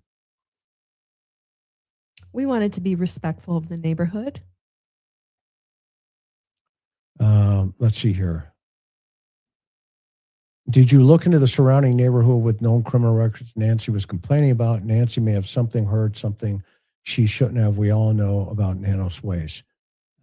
We looked around the entire area, and we have more coming on another video that's going to bring more information to the table. Prayed this AM for Chris and Karen. Nobody should outlive their kids. God bless you, two angels on earth. Please send treats to Buddy. Thank you, Save America. We You appreciate hear it. that knucklehead below us here. Yeah, this is good. Correct. Porch guy's not homeless. That's what we said. Too well dressed. By the way, that well dressed is brand new clothing, though. That's something to consider. Mustache too well trimmed. So you think one car was swapped en route. It's possible. Anything is possible. But where do you get the car is where I want to know. I find it interesting of what we just reported. Say that again, Karen. High Cheekbone says, I think you're right about the car dealership using That different is funny, cars. Brian. Don't forget, LD lives less than 3 miles from Nancy and knows the hood. MG Motors is one of those car type of dealers. Please look into the dots that connect there. Yeah, and I see that Luke is a local dope dealer and that somebody dropped a dime on him to get him. Luke is the what deal? Pill dealer, maybe. So, a brief summary of what's going on. Basically, this is a special Chris McDonough from the interview room and his wife Karen, and I'll give you a summary. He's basically saying that the suspect is most likely in Tucson. There's lots of shady encampments, and so he could, the drug world, right, so to speak. These are the kind of people that organize. They're looking to scheme. They're looking to anything, right? And so there's a big triangle. You can rewind too. You can rewind. There's a triangle, and it goes to Annie's Splinter Brothers. And so basically, in that triangle is the worst neighborhoods in Tucson.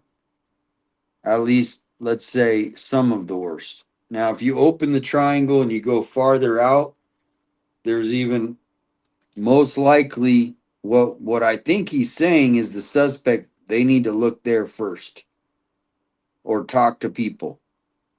Flyers, this thing going. I mean, but if Chris and me went to these encampments, you don't want to go there alone. So me and I mean, if he was going, I wouldn't let him go alone. You don't want to go. I would say, hey, Chris, don't just go you and your wife either. You gotta go in a group. These people have hidden things under their shirts. Who knows? They might even have, the pew-pews themselves. They do. A lot of them do. A lot of them have houses. They live with their mom or their dad, their step, and then they go out to the park to sell their junk. And then they're the ones that you got to worry about. They hire people. They're connected to the top guys. I don't know. This is a great interview. So that's the summary. Out of the picture. Not saying he couldn't be. I'm just saying word on the street. Somebody dimed him off. Misty says, this is amazing work. Thank you to you and your beautiful wife. I hope you guys will find the common denominator. You are both so appreciated. Thank you, Misty.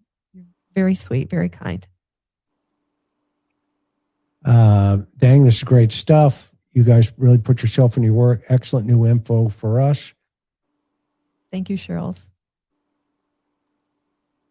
A lot of comments here. Exactly, Carly. Carly says, ask them hard questions, but they won't. This stream was so good. Much respect for my Chris attention. and Karen. Thank you. Thank you, Carly. Thank you, Shirley. You We got- appreciate you. We do. And I'll run a lot of these chats here. I didn't think it was going to be You feel this like good. it's more about A now, not saying she's involved, of course, but could it be someone that was infatuated? It's possible. Part 2 that tomorrow. The circle of Part 2 influence, tomorrow night, everybody. i.e. the contact site here that we're potentially talking about, the elements are there. They could be there. And as an investigator, you can't ignore it. And that's why the expert panel that we'll put together. Oh, no, Tuesday as well. Tuesday, I everybody. think anybody who's ever worked Not major tomorrow. crimes would go, what? It's something you can't ignore. Thank you. It seems fairly obvious right there. Am I Tuesday wrong? night. Yep. My fault on that one. Barrio BMX trails near the school district office, and where a tip said a man believed to be porch guy could be found there, Broadway and Park. Transmission specialist needs to try the vehicles to repair. There you go. That's the kind of stuff you chase. That's what I've been saying. Where is the Tucson police detectives? Are they working on the case?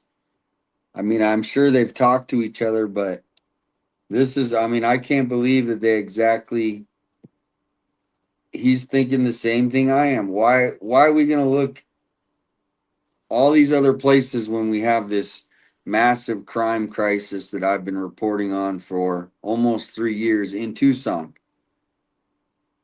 Like, wouldn't you check here first before you check, you see billboards in El Paso, and it's like, check Tucson first. I think he's on the right track. No, we didn't go onto the property. We stayed on the public street. Yeah.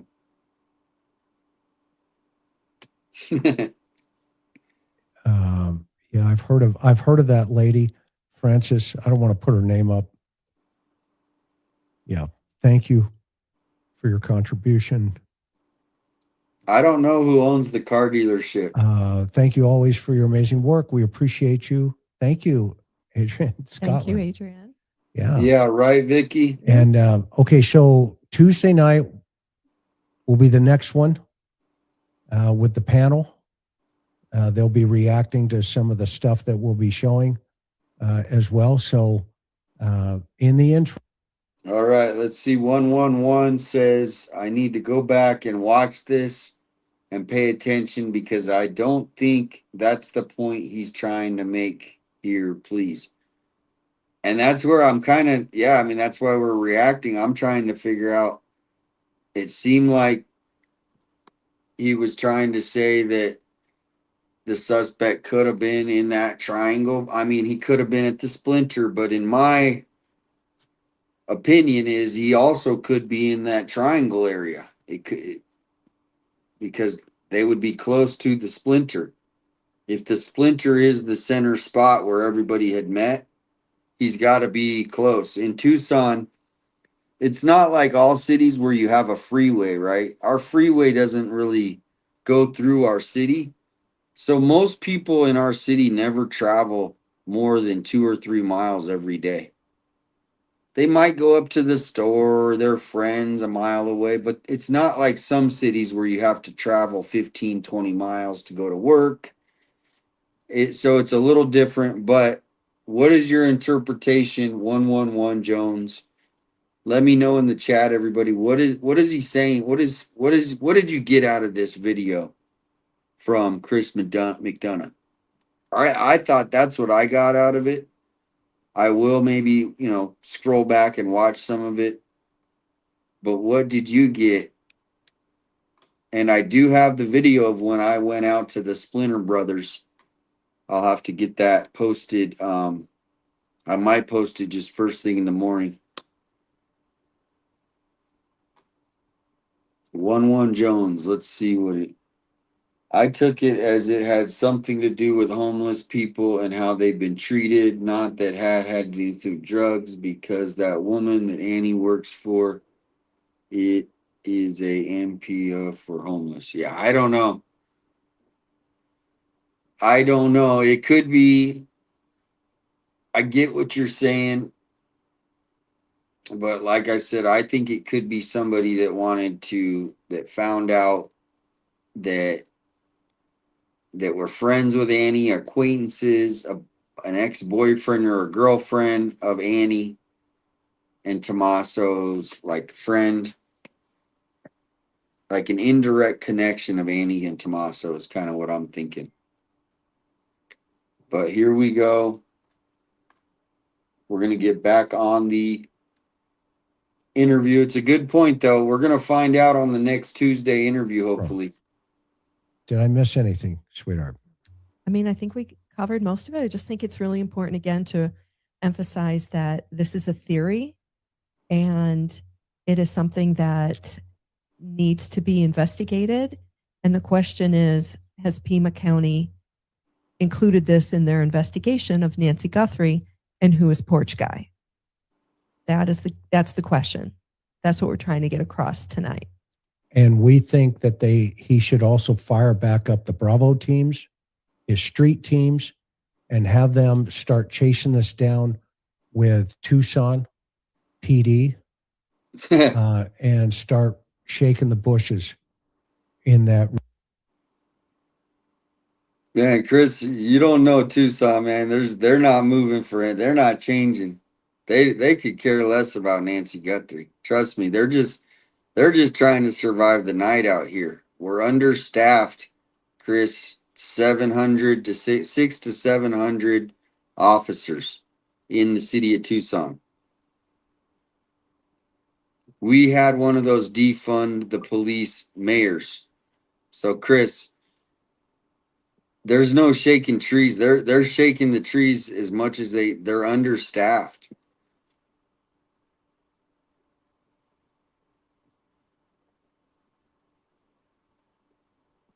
Understaffed by 600 to 700 officers here in the city of Tucson. I don't know if he knows that, but maybe he'll watch this. But they're not changing anything. There's not any room to change because there's no money, or there's no officers to fill the positions. The officers they need on the streets. And like I said, they're 600 to 700 officers short. If you tell Chris, there was 276 that either resigned or retired early after the George Floyd riots because the lack of support from the mayor.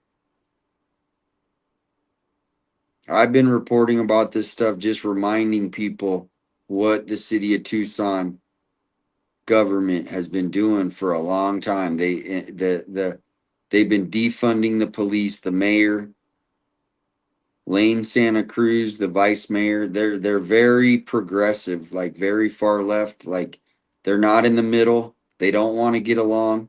And now they've defunded our police, and you're seeing what's happening. So there's no shaking trees because there's just not enough personnel to shake the trees. Region to see if there's any way to connect any of the information back to the House. That's what we're saying. So with that, we want to thank everybody for being with us tonight. Again, we will see you on Tuesday night. Until then, Biaka Mai, continue to take care of each other, continue to pray for Nancy, and Karen and I will see you on the next one. Aloha, everybody. Have a good night. And happy Father's Day. Happy Father's Day, Chris. All right, everybody. Let's see if I can check the chat. Check the chat.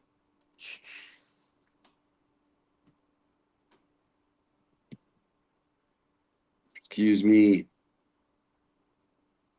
All right, welcome back, everybody. That was a great special. Let's check. I'm going to try to go back a little bit and check some of the chat.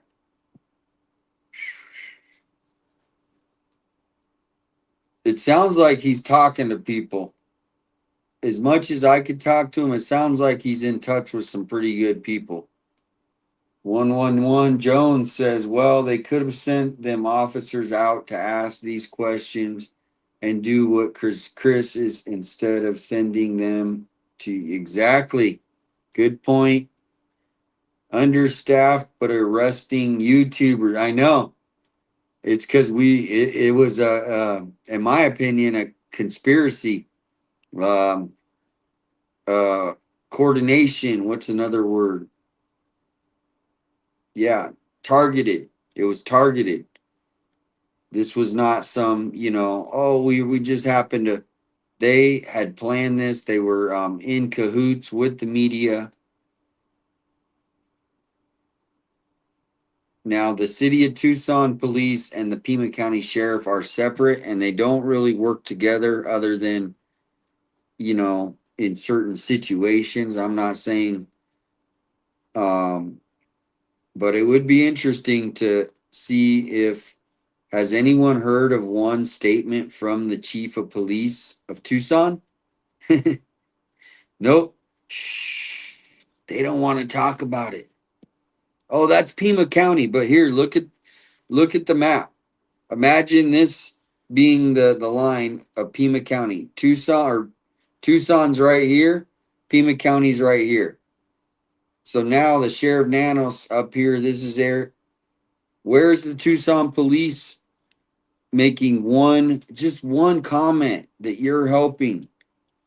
It's seriously like, do you think we're that stupid?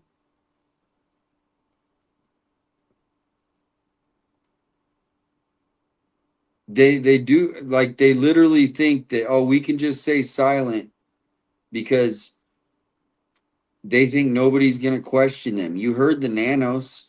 Oh, I'm not used to people hanging on my every words and then me having to live up to it. I don't know the exact wordage. But I've been talking about this, and it's finally coming to the world stage. What's going on here in Pima County? I'm not just coming out here with some bullshit. It's crap. Slip. This is some real stuff that's going on here for a long time. This isn't just, you guys are just seeing a long pattern of the same thing. So let's get to the next father. The next father and the rookie of the year. You guys are you're never gonna believe this. You are never gonna believe this. But Boomer is now up to almost 3,000 subscribers. Last week he was at 515. The old Boomer is now up to almost 3,000. To give you the exact number, he only has 21 videos, guys. I think we got a Babe Ruth on our hands. Look at this. Glenn Boomer Moore. He is as known as Sergeant Boomer, retired homicide detective and supervisor from the St. Petersburg Police Department in Florida. Over a 30-year career, he spent 23 years in investigation and 7 years in patrol. His investigative work included 8 years in narcotics, blah, blah, blah, 5 years, blah, blah. Now, here's where it gets good. During my time in homicide, I supervised over 200 murder cases, and 1,000 death investigations, including that my career exposed me to realities most people will never encounter. And that's what the community is. We are here to help bring tips. So, because we know some of these are hard cases to solve. So we're going to watch Boomer's new video, but I also want to, oh, look, he's got overalls on. Look at that. So here's the link to the video. Give him a follow. But wow, he was at 515. And then we shared his channel, and now other people are seeing it. So here's his channel. We're going to just watch this. I got to run real quick to the other room. Be right back. And then I'm going to be listening, and then we're going to react. He's saying this is titled Nancy Guthrie staged kidnapping. Need a drink. All right, here we go, Boomer. Thank you, Boomer, for all you're doing.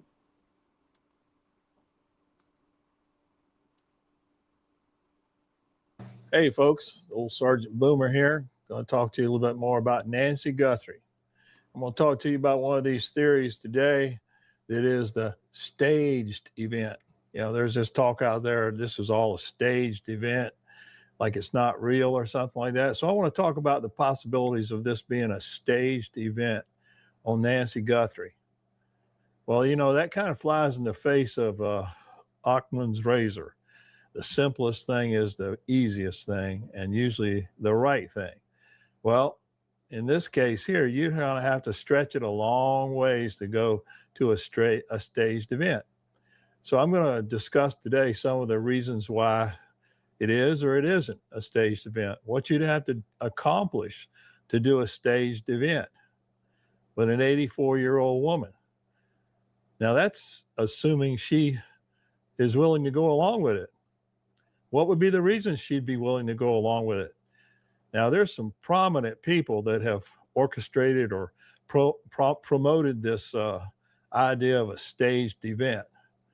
You know, some psychologists and different ones that are very popular saying that, you know, maybe this is a staged event. Well, I guess it could be, but you're going to have to talk this 84-year-old woman into something that she'd never be thought of in her life, that she would go along with staging this thing. And for what purpose? Just think about it. The types of blood drops that they were mixed with mucus, you know, fluid from inside of a person. Okay. So that's hard to stage. And then it comes back to Nancy. So that means to get Nancy's blood, you would have had to suck some blood out of her some way in order to stage this thing. She would have to agree to that.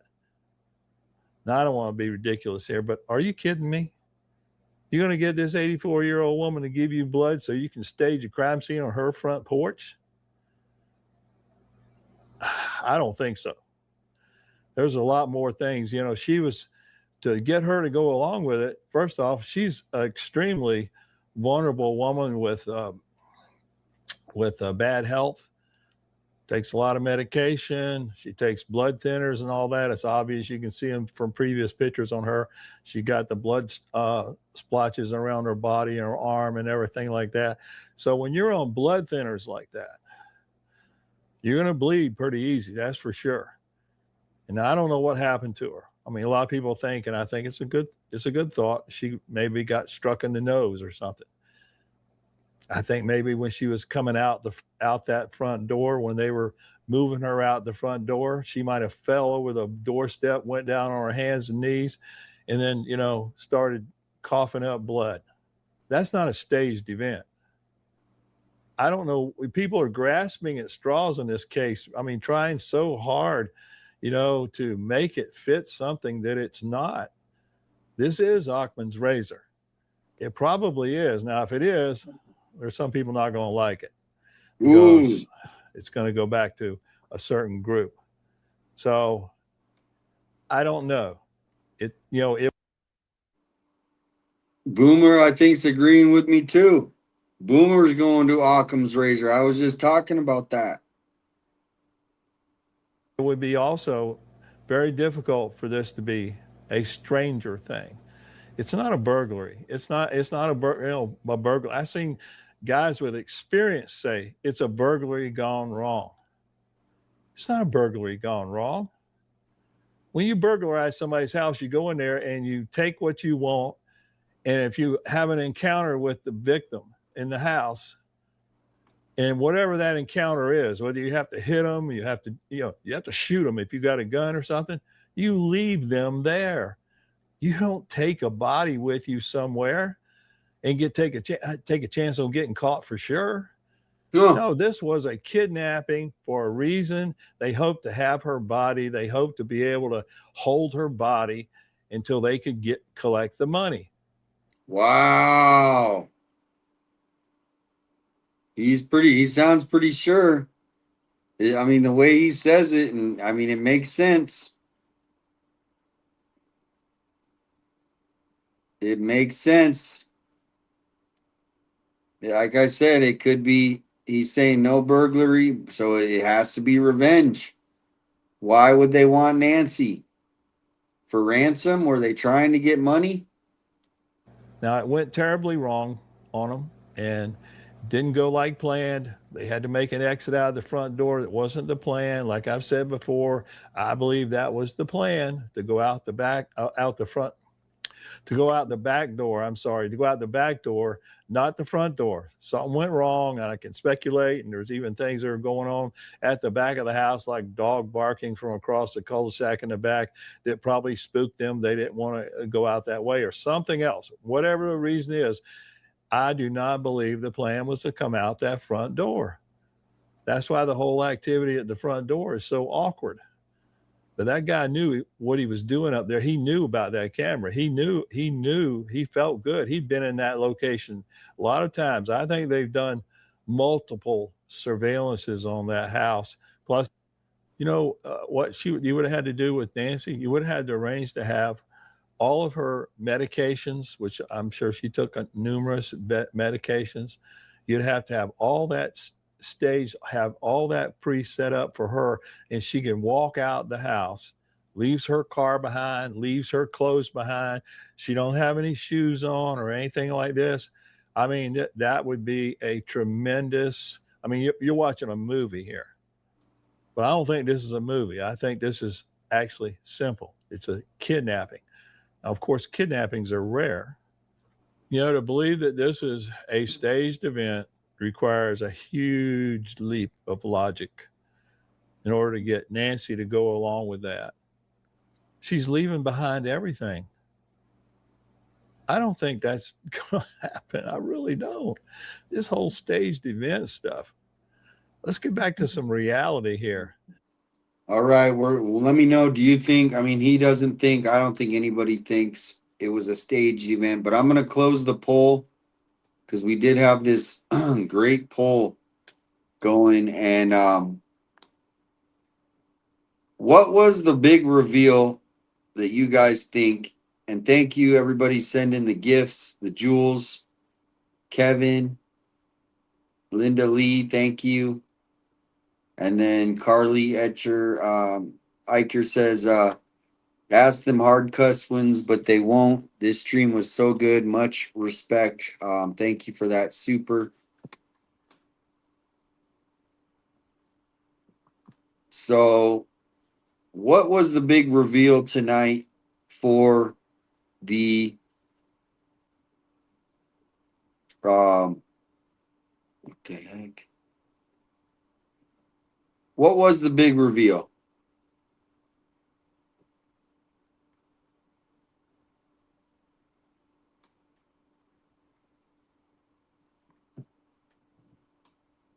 So I think what somebody put in my email is here's what they think. You have to read between the lines of what Chris is saying. He's saying Annie is involved in her mom's disappearance. That's an email I just got. So that's what some people are thinking. Is that what you got out of this? Now, do you remember what Ashley Banfield said? So ER writer says the perp location and connection. It is interesting.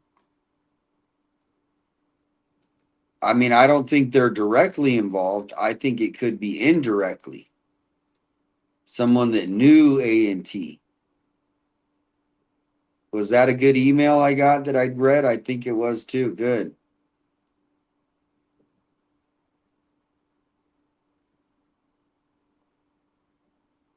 It could be somebody looking to get back at A&T. Everybody's saying that in the comments. He called out the journalist. That was another thing at the end. Thank you for having our backs and just standing for our Constitution. I mean, what he saw was like, whoa, this is how, I mean, he knows. He knows. So, I mean, if he's saying it, hired by them. Now that would be interesting. I was thinking it was just someone to get back. Crime Crunchy said I got the homeless folks are in the vicinity of Annie's. Yeah, and I have that video. I'm gonna post that video.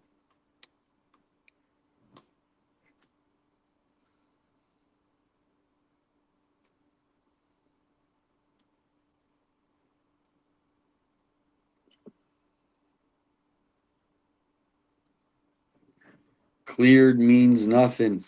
That's what a lot of people say. Tanya says, I think it was possible, new location in connection. A person who was watching the family that is connected to the business mentioned indirectly involved. I keep saying Savannah knows this, and that's why she's back in NY. Well, I think, I think Savannah, like I said, she's not really invested into Tucson anymore. It's kind of like she came here to visit her mom and maybe your sister, and then she would be out. There's no reason for her to stay here anymore. Her life is not in Tucson. But Annie and Tommaso's were. All right. So if you guys want to get over to Boomer's channel, we're going to get back on this. Here's a link to his channel.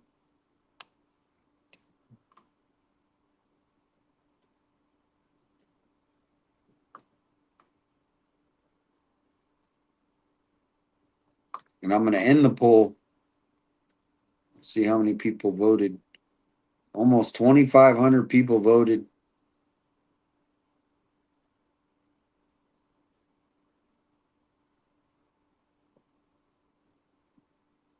Thank you, Kess. Thank you, Kess. There's tons of forensic evidence that are there that she left. That blood on the front porch and all that kind of stuff indicates a violent struggle, not somebody who voluntarily left that house, walking with no shoes on, leaves her own car there, leaves her clothes there, all those kinds of things.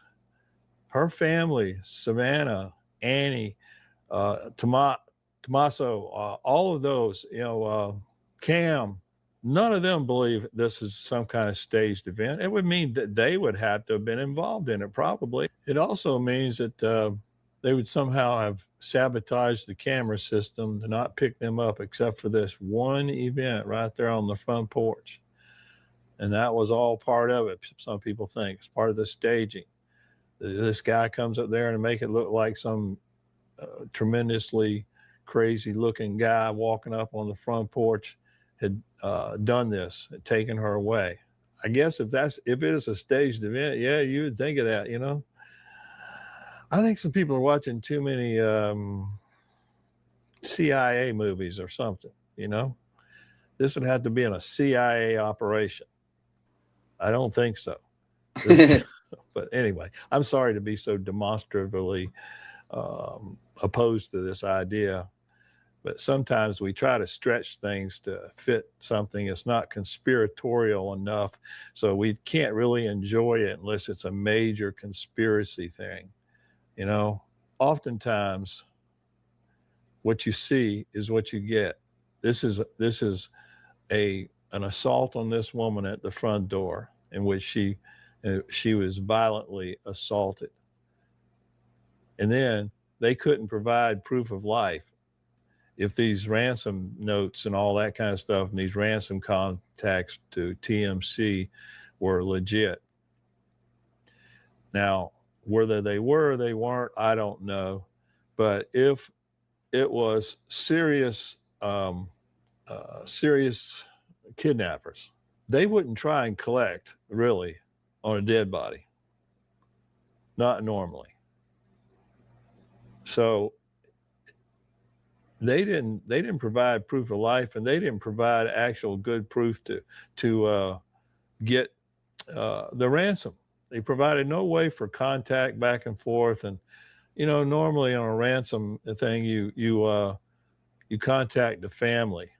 Now there's some things out there that are coming up that are going to be interesting to see. This Derek Coletta, or however you pronounce his name, he's got some kind of case coming up in a few days, or some kind of hearing. And I think he's going to change his plea or something. Is there a plea deal going on there? This is the guy who sent information to Tomas about, did the Bitcoin come through yet? Now that's interesting stuff. I don't know what's happening there, but we'll see whenever his court thing comes up. If he's pleading, is he getting a cut on a deal because of something he knows? I don't know. Let's wait and see. But this is not a staged event. I mean, really, I'm sorry. I just keep going back to this. Really, think about what you'd have to get Nancy to do to go along with this. And who is it benefiting? So let's get back to some reality here. This is a financially orchestrated, targeted extortion to try and get money from the Guthrie family, from Savannah. I don't know what kind of finances Nancy has. I don't know what kind of big portfolios she might have had. And we don't know a lot of things because they haven't revealed a lot of things. I hope they're doing a complete financial breakdown on all of Nancy's stuff. One of my commenters commented that, that backpack was full of something and it was squared off, and they said it looked like a computer. That's a pretty good thought. Maybe it was a computer. Maybe they took a computer inside and tried to get into Nancy's accounts and raid her accounts. That's what the time frame was inside the house. Just a thought Exactly. that one of my viewers talked about. I've always wondered what was in that backpack. It looked heavy. It looked big. It looked rectangular. It looked like, you know, the size of a computer, a laptop computer. Was that what they were up to? Trying to raid all her money? Or did they think she had Bitcoin and they were trying to get her to give them the password so they could get in and do it?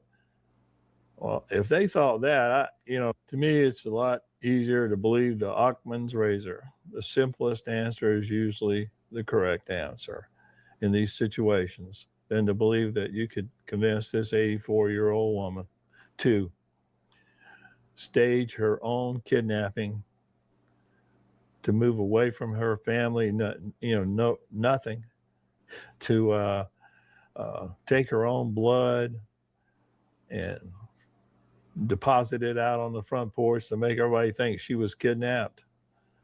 I think that's really stretching it, folks. So, there's a lot of things in investigation that you do, but you take the simplest ones first, okay? These rare events like this are rare. They don't really happen. It's even in like normal murder cases. They are normal. The serial murder type cases, they're very rare. In my 10 years in homicide, we had a couple of situations like that. And you have to deal with the real things first. And unless there's some kind of indication of a pattern that's been followed by a serial killer or something like that, or, in this case, we could go back to, what was it? Jennifer Kaufenhofer's wrench attack is far more likely than a staged event. Yeah, and I do not think the stage event is a theory that I was kind of going. I think it's obviously revenge. Something's going on with revenge after tonight. I think I'm revenge and ransom, maybe. I don't know.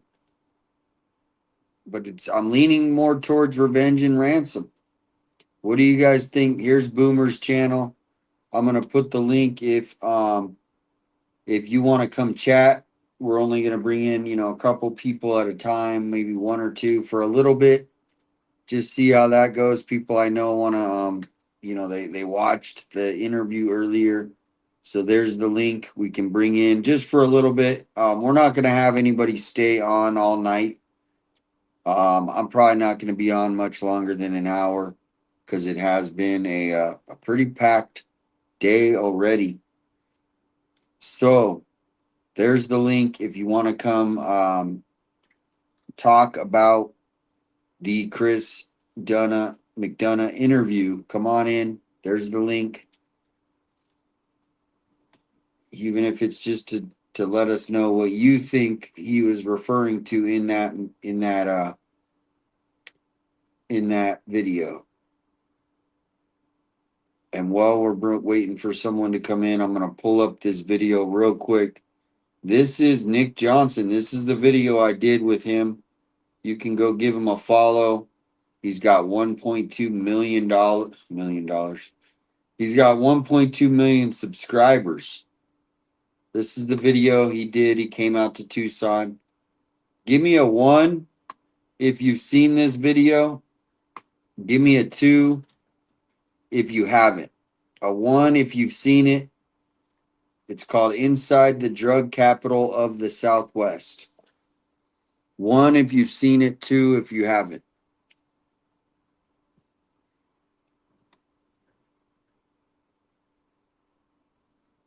One, so we got lots of 2s. Lots of people have seen this video. We're not going to watch the whole thing. Okay, so a lot of people seen this. Yeah, I did show this at least one other time that I remember. So 2, did I say 2? You haven't seen it? Well, let's bring Bruce on. He'll remember. All right, welcome in, Bruce. Hey, what's up, 857? So I just wanted to say that I thought that was cool of Chris to call out what happened. And I just think it's right. I think it's right, and I believe in his heart he knows what happened was wrong. It's like we all do. So that's it, man. I'm not going to take a lot of your time. I don't want to be up here for a long time or nothing. So that's it. All right, man. Well, have a good night. And yeah, it sounds windy where you're at. Oh, oops, sorry about that. It's my fan. I forgot to turn the fan. Okay. All right. Yeah, no, All right. it's all right, man. So Hey, have a thanks, good man. night. Come back next time. We'll see you soon. Yep. Bye. Thanks for the support. All right, UW, are you able to show your screen one time just so I can see who it is?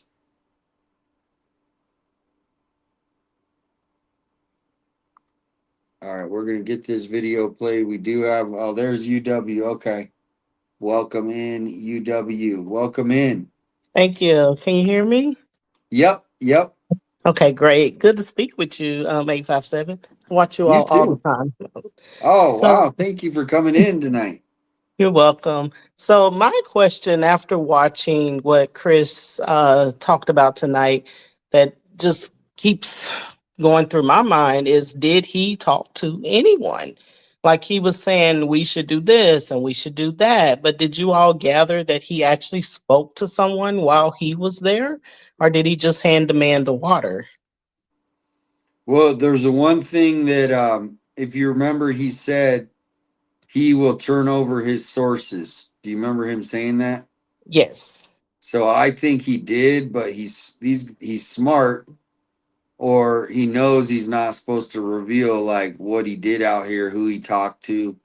But in my opinion, I'm pretty sure he seemed like he probably talked to, Aaron Cross. He probably talked to the crime-free guy that you saw, Josh J, the guy I know, and so I guarantee you, yeah, he probably did. Okay, I see people in the chat saying he did speak to people off camera. Okay, well, that's great to know because I didn't want him to just think you all should go out there and do all of the talking. I was hoping that he actually had spoke to someone, his self while he was there, and I can't wait until he goes back and talks to the news station because someone needs to knock on the door and talk to them. Yeah, and I mean that's a good point, and that's why, you know, I've always wanted to like try to expose some of the stuff that I've been seeing for years, and now it's just happening right in front of my eyes. You guys are coming and you're seeing what I've been seeing For a long and time. it's like I'm like, wow, like I didn't expect people to be so like accepting of this, because it is exposing some sort of corruption, this entrenched politicians where they protect each other, right? We're seeing it right in front of our eyes. Yes, it's a lot. This is a lot to digest and take in.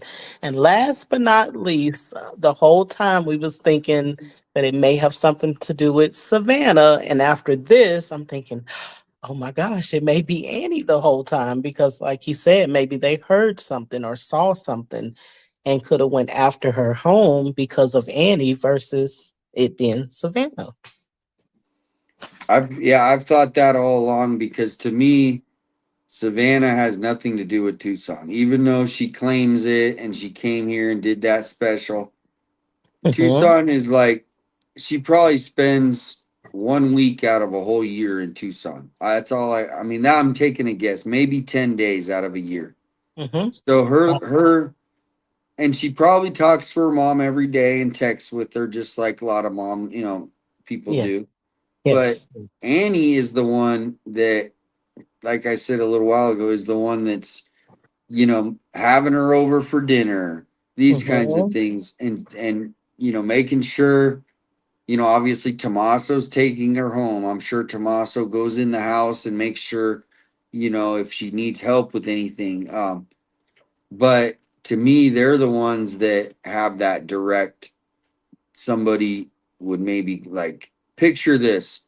Right. Annie goes to Tomas, and this is just a total speculation story, but I'm giving you Annie goes out, Tommaso's a party, right? A big party. And then people are talking, oh, that's Savannah Guthrie's sister right there. Oh, you know what I mean? And Right. then they, do a little research and they go, well, Savannah's mom, or was it revenge that they actually were like trying to get back? And that's where Right. I don't know which way to go. Right, like we're stuck in between because someone in the chat said, but Savannah has the money. She does have the money, but was it because of revenge going after something that Savannah did? Or was it just that they heard Annie talking about this money and it was just all about the money? I don't know. I don't know. I've even been wondering if the Uber driver could have heard something from Nancy driving her there and went back and tried to get her. Like I don't know. This is crazy. Well, they checked the Uber driver, but they need to check all the Uber driver's friends, right? Did the Uber driver call someone? Did they check the Uber driver's phone? Because the Uber driver obviously was the one person that knew, besides Annie and Tommaso, that there was nobody at that house. Because, she picked up the lady. She obviously is alone. You automatically think, oh, she's probably widowed, right? She's older, she's alone. So to me, but they cleared the Uber. Anything that we bring or they talk about that could be, they either don't talk about it or they say, oh, the Uber driver we cleared. Somebody in the So chat said maybe Nancy is the perp. They're so silly. well, But there's so many speculations, and that's partly because the authorities and Nanos has failed the public. yes, absolutely. Absolutely, because everything that Chris said, there's no way the police department and the sheriff should have already investigated this park and talked to these homeless people just to see if they know or have seen anything. Like it's just kind of weird. I don't think Nanos cares. I don't think they're going to do anything outside of what they've already done. Unless it's handed to them, Mhm. there's not much that they're willing to put because it costs money. Okay. And that's where Nanos is all about he's already 4 million over from what I heard. So you can't, the Nancy Guthrie case was the most inconvenient thing to happen to his reign, because now he can't, he doesn't have this extra money. He spent $1 million on the case, and then they went away because Right. and who knows how much is being spent on the Nancy Guthrie case right now, but that's, it all comes down to money, and that's why after those first 2 weeks when Nano sent out 2 false raids, he spent the money, and those people should have never gotten raided. Oh my goodness. How much money do you think does it cost to do a raid in Right. Rio Rico too? Right. A lot of wasted money. Yeah. It's Have you or probably any of the other $100,000 to do a raid or more. right, yeah, and that money could have went somewhere else. So have you or any of the other streamers ever talked to the homeless community and like asked them questions? Yeah, if you follow my Facebook page, I've been doing that, but there's a big community of homeless supporters, people that think, oh, they deserve to be out there. If they want to live out there, let them be. And I get that. Like, I Right. understand that. But these people are not truly like what you're thinking home. Like, what state do you live in? If you don't mind me asking. You don't have I'm to in tell me. yeah, I'm in Georgia.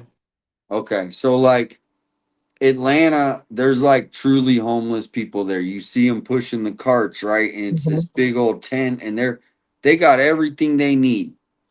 Right. They're not really on illicit drugs. They might drink a little liquor, right? but they're not doing fentanyl. They're not doing the H. They're not doing. They're just the old school bums that we all used to just be like, nah. These ones are not that. Yeah, you know what I'm saying. There's a lot of mental illness here. So a lot of the homeless community has a lot to do with mental illness. That too. And then they did clean up a lot of the homeless camps. So a lot of them are gone now because I guess the administration made them move or leave. So here, because we're so close to the border, the fent is really cheap compared to like Georgia. So that's where it is it's these people are suffering from addiction.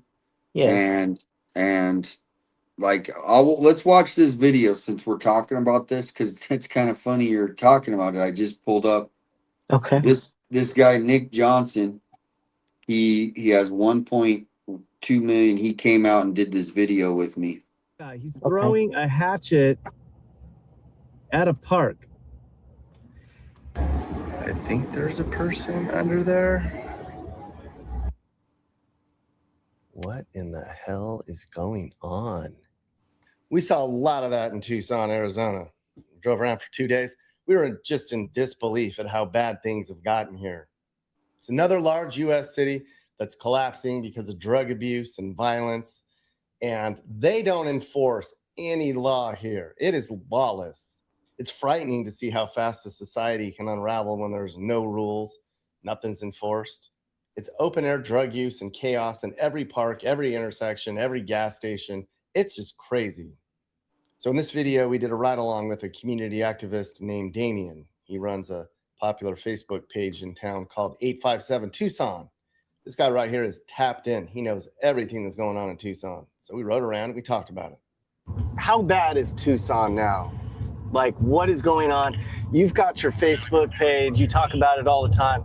What is going on in Tucson? How has it changed? Well, fentanyl is what changed it all. I mean, obviously, drug smuggling has always been a thing. It used to be marijuana, cocaine, meth, and those were all. But then once fentanyl came, it changed everything. And so, being right now, you could drive and you could be at the border in 1 hour. That the pills here are $3, $2 for a fentanyl pill, and so it's just people will move here even from California, from Phoenix, because Tucson is obviously closer to the border. If you can imagine, closer to the border, it's going to be cheaper, and the community, as far as the leaders, are more acceptable. And then it goes up into the justice system where people get arrested. There's one guy, he had 23 warrants, and so they'll just get arrested. They'll be out the next day. There's no support. Catch and release. And that's where it is. Is that how it is in Georgia with the justice? Are they holding them accountable? Is it catch and release? How is it in Georgia?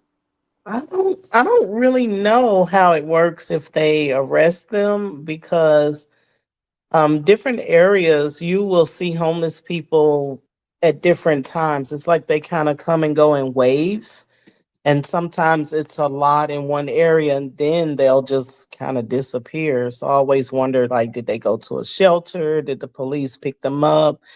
But during the times that you do see them, I don't see the police saying anything to them. It's kind of like they're allowed to be out begging and asking for help, even with their children. So Now, does it look like this though? yes, it's definitely looks similar, depending on Really? what area you're in. Oh wow. Yeah.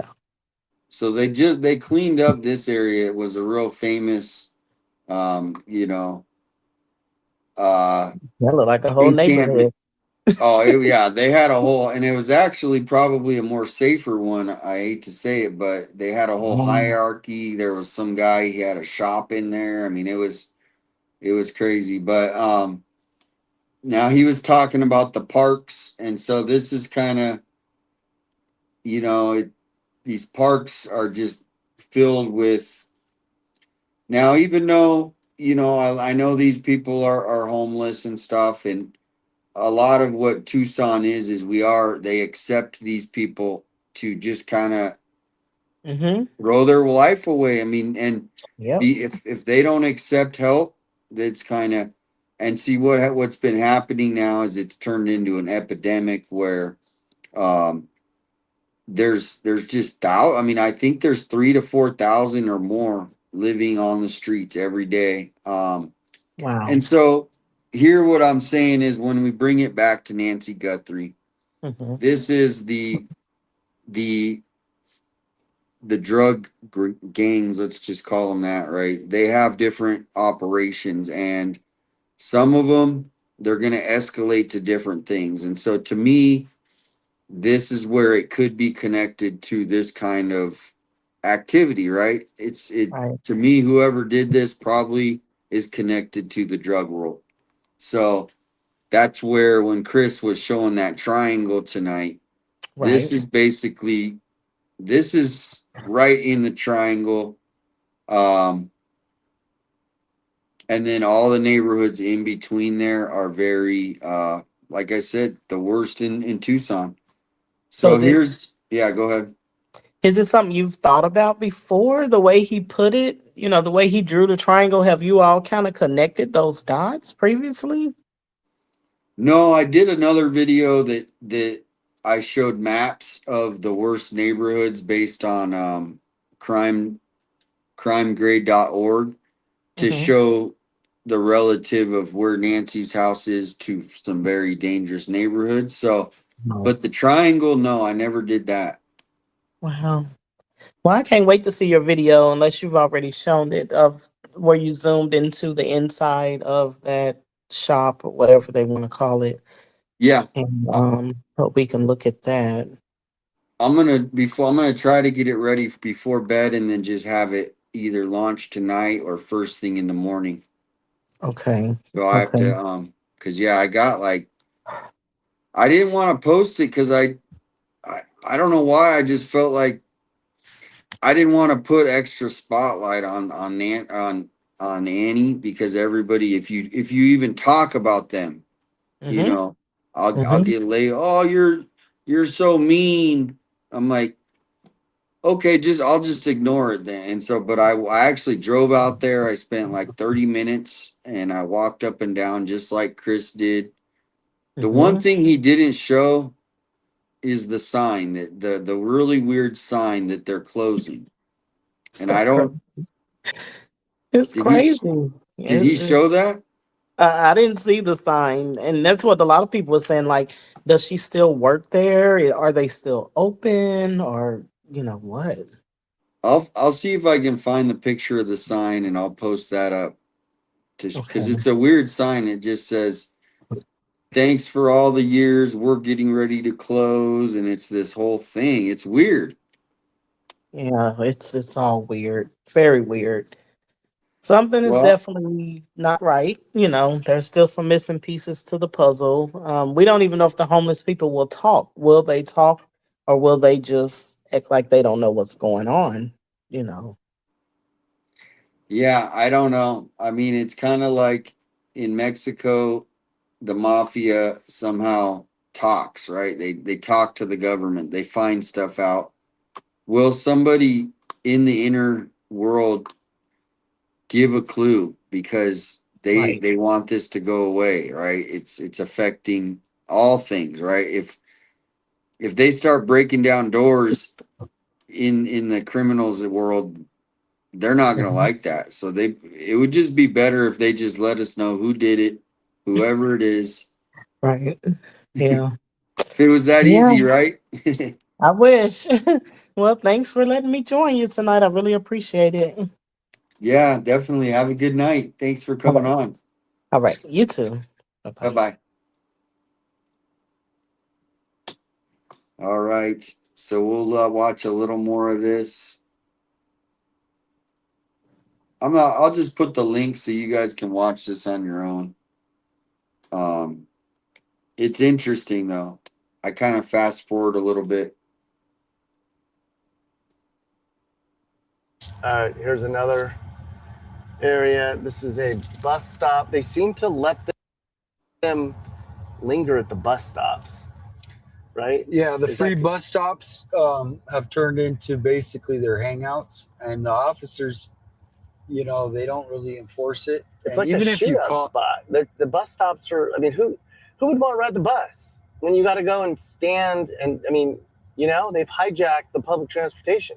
yeah, just since this September, what today's the 7th. Yeah. There's already been like 6 or 7 shootings. There's been a shooting a day, or two in Tucson. In Tucson, just this month.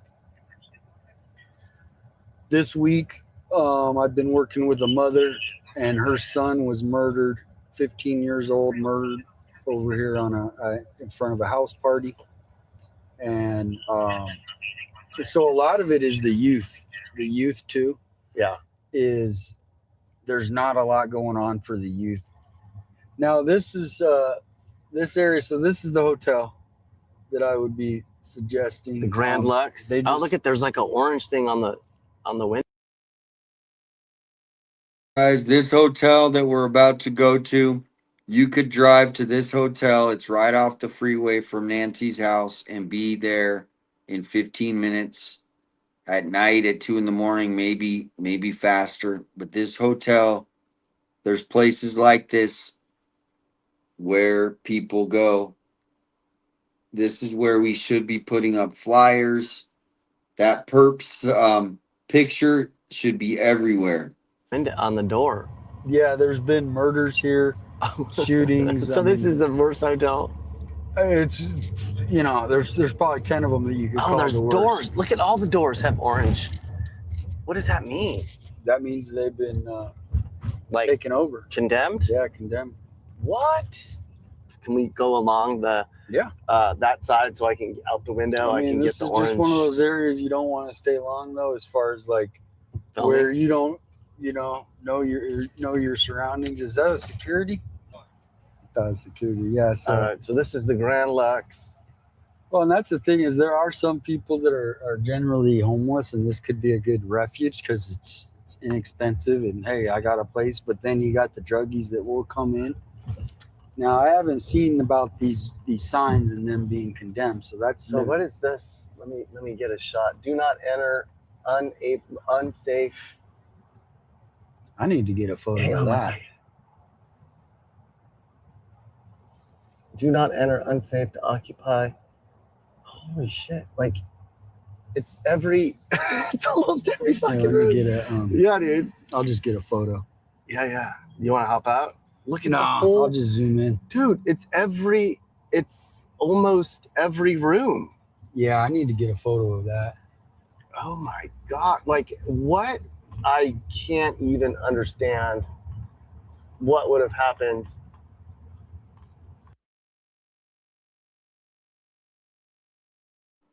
See, right there, this is a perfect example. What Chris was saying in the interview room earlier, if you guys were able to watch it. Look at this guy right there. Do you think he's up to any good?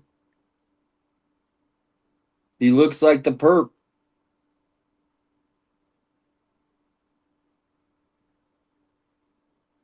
But there's lots of them. They drive around and now maybe he needs money, right? And now maybe the ringleader, remember the chef and the cook? Maybe the chef goes to this guy and says, hey, you want to make some money? I need you to come with me tonight. Well, he gets off his bike and next thing you know, they're in Walmart. Or maybe the stuff's already bought from Walmart. And next thing you know, this kind of guy, I'm not saying he is it, but look how he's got his backpack. There's thousands of these kind of kids running around Tucson right now. I could show them to you, but it's dangerous to go to these areas. He's got his backpack. Look at this. Here we go. If some ringleader came to him and offered him $200 or $100, probably even $50, guess where he's going? He's getting in that car. But look at that. Look how, I mean, it's shady.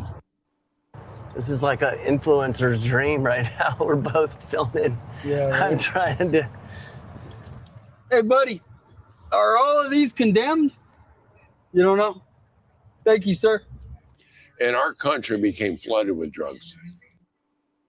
Daniel Gutierrez, he's running for Congress, everybody, against Adelita Grijalva. Here we go. Flooded. And that's caused a big problem that we have in Tucson, which is called zombie land.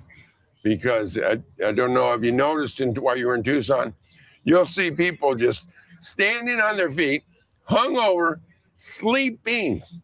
They're sleeping. I mean, this is what this drug, this fentanyl, does to these people. It's killing them. Our people are dying. And that's another reason why I'm against housing first, because you're not taking care of the thing that's killing them. If you care about these people, then we need to address the fentanyl, the addiction. We need to focus on that, then focus on the housing. Because if you give them a sandwich and you give them a warm bed to sleep in, okay, you don't care about them. All you've done is given them a full stomach to take their fentanyl in and a nice warm bed to die in. Does that sound like compassion? I don't put down Democrats at all, because there's some really good Democrats. They just need to step up and realize their party's been hijacked by some far left extremists that want to infect our community. All right, we're not going to get political, but there we go. That's Dan Gutierrez. We're going to just skip through this video a little bit. But here you go. So they're always like worried about, you know, what These two are just got their back. They just sat down like they're just, and they're just like janking on the right there. So here's the right outside the Jiffy Lube. But now, you know, obviously we have the free bus that is spread out all over the city. And so instead of having two or three encampments, there's, you know, encampments that are literally scattered over pretty much every zip code, even in some nice areas. Green light, they don't give a those shit. people almost got hit. And this guy over here, he's definitely.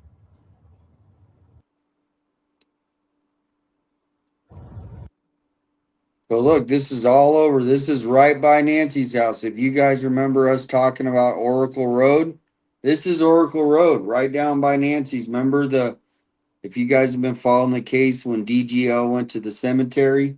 Look, this is right by the cemetery. Care. They don't even notice. I don't think they even noticed the car. Later that night in that same area, there was another pedestrian accident. This QT, I mean, you could park here and this is in the triangle zone that Chris was talking about. This is directly in that triangle zone. Get footage for days, you know what I mean? Just in and out. And they go in these little groups. Sometimes it'll be a man and a woman, and look at that. He's got a backpack. Look, he's walking. Could this be? I mean, there's perps all over these guys. If you go after these, this group, these guys are up to no good. What do you think they're doing? You think they're on the way to work? No. You know, she ends up becoming a prostitute.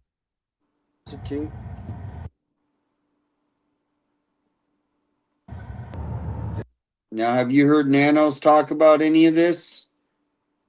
Is Nanos saying, hey, the suspect could be in Tucson? Is anybody talking about it?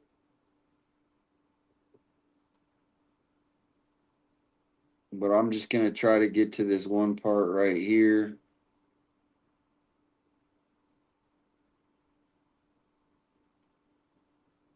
Here we go. From people that they're out there with than anything else. What we need to do is secure our border. We need to stop the drugs. And then we need to start helping these people get through treatment. Tucson's got a real problem. They don't know what they're doing. The leadership in Tucson doesn't know what they're doing. And they think housing first is the answer. It's about the dumbest. All right, this is the last thing I want to show you, then we're off this video, but this is the part I really was looking for. But look at this right here. So we parked. And then look at this. There's actual drug lot deals going on right on the of street. drug activity. I mean, there's people just buying and selling right at a public park. And I know I sound like a grandpa, like, you know what I mean? But why are they allowing this? We saw 2 people pull up and buy drugs in a minute.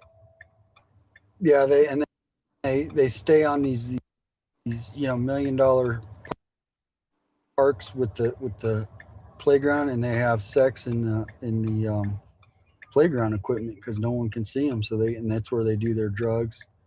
But we probably don't want to stay that long, just because they do have lookouts. Everybody, there's the guy there. What did I just say? We just watched Chris's show. What did he say? I think this guy's a lookout. I made this video long time ago. I'll have to tell you when, like a year and a half ago, way before Nancy went missing. There's the main guy. Yeah. Everybody's always on the lookout, right? Always on the lookout. So as much as, like, even you think someone's looking at us right now? No, they already know we're here. They already know we're here. It's a culture. All right. Well, we got some. It's a culture. Do you hear that? It's a culture of crime. They start out doing petty theft, stealing cars, and they don't get far, right? Well, now they try to do escalate. It could be. We got some footage of in between drug deal. We've been driving around Tucson for about a couple hours, and I feel like Damien's. I keep saying come do something dangerous, and he's like, I can't do that. It's dangerous. I get it, man. You're being a good sport for doing this right now. Well, a lot of it is just knowing these people, man. They're crazy. And like we shouldn't in even different be doing what we're states, doing. this is Arizona. Yeah. It's a little more like you said, Wild West. Yeah.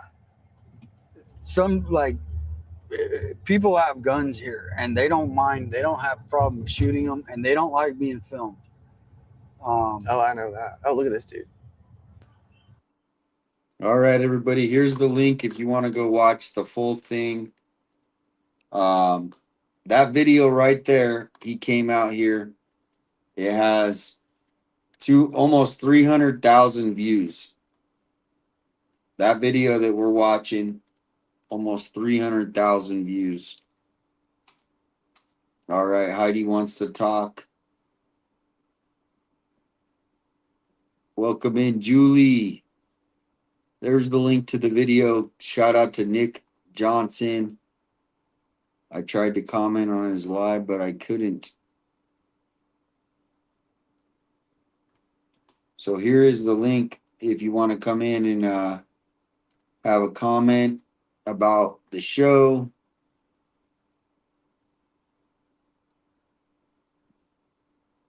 There it is. Let's see what you guys think. I'm interested what you guys thought of tonight's special from the interview room. There's the link. Oh, did I put the link in? There it is. Yep. See if we can get someone. Who was in the car? Who was in the car? That was Nick Johnson. He's got 1.2 million followers on YouTube. He travels around and documents America. And here's his channel and that video to see when it was made.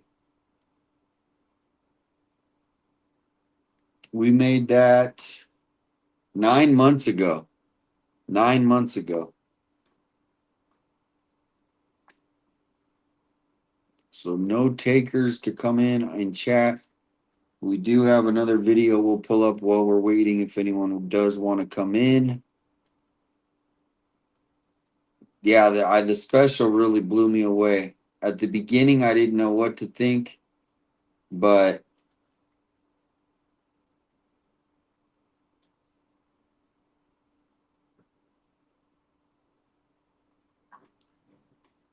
so we're going to go into this new one that I found, a new guy.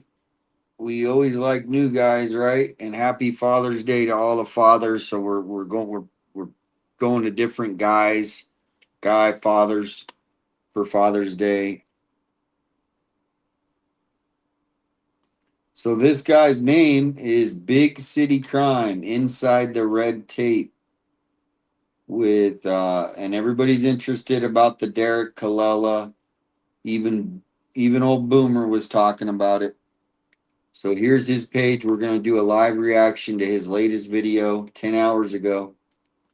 This is about the Derek Kalala interview or not interview, court date. So we are watching this together for the first time. Here's the link to his channel, Big City Crime. Maybe is it new? Have you guys Nick Johnson? I don't know. What do you know about Nick? I think he's cool. I liked him. He's a nice guy. I don't know much about him. He's got 1.1 million, 2 million followers. So I bet he has some haters and some trolls out there. I know that. I know there's probably some trolls. I mean, what's going on? Here's Nick Johnson's channel. I think he's cool. Nice guy. I don't know anything about him other than I've seen his videos. He's came out here. We spent a couple hours together. There he is. Oh, we got a new panel member. New panel member.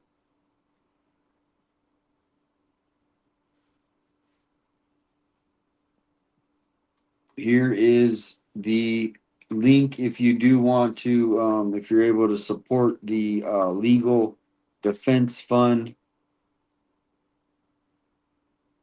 Exactly, Rosemary. Exactly. I don't know who is that in the chat, but it looks like HR Rid Blend. Can you show me who you are in the backstage? Just show the for like 1 minute or 10 seconds, 5 seconds, so I can see you're a real person. Oh, there you are. Okay, thank you. All right, we're gonna bring her on. Welcome in. Can you hear me? Can you hear me? Hey, sorry, my kitchen's a mess, or I would have my. Yeah, can you hear me? Yep. Hello.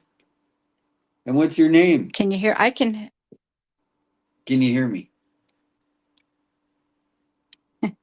Okay. Turn down your YouTube. Turn This is down your actually Heidi. YouTube if there's an echo, and just talk to us here because you'll be able to hear on here. Yeah, so turn down the YouTube, and then you should be All able right, is to. that better? Yep, Is I that can hear better? you perfect.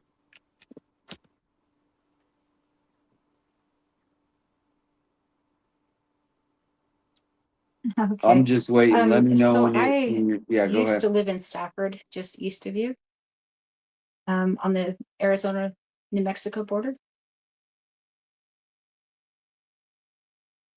Safford. Yeah, I've been to Safford. And I went to the park several times to find my brother. Yeah, I went and found my brother. What was he doing at the park? And I know that the shops there are all very, very shady. And my husband,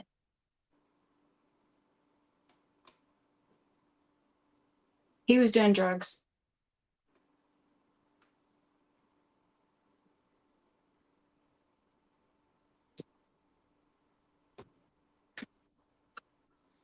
Can you hear Is me that? better now? I moved away from my.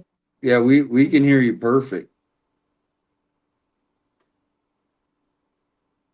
So what does that have to do with like Nancy Guthrie case?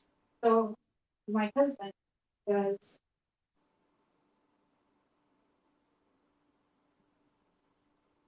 My husband does the taxing auctions there in Arizona. Your phone now we He can't. You're has talking seen too it. far. You got to talk close to the close to the phone. Sorry, I don't even.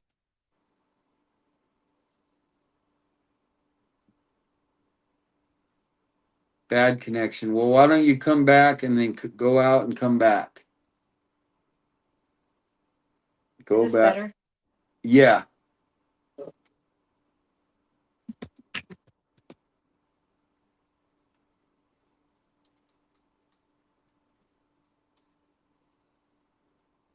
All right. Thank you, Annie.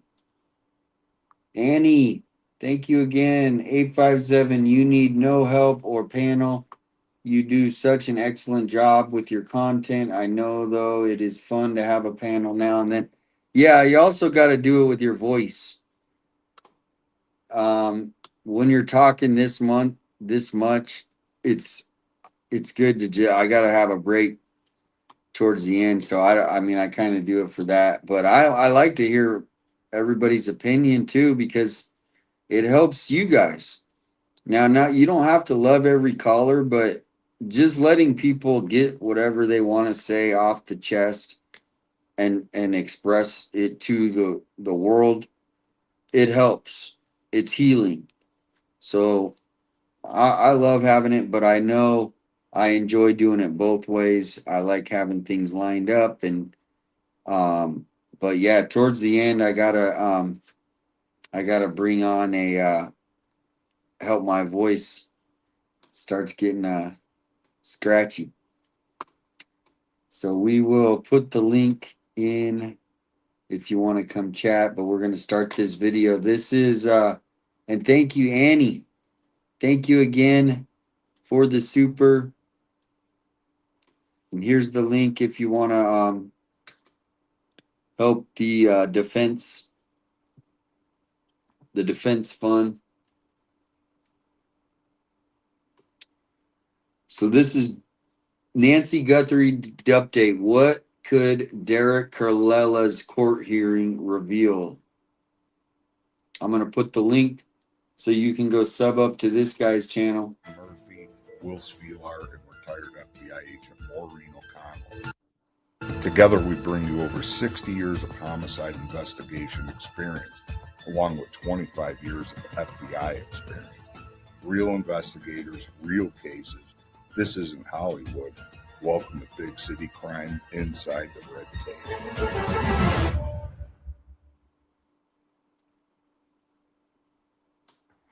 In this show, I, along with Will, Tim, and Maureen, want to talk about where did Nancy go?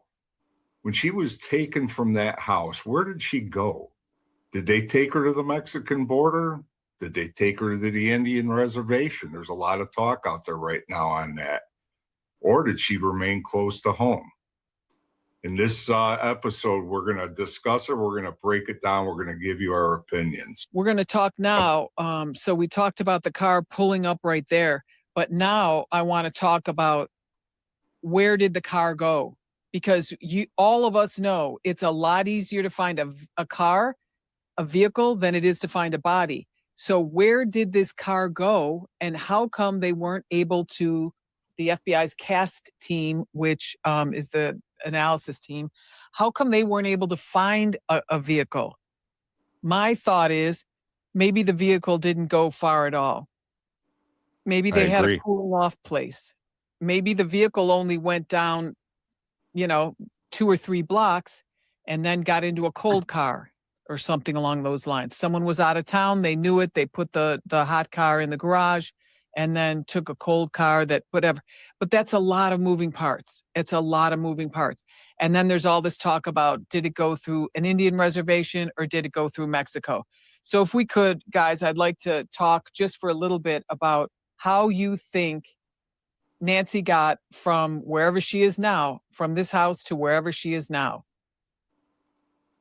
And what are your thoughts about the Indian reservation and crossing the border into Mexico? Well, again, I think we had talked on this. So if you're leaving the house and you're driving in a vehicle, the risk potential goes up dramatically.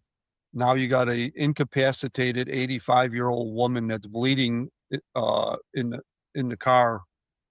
How are you gonna explain that if you get stopped by the police? And bleeding presumably from her face. Right. I again, I mean, guys, we've all been through this. You plan something, you're gonna have a plan. What's What's the plan? So everybody, have you seen this guy, Big City Dan? Is that what's his name? What is his name? The name of the channel is called Big City Crime Inside the Red Tape. He's got 14,000 subscribers. Here's the link to his channel.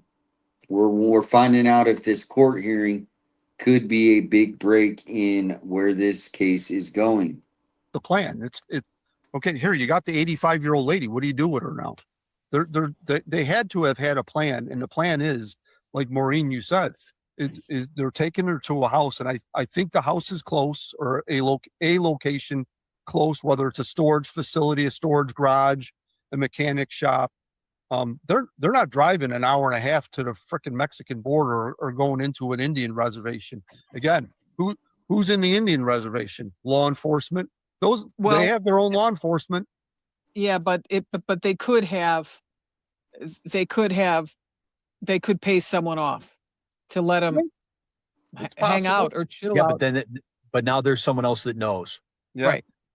Yep. Now you're expanding the thing. Now I firmly believe, my belief, and my opinion only, is she goes out that front door immediately into a vehicle and she's taken away. Danny, can you bring that picture up again that shows like the roads, the overhead? With the blue dot on it? With the blue dot, right. Yeah. Look at all that open. So here. Yeah. Look at all that open area. But the thing is, there's not 15 avenues into that neighborhood. Right. There's one or two drags, and they have to leave, unless they're going, unless, like you said, unless they're staying in that neighborhood or they're really close by. That's what I think. I don't think It's she gotta goes be, far because from it's there at all. crazy, right, that you're not picking up any vehicle on license plate reader or any of the other surveillance stuff that's out. Bananas. It's bananas that they're not picking up a vehicle. That's what I've been saying. And I had a couple of theories. In this show, I, along with Will, Tim, and Hey, Maureen. Sorry. I don't know if he means actually gravel, because the decomposed granite, you can get a lot of information from.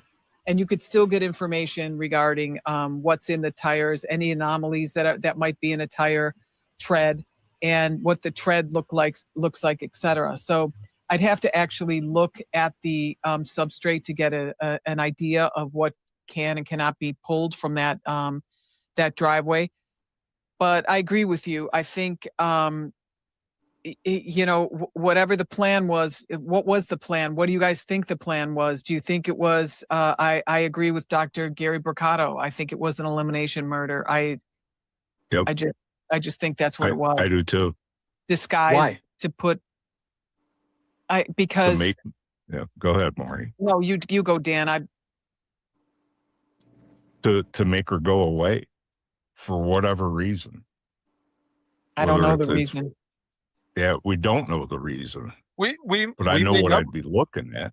We What's may that? never know the reason. I mean, maybe it was something, a TV, a documentary or investigative piece that Savannah did. Maybe it had something to do with the brother that was in the military. I mean, what do we know about his military background? Did he work someplace that we don't know about? Was he in intel? He was a fighter pilot. F-16 He was a fighter pilot, F-16 fighter pilot. Yeah. Yeah. Tim, interesting point that you bring that up, because we can go back to that BBC interview that Nancy or that Savannah did, when she pretty much blamed herself. Yeah. Like, she thought, she made a comment saying, "I brought this to my mom's door." Now, why would she say that? Could it be that she was worried that her celebrity had something to do with this, or that maybe the fact that she's got she's amassed a little bit of money, that she'd be the target?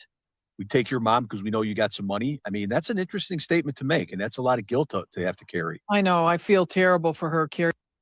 Everybody, yeah, I love this panel. It's real fast paced. After watching, the great Chris McDonough, they're very methodical. They speak. Everybody's got their own style, but this is real fast paced, smart. Everybody's just got their expertise.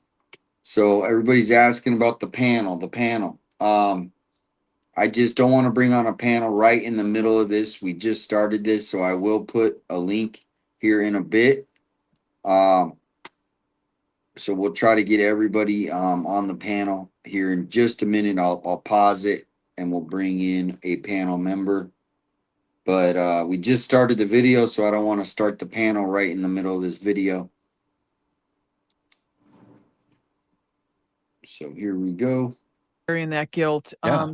But she did, her producers talked her into having her mom on a show on a number of occasions, and her mom had the show in her bedroom, showing them how she made a bed like a military mom, and taught the kids that, and then other ones where she's in the kitchen, and then their favorite Mexican restaurant nearby, and gave up a lot of information on where the mom lives and how she lives, and Wow. that she's alone. So that's I think where that comes from. And it's just like her producers trying to get her to do something because they think it'll be adorable, when in reality you're putting people in harm's way. Right. When you're a public facing figure like that, you have to be very protective of releasing too much information.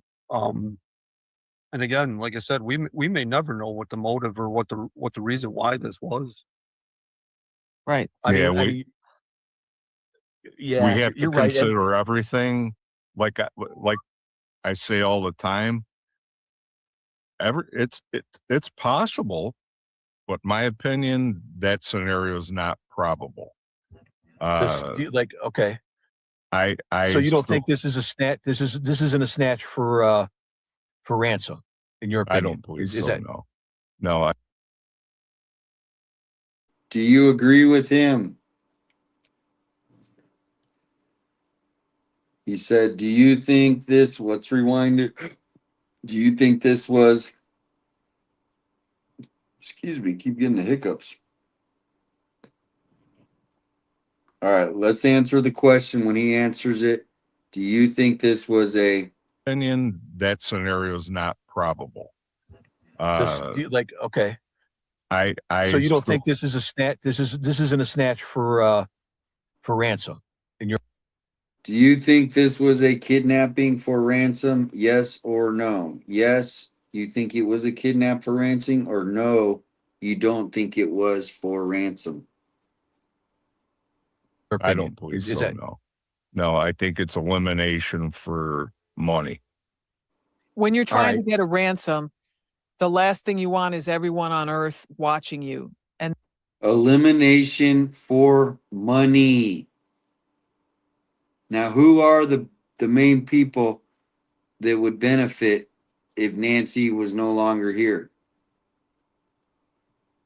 Now, everybody knows that Tommaso moved to America around, I think, 2000. And he was not a fan of America, from what Monk's Intrigue said. There's a video that Monk's Intrigue did a while back, and he points out that Tommaso might not have been that happy in America. Where are Tommaso and Annie? All the videos that are coming out now are starting to point towards them, or some sort of connection, indirect connection. I have not been going this way. It's all these experts, everybody. They want to blame YouTubers. Look at all these experts are starting to, who benefits? And these ransom requests came through TMZ, which means what? Everyone and their brother's going to know, including law enforcement. Normally, you only have to worry about the family calling law enforcement. Like, don't call anyone. Right. There's a So letter you think- there on the table. Hey, this is what we need. This is what you have to do Immediately. or something. Yeah. Immediately? Do it immediately, if not sooner.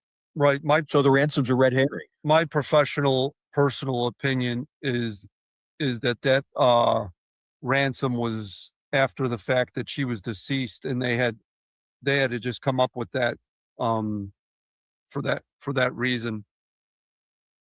Because they knew she Well, wasn't. let's talk about something as far as that goes. Say we go with Dr. Gary Mercado said, and this is an elimination murder. Are you looking to disappear someone, or are you looking to kill somebody? Because it's two different things. Because Danny, to your point, if you're talking about financial, if you're trying to collect insurance or settle an estate, the dead person has to be dead. And for it to be financially a financial thing, you want that person dead, not missing, because, and we researched this a little bit, there's laws in place in the state of Arizona as to when a person who is missing is declared dead. And there's two avenues. The one avenue is 5 years of no contact whatsoever. You can make a declaration. 5 or But 7 the other in one is some places, yeah. It's 7 in some, but in Arizona, I believe it's 5. Yeah. And the second part of that is, can you show something that would say there's no way this person could have survived? And when we're talking about, Maureen, you know this more than anybody else, a plane crash, a natural disaster where somebody's swept away by something like that.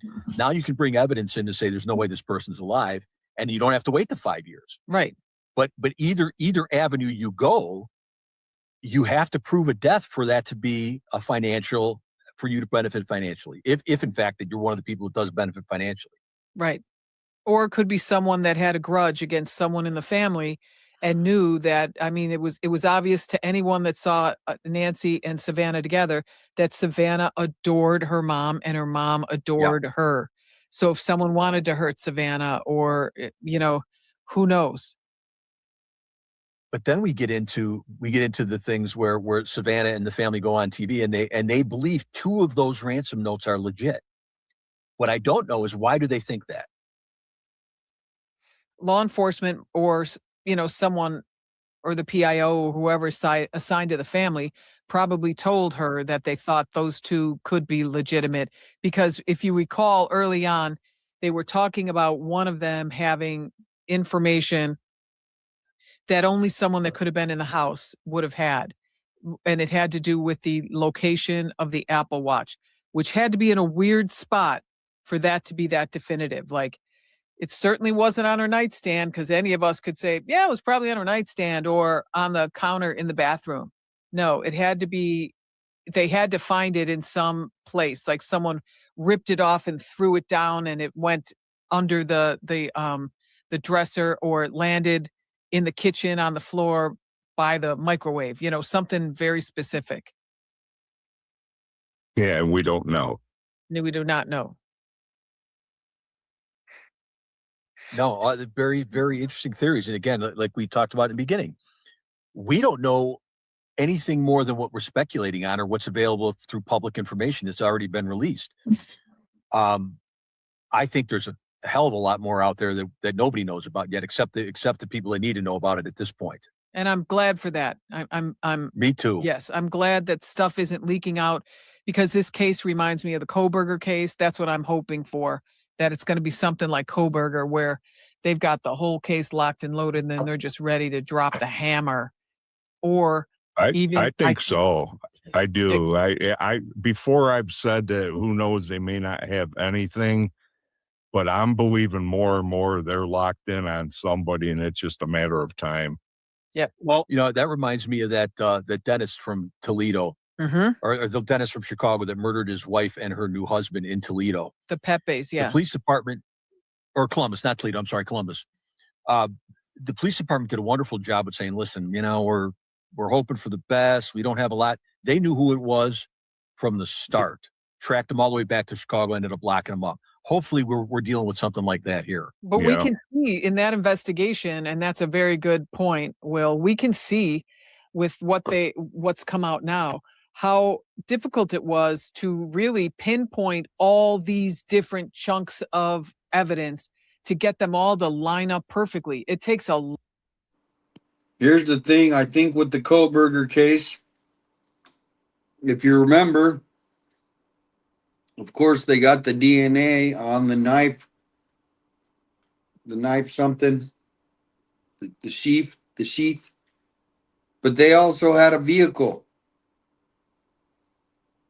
And we don't have any vehicles that's been released. I think I remember they released information. They were looking for the white car. I don't know what kind of car, but the public could help solve this case if we had just one piece of information. So I'm glad stuff isn't leaking. Hopefully they're watching someone, right? But from what Brian Hinton says, he says that they probably don't have anything from what his inside sources have told him. He didn't want to say it, but if you watch the last video that he did, so there might be nothing, or there might be something they're just watching. Now, let me know. Do you think they're watching a group, watching people specifically, or do you think they have nothing? Let me know in the chat. People in the comments. I just got an email. What's going on in the Long comments? time to do that. Uh-oh. So I think even though law What's going enforcement are on? inherently very I'm impatient gonna when it check comes my to so email. many things, in something like this, we understand the process and how sometimes you can run into big hiccups, big challenges, and you just have to just pray sometimes. You know, regardless of how we feel about things, is this a ransom or is this an elimination murder? It ain't random. No, this isn't accidental. They don't just wander on Nancy Guthrie's property and say, let's take this lady or let's kill this lady. No, this is a thought out plan. Well, yeah, it is. it's planned. But I don't think it went far from home, because I think if we talked about having a plan and having a plan B. If my plan B was take her onto that Indian reservation, she's not leaving the Indian reservation as far as I'm concerned. I would take No. her out someplace and that would be the end of that. But then again, you got a whole nother group of people that know you're in there, know you're doing something, got and they can nada. use that when they get jammed up See to what say, they got. hey, I've got an ace here in my deck. And I've 100%. got some information about that lady that went missing in Tucson. Cody Two Snaps I says think, they I think they the thing do, that they we all know the is. I think a thing they that's going to know. be interesting is going to come next week when Derek Colella. enters his. Supposedly he's offered he notified the court that he's changing his plea. So that's gonna be an interesting. Be huge. Oh, that's going to be. All right, so that's what we're getting to. Everybody's been talking Derek Colella. I have not given Derek Colella a lot of energy, a lot of thought, but they're bringing him up. Could he be connected? I just don't see it. I just think he did, maybe he drank too much, vodka that night, and I'm gonna message him. I could just see some, person doing that. But some people are for whatever reason. We got Boomer bringing them up. We got all these. I mean, could Derek Colella be connected to the kidnapping somehow, or no? This is, if this is the shocker, and I haven't been paying attention to him, but let's hear what they have to say. This is Big City Dan, they're calling him. He's got 14,000 subscribers. Here's his name of the episode we're watching and his channel. I'm going to put a link. And we're always trying to just build our community because we can learn more from everybody. So there we go. There's his link. Let's get back to this live reaction to they're talking about Derek Colella. If he cops out, That's going to on be the an 23rd of February or 23rd.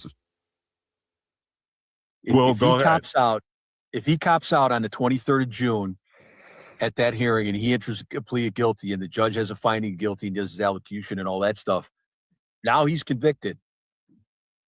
Yeah, now he can make a deal. Now you can use him if in fact he is making a deal. But it's curious that now I'm going to change my plea. That just accelerates the case being adjudicated, and where he can now be used as a witness if in fact he is. Which would go back to what Maureen was saying about no different than the Kohlberger case. Is maybe the Dicks in FBI and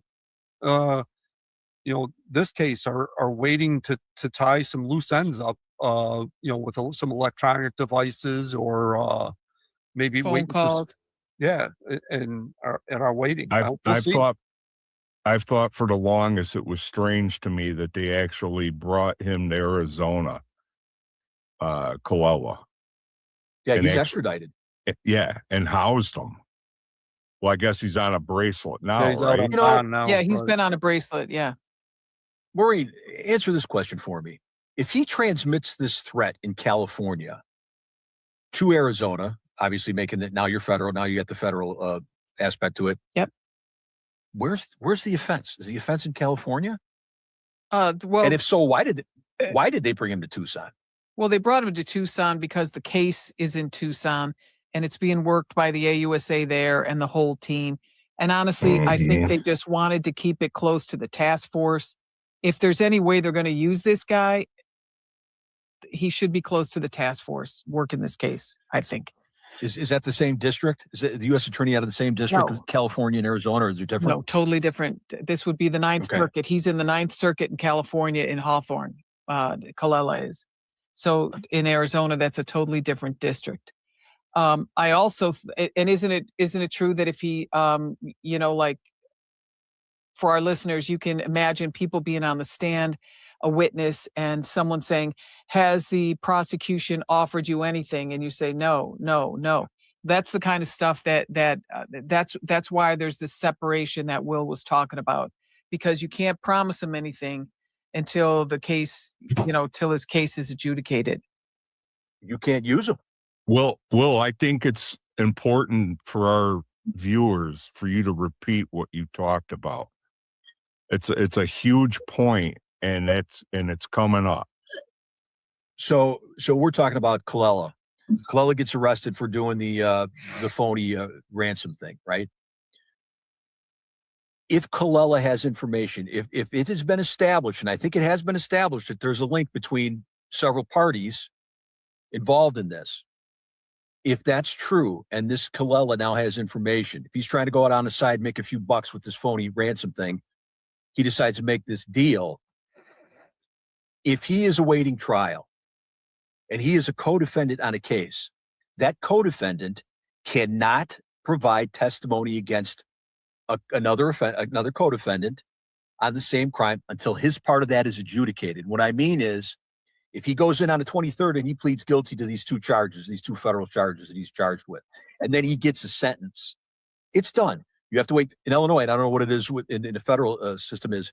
If you cop a plea in Illinois and the judge accepts the plea and you take the sentence, you got 30 days to change your mind. So if that's kind of the same in the federal system, once the 30 days is done, now it's adjudicated. He didn't change his mind. He kept his plea. Now it's adjudicated. And that could be the final piece of the puzzle that we've all been waiting for. Could so be. July 23rd, July 24th, maybe something pops. I wish I could go. Hopefully. June coming up. Yeah. But 30 days after that, Yeah. if he takes it. Yeah. I wish I could go to that hearing. Oh, to be a fly on the wall, right? Wow. That's going to be real quick. Do you gonna be a quick accept one. your plea? If he is connected, right now there's some super tight sphincters right now. Oh, yeah. Pucker There's factor. wow, you Kairos really moment said that. going on. Although it would be a very quick hearing, it would be interesting to Wow. see who else was in the courtroom and what agencies they were I with. didn't think we were going to hear that You know. word on the show Good tonight. point. Absolutely. Yeah. I think there's going to be more media in the courtroom than there is anybody. Yeah. If it's allowed. I don't know if they allowed in the last one on this preliminary. Did they allow press? I didn't see any, and I didn't hear of anyone that was in there. But like for that Nick Reiner case, I was in the courtroom for his stuff, and I was one of the few people that could see his face from where we were all seated, because I thought, this is the worst seat. I'm not going to be able to see anything. Then he walks in and sits down, and it was so crazy. It was like a perfect line of sight right to his face. It was nuts. Interesting. It's going to be interesting on the 23rd. That is going to be some. We will have something to say about that as soon as that's done for sure. Yeah, it sounds like it to me. Covered some stuff. Anybody else have anything more to say out to our audience? No. All right, there it is. What do you guys think about the Derek Colella connection? He was acquaintance. What $12 post? I don't see it. Yeah, I don't know. Oh, that was earlier. There was somebody who did a $12 super chat. That's probably what it was. So you're probably watching from like like an hour ago. You're probably watching from like an hour ago.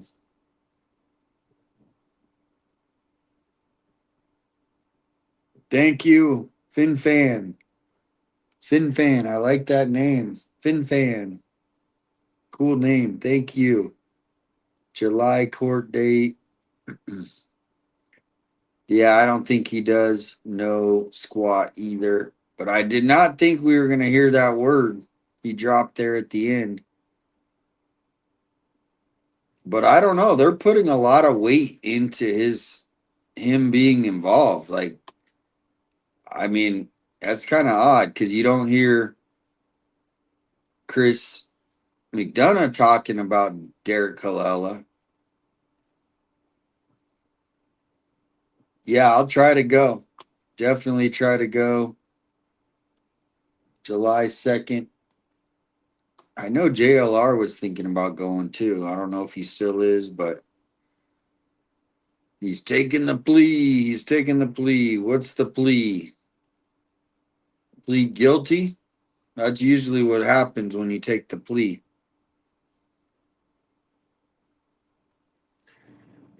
All right, Heidi, I know you were trying to get in. I have to stay home all day, every day, and I have nothing but time to research. I've literally watched every YT channel who cover this. I check sources. Can you email me too, Heidi? That might be more comfortable for you. Here, Heidi, I'm going to give you my email.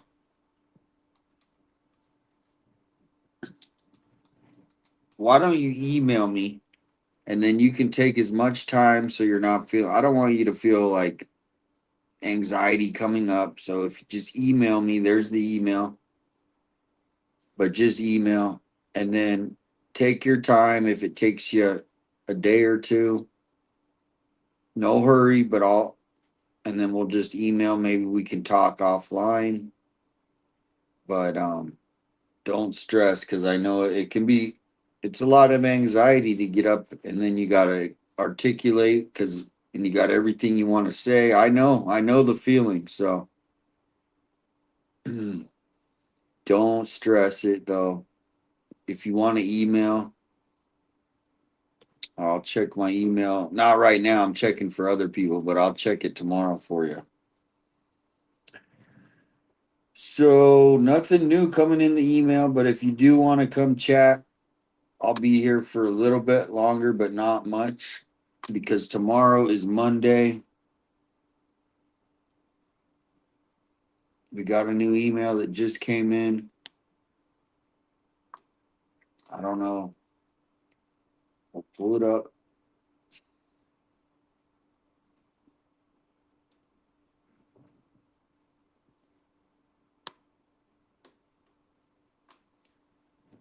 All right, so it just says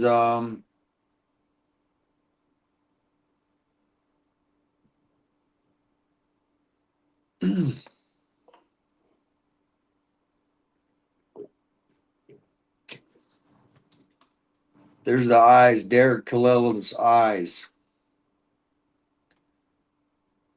Okay, so comparing Derek Colella's eyes, and I noticed this mark on the eyelid of both of them. What do you think? All right, what do you guys think?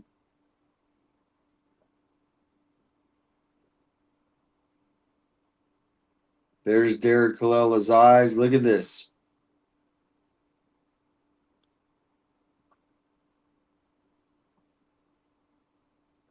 Supposedly, this is Derek Colella's eye, and this is the perp's eye. Image 1, image 2. Image 1, image 2. All right, so thanks for the email. If you guys want to clip that and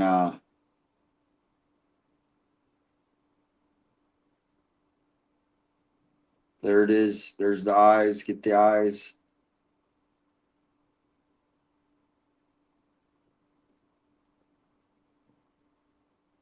There's that one. There's that one. And there's that one. So interesting. I don't know. I don't know what to think about that. I definitely couldn't tell you what's going on in those pictures other than it's weird. It looks like it could be in the same spot. I don't know. I don't know.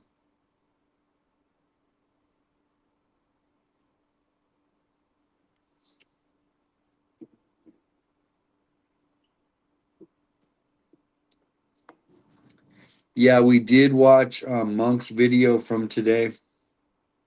We did watch. So what I'll do is I'm going to open up the panel and we'll close out the night where people can come on and share a little bit, save my voice a little bit.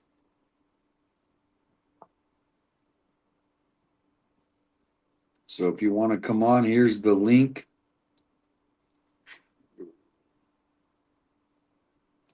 And let me know. We're going to talk more about the Chris McDonough interview or show. Oh, Julie. Yeah, you got to do some research if you don't know. But yeah, it's actually, you know what I'll do? Julie, hold up. I got a special video, a new video from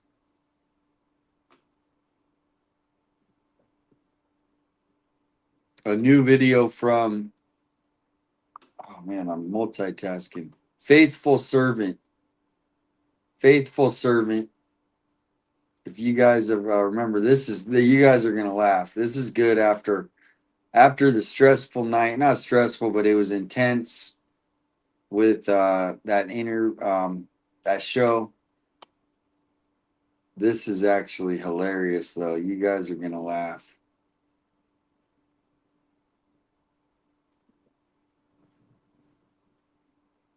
All right, here we go. This is the latest JLR.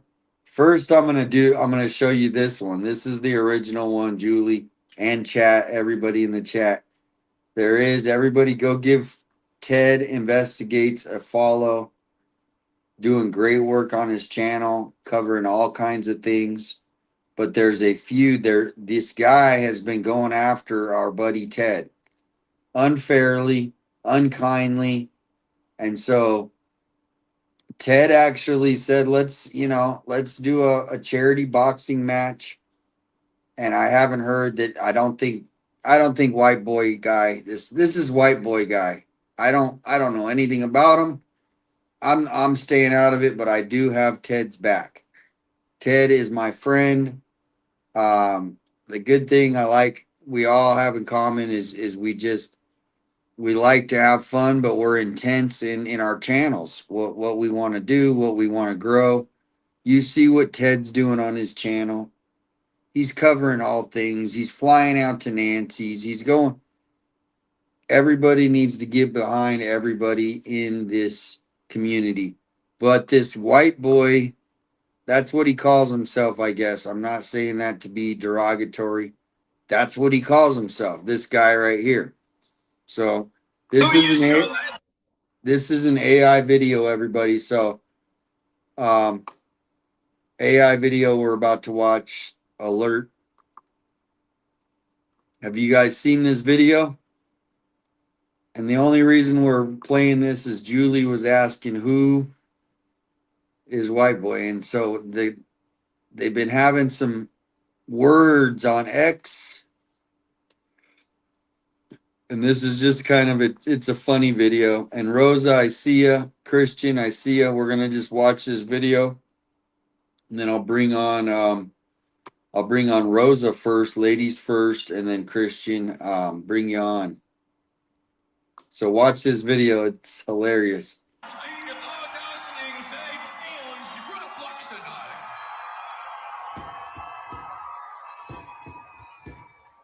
You want a piece of me, white boy? Come and get it. You better start training, white boy, to keep up with me. Too slow. You can't hit what you can't see, Ted. I'm too fast for you. Ted, I'm ready for you. Anywhere, anytime, any place. Ted, you better bring more than talk when you come to Florida. Ted, the talking is over. The gloves are doing the speaking now.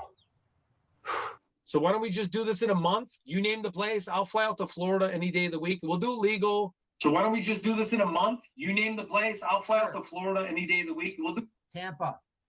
Tampa. Let's go, Ted. Make a post on Twitter. I'll DM you the absolute location. You guys want to criticize us? We got White Boy Radio. Oh, yeah. I'm going to do a charity. Why don't you fight me for a charity, dude? Why don't we do a cage fight, legal cage fight for a charity? See how tough you are. Oh man, I don't know why this is it makes me laugh every time I watch it. Always going live. I accept. And then we got the guy that doxed me. I hope you feel man about yourself, man. You little salami boy. I've been a very bad boy. Can we be friends? Larry, you're being fraudulent and you're lying. White Boy Radio with those Dumbo ears and that freaking jacked up face of yours.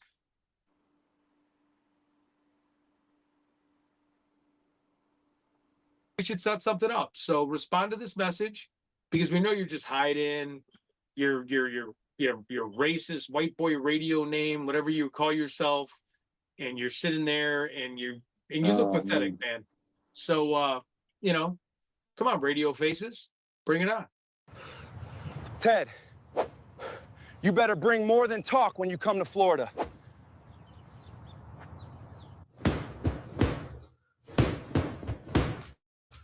You want a piece of me, white boy? Come and get it. But why don't you talk your talk? Because I'm not about talking, I'm about action. I don't talk, okay? So why don't you guys pull up?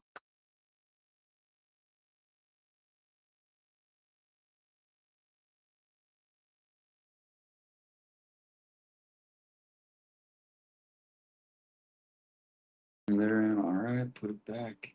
All right, Rosa, are you almost ready, or you want to finish that stogie? I'll give you a minute. I'll bring Christian on. Finish the stogie, or no hurry. Christian, are What's you there? up? Yeah, I'm here. Okay, welcome in. Happy Father's Day. Happy Father's Day to you too, and anybody out there in chat world, YouTube world. Happy Father's Day to everybody who's a father.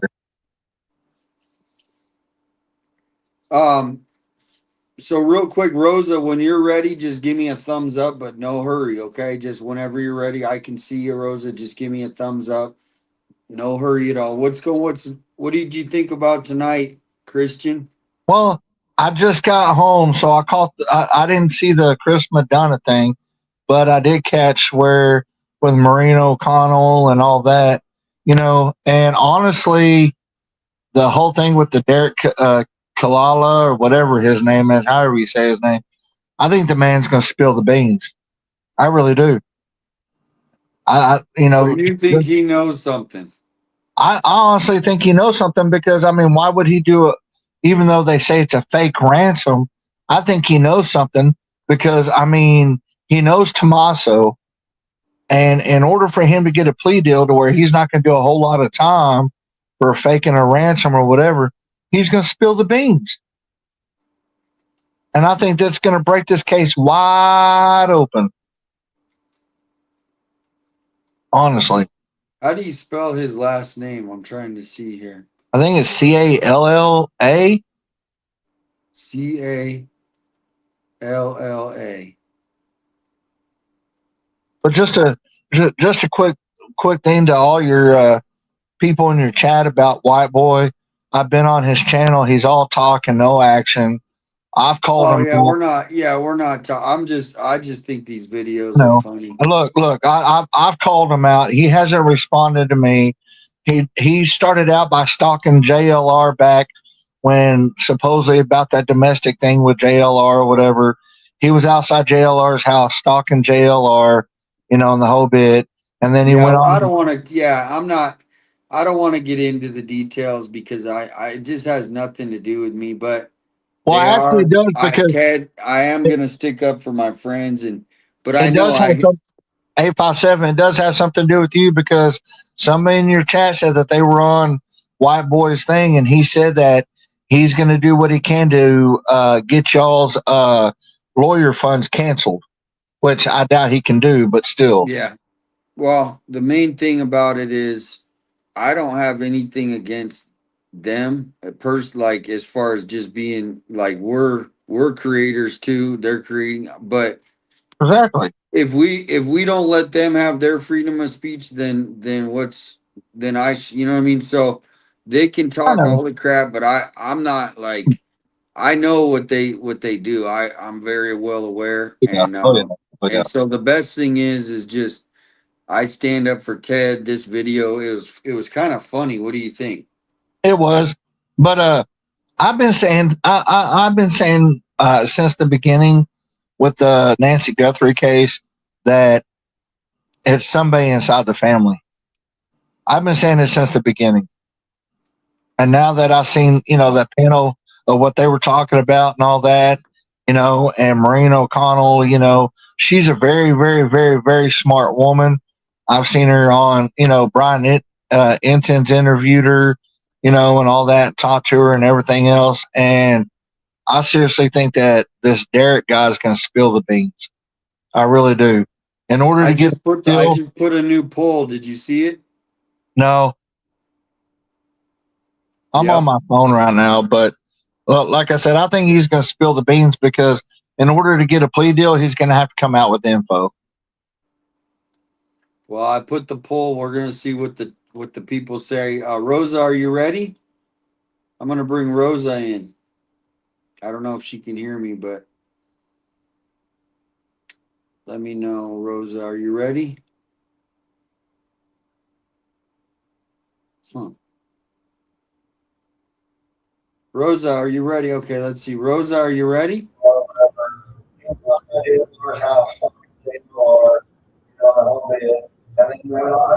Yeah, I'm not. Okay, so mute the YouTube, Rosa, and then just talk to the phone. Just mute the YouTube and talk to the phone. Hello. Hi. Hello. So can you turn down the TV and then just talk to us? How are you? And happy Father's Day. Thank you for being there from day one. Let's bring Nancy home. Is there anything I can do to help from Lubbock, Texas? I'm not able to come out, but I will do whatever I can, research or whatever on the computer. Oh, you're sweet. Oh, that is I sweet. think I'm on a delay. 857. I've never done this before. I don't know how to do it. I'm glad you did. That's the thing. You got to put yourself out there and you're doing As far as great. White You're doing Boy, great. He Huh? needs to get a real life. Yes. Well, the only thing I would do is just, Can you hear if me, you're in, 857? yeah, can you hear me? Yes, I can hear you. Okay. But I've The got a only- lot of other things in the background. Okay, turn that down and turn the TV off.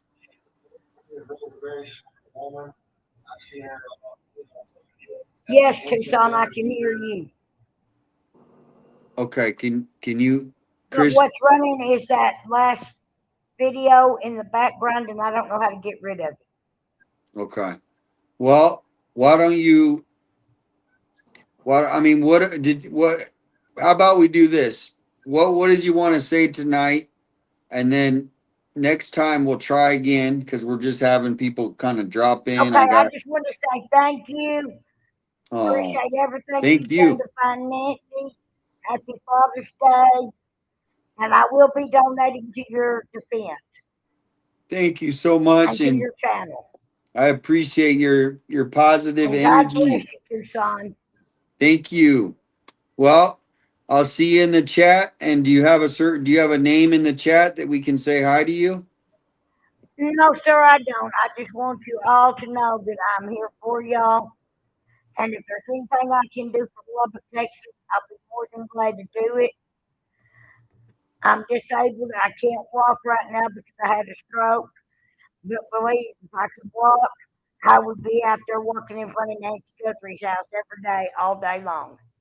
Well, you're an angel, and so just keep pushing forward and just come in the chat and help out at help answer Send me an questions. email at rosadunn18@gmail.com.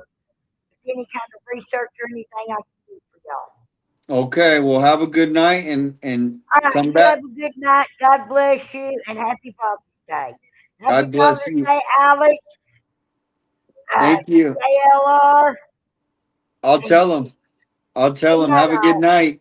Thanks for coming in. See what an angel you are. Have a good night. Oh man, that was beautiful. That was really beautiful. That's an angel right there. Mm-hmm. And I just want to put out there, everybody that's listening, let's put prayers up in the chat for her. She says that she suffered from a stroke and she can't walk right now. So let's just all keep her in our prayers. Let's keep Rosa in our prayers. Yep. And prayer That is hands up. beautiful. So we got Chris coming in. And Christian, are you okay to stay and hang out? Oh yeah. Okay. So we're gonna bring Chris, welcome Hello. in. Yep. Can you hear me? It takes a minute sometimes, maybe. Chris, can you hear me? Hello? Yeah, I can hear you. Yeah, I can't hear you. Okay, just you can go out and then come back. Just go sign out and then come back.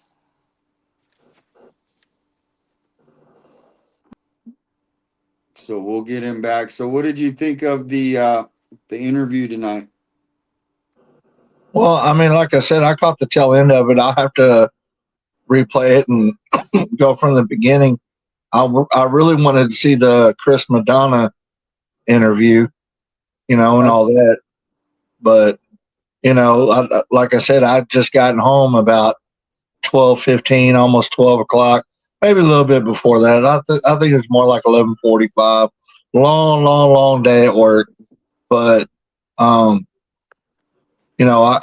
got onto your live because, normally I come on here and talk to you on the panel and all that anyways and all that. But, like I said, I caught the tail end of it when Maureen O'Connell and those other 3 or 4 guys were talking. I don't even know who those guys are. Never seen them before, and all that. But it was kind of interesting what they were saying. So, but like I said, from the very beginning, I've always believed that I'm not directly saying that Tommaso is the one that did it, but I believe that either A, somebody close to the family or somebody in the family did it or had it set up. Well, we're not accusing that, but yeah, obviously it's speculation because we don't really have anything that points to the family. All of this is just there's not one thing that's actual evidence that leads to what you're saying. No. So that's kind of where Well, it's I really mean, hard. the only reason I'm leaning that way is for a couple things. One is, okay, the way Annie and Tommaso were acting through this whole thing, at the very beginning and all that, but you don't hear nothing more about them. Still hear about Savannah, but you don't really hear anything about Annie and Tommaso or anything like that. 2 is they said that Pima County cleared them, but the FBI never came out and said that they were cleared. Well, the FBI doesn't clear people from what I heard. They never do that. It's like, so they would never clear. They just don't do that. Oh no, because I think I've seen some cases where the FBI's interviewed people and like cleared them or whatever, but I could be mistaken. So Chris, welcome in. Can you hear us now? Yeah, what's up, 857? Hear me? Yeah, what's going on? Not much, brother. How you doing? Oh, just you know, basically kind of reacting to the Chris video. Did you watch it? Yeah, I did. What's your thoughts tonight? Well, I was gonna talk about the Bitcoin Derek Colella thing. Oh, okay. Yeah, no, that's even that's we're talking about that too. So what, because I really haven't put much weight. Anytime anybody has talked about that, I'm like, okay, there's nothing to really talk about. But now all of a sudden his name is coming up because, so tell me what you think about him. Well, this has been my theory since this came out. I believe it was like day 4 when he sent Tommaso and Annie these text messages. When you text somebody, did you get the Bitcoin? We're waiting for the transaction on our end. If you think about it, that implies that this whole conversation has already been discussed, because what Bitcoin are you actually talking about if it hasn't been discussed yet? Makes sense. Right? So something that was already planned, and he was like a piece to the puzzle of making it Absolutely. happen. Absolutely. I mean, if it wasn't designed for Annie and Tommaso, why didn't he text Savannah and say, hey, we got your mother. We want $6 million in Bitcoin.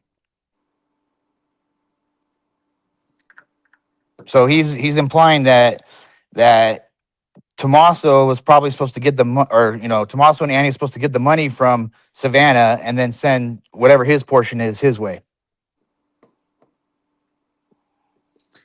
And that's Because that's the whole confusing part is usually in a case at some point, like either I hope we get an explanation or the authorities, they feel the pressure that they want to release something to, because I mean there's so much speculation that if they release something like, hey, this is kind of what we're thinking.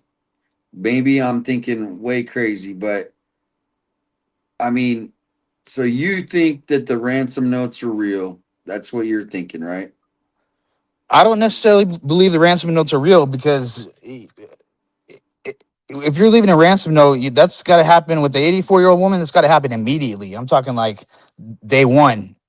How long do you expect the woman to survive um, in your hands, right? I mean, you'd Well, they want to get call this. that an express in Mexico. They call these express kidnappings. There's actually a term for Mhm. it, express, and it's 3 to 5 days. They're supposed to kidnap them, bring them back, and in that time they try to get everything they can, bank accounts, and then they normally give them back. Like they don't want they in general. I mean, obviously, a lot of cases don't come back, but they don't necessarily want to take the person's life. They just want the money. And so, do you think this is about money or revenge? I think it's. I mean, I think it's. obviously, I think it's an Bitcoin elimin. is I think money. it's elimination, but obviously the money won't be denied by the culprit, right? I mean, obviously they'll want money if they can come up with it. I mean, who wouldn't Well, want six? I wanted to say, because like Maureen O'Connell and that panel were talking about when they brought up the thing about the ransom note. Savannah said that she thinks 2 of them were real. So if she thinks that 2 of them were real, who did she hear this from? Did she hear this from Pima County? Did she hear this from the FBI that it could possibly be real? Because you remember, like they mentioned on the panel, and I remember this too, that they said that one of the ransom notes actually went into detail about you know, certain things inside the house. Now, how would this person know that? See what I'm saying?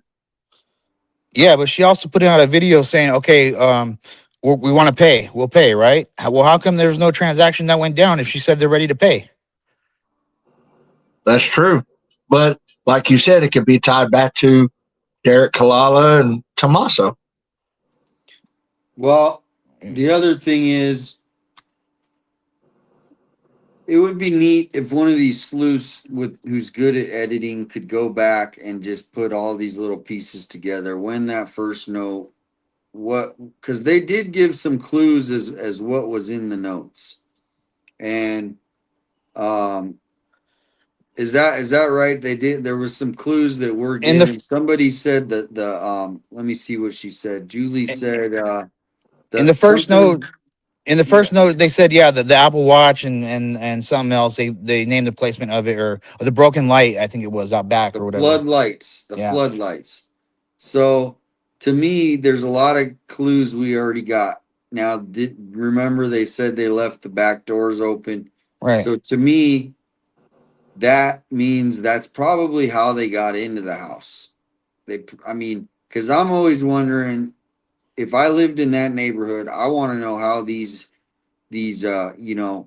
suspects got into the house. Say I live in the neighborhood, I would want to know that. How do these people get in? And so it seems like, if I had to take a guess, do you guys think that the suspects got in through the back? It was unlocked, however, but they got in through the back door. Well, I mean, if you're thinking the family or somebody close is involved, I mean, it really doesn't matter how they got in. They had access. I mean, right? I mean, Well, I don't think the family was involved necessarily. I don't.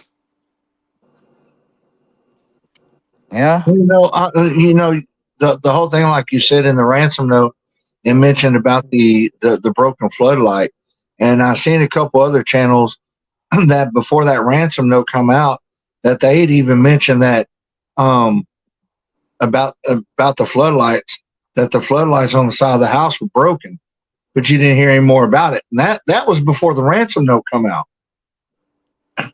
So that it's I'm trying to put two and two together. It's because if they know for a fact that the floodlights were broken on the side of the house, and then they get this ransom about the Apple Watch placed in a certain spot, back doors propped open, blah blah blah blah blah. Somebody knows something, and then like you said, A57, how do they get in the house? Through the back. Does Nancy leave doors unlocked, or does she keep them locked? The whole bit. I mean, it could be one or two things. If she keeps them unlocked, how do they know which door that was unlocked? Because if you remember, drone footage and all that, it showed like 2 or 3 doors in the back, the back of her house, so they had to know which door was unlocked, for one. Two, if they didn't know, maybe somebody in the family gave them a key to get in. I mean, they could have went in at 9:48 when the garage door opened up. They didn't show any video of that whole thing taking. So how do you know? I was thinking that too, because how do we know that Nancy really got dropped off? Well, yeah. How do you even know she took an Uber ride over there? We don't. Well, I think they said that there was evidence of the Uber.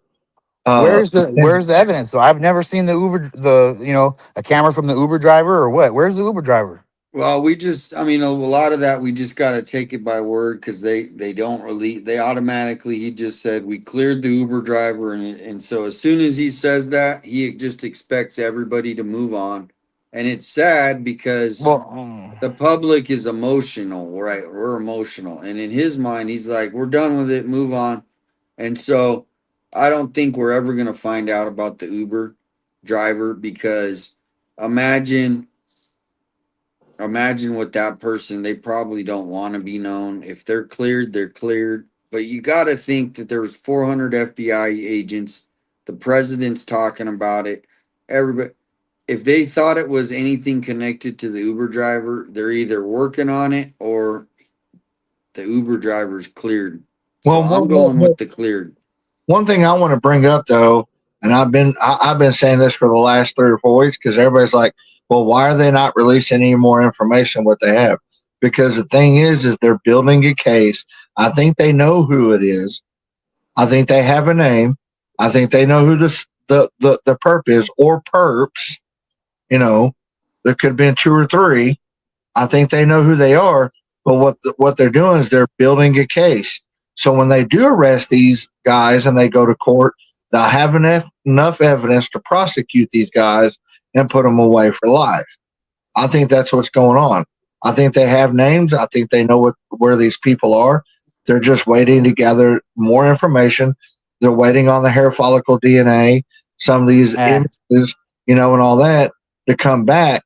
So that way they can present all this in court to give these guys the max. Yep.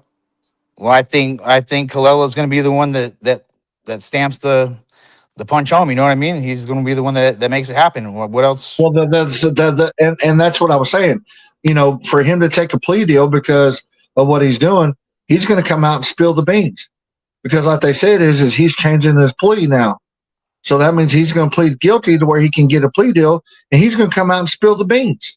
Well, yeah, because they didn't give him his portion of the Bitcoin payment. He didn't get nothing. Exactly. And we'll see. If it was a legit ransom, okay, they need to show proof of life. You want $6 million, then show that you have Nancy and she's alive. Why wouldn't you do that? Well, we do have 47% of the people, and I think I spelled Kalella wrong. So, but I think you guys get the point. 47% say yes, they do. Derek Kalella knows who kidnapped Nancy. That's a pretty high number. And then there's 16% says no, and 37% says undecided. Well, I seen a video, A57, and I don't know if I sent it to you. I know I sent it to Juice. I haven't had a response back from him. Don't know if it was AI or not, but I watched it. It was a few days ago, and they were talking about the communication breakdown of the night that Nancy got kidnapped and all that.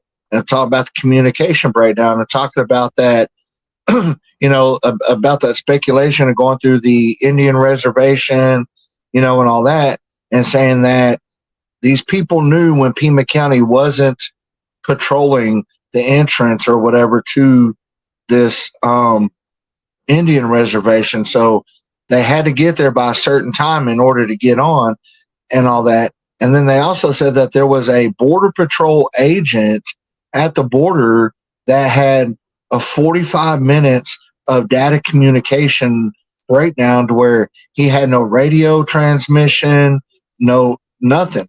All his lights, everything went off in his car. He had no lights, no nothing for 45 minutes. And this was reported and all that. So, if these people are professionals, whoever it was that did it, these people got to be professionals to know all this, to be able to sneak onto an Indian reservation and get across the border without being seen. Well, when you got Nanos' people investigating the whole matter, I mean, I don't trust a word that he says anyway. So any information you get from Nanos you can just throw it out the window. Well, I mean, this didn't come from Nanos. This was a different video. But my whole thing is from the very beginning, when Nanos come in and says, oh, well, we're not going to search no more. We're going to consider this a homicide, and we're going to call off the search. Really? Why call off the search? The Cajun Navy, one of the best search groups in the United States, if not the world, was ready, willing to go down there and start searching. They should have been doing that from the very beginning. We probably wouldn't be this far in this case if they started doing that from day one. Yeah. Well, that should tell you that Nanos doesn't care about.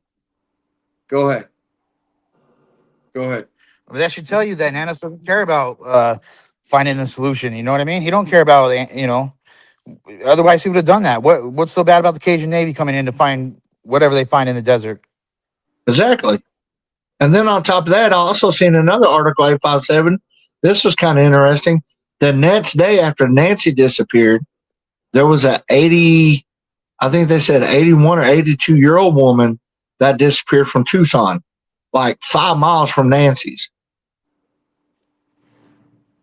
They found her. They found her. Did they find her? Yeah. Okay. Her name was Nancy too. But that was another people thing. here in Tucson, they go missing pretty often. I would say, on general, at least once a week, maybe twice, and they usually find them within an hour or hopefully sooner. So when Pima County shows up, 99% of the time they find the person. And so what was different about this is they kind of thought, I think, showing up there that she just walked away. And then they figured out too late and too much evidence was destroyed that they weren't able to go, oh shit, this was a homicide. We got to call the homicide investigator. And so they already had ruined the scene. They drove probably all up on it. They're walking all over. The family, you got to expect that the family, when they got there, they're probably freaking out. They're running all over the house. Where is she at? And they probably ran over all kinds of evidence. We don't know. But, Well, it is interesting. either way, in a homicide investigation, and all that, even if that's true, they have ways and techniques to be able to discern the difference between family and detectives and stuff like that, shoes and all that, and still be able to recover evidence. Yeah.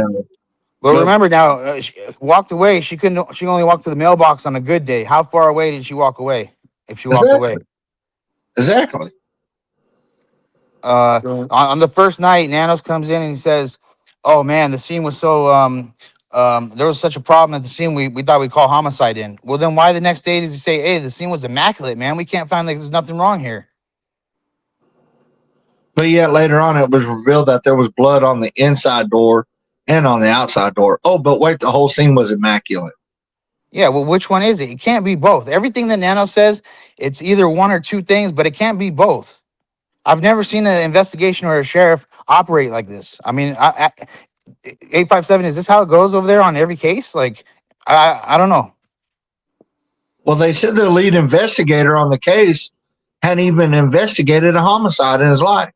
And he was only like 6 months on the job because Nanos fired everybody. Yeah, whose fault is that?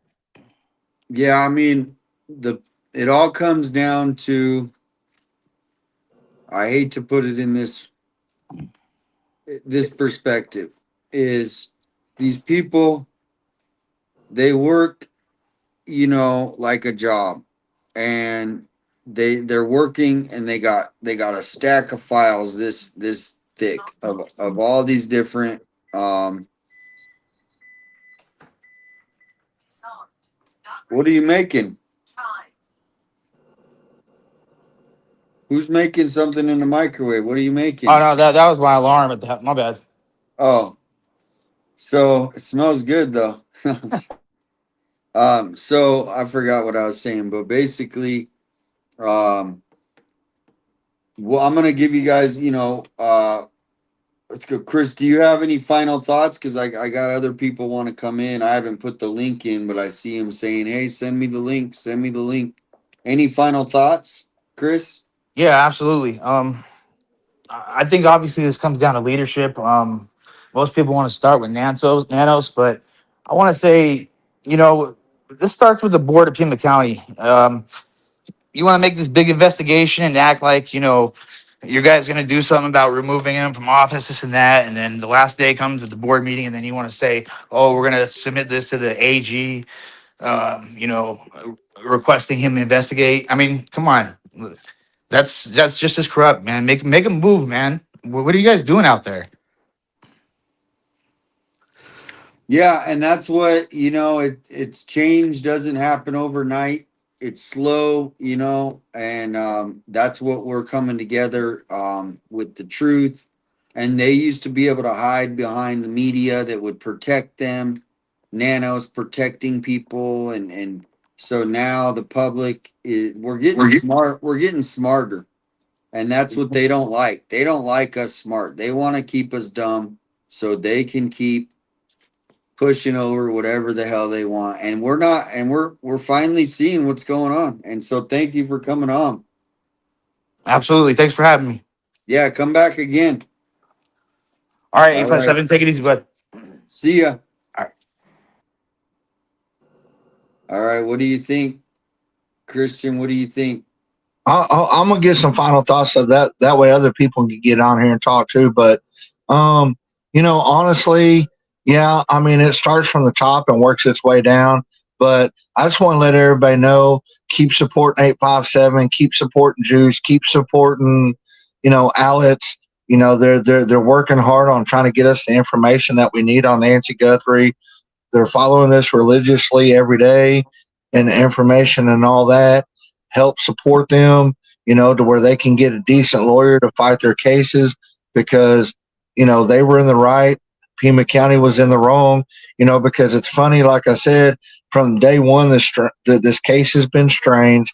And then all of a sudden, they don't want y'all out there no more, and ever since everybody's been gone, there's been reports of different stuff going on, lights in the house, all this different stuff that's going on. So it's like somebody's hiding something somewhere, and all that. But I really think that this case is going to be blown wide open probably here within the next few weeks to a month, especially after Derek goes to court. I think he's going to spill the beans. There's going to be a lot of information.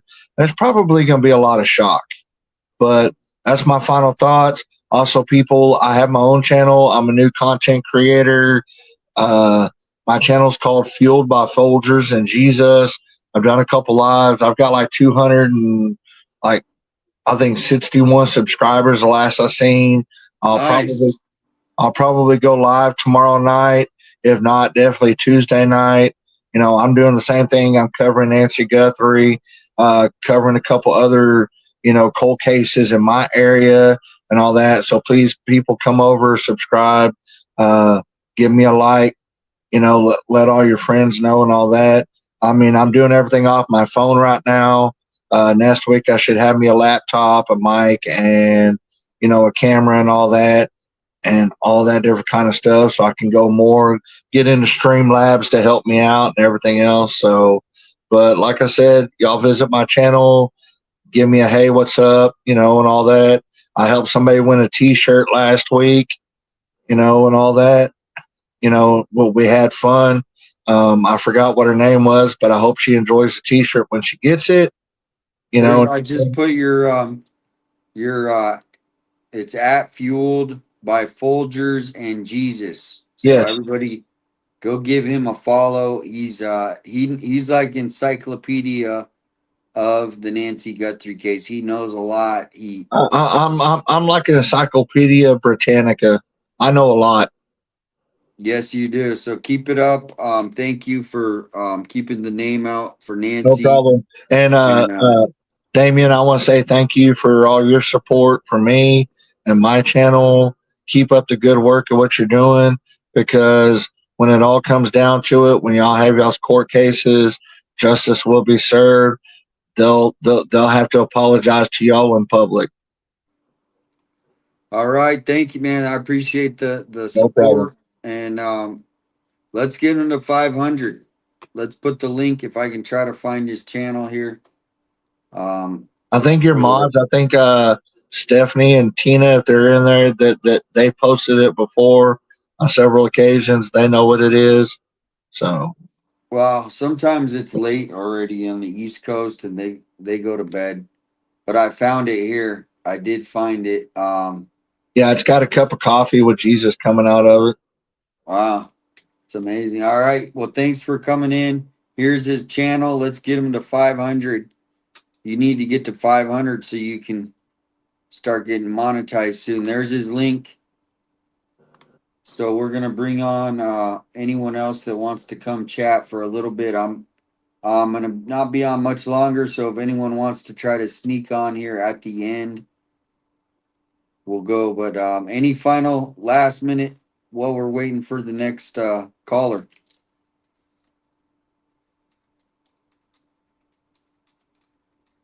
All right, I think he cut out there. And thank you so much, PI 56. Thank you for that. Police department or sheriff's office handles public clearance. If a case is high profile and a person's name was leaked, agency's public info office or the sheriff makes a public statement or issue a press release. Huh. Interesting.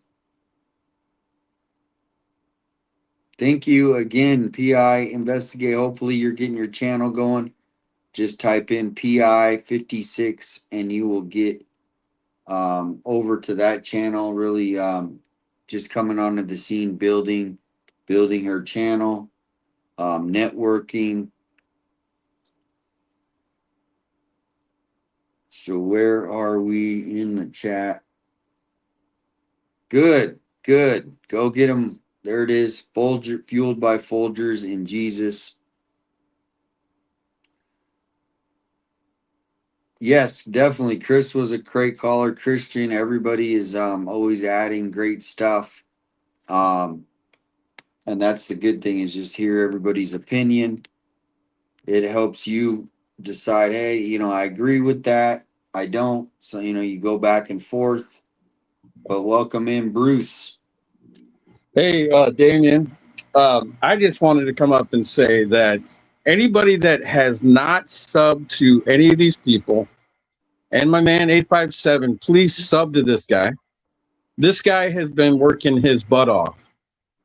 I mean, you see things. This is the news that I want to see is people like him and other ones too that are in the groups that are actually showing and actually going out and about. Okay, because I didn't know a damn thing about Arizona. I mean, I knew that it's a state, never knew nothing about it until I found this guy that popped up on my feed.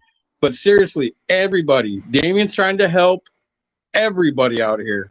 If you have not followed Damien, please, 857 Tucson, follow him.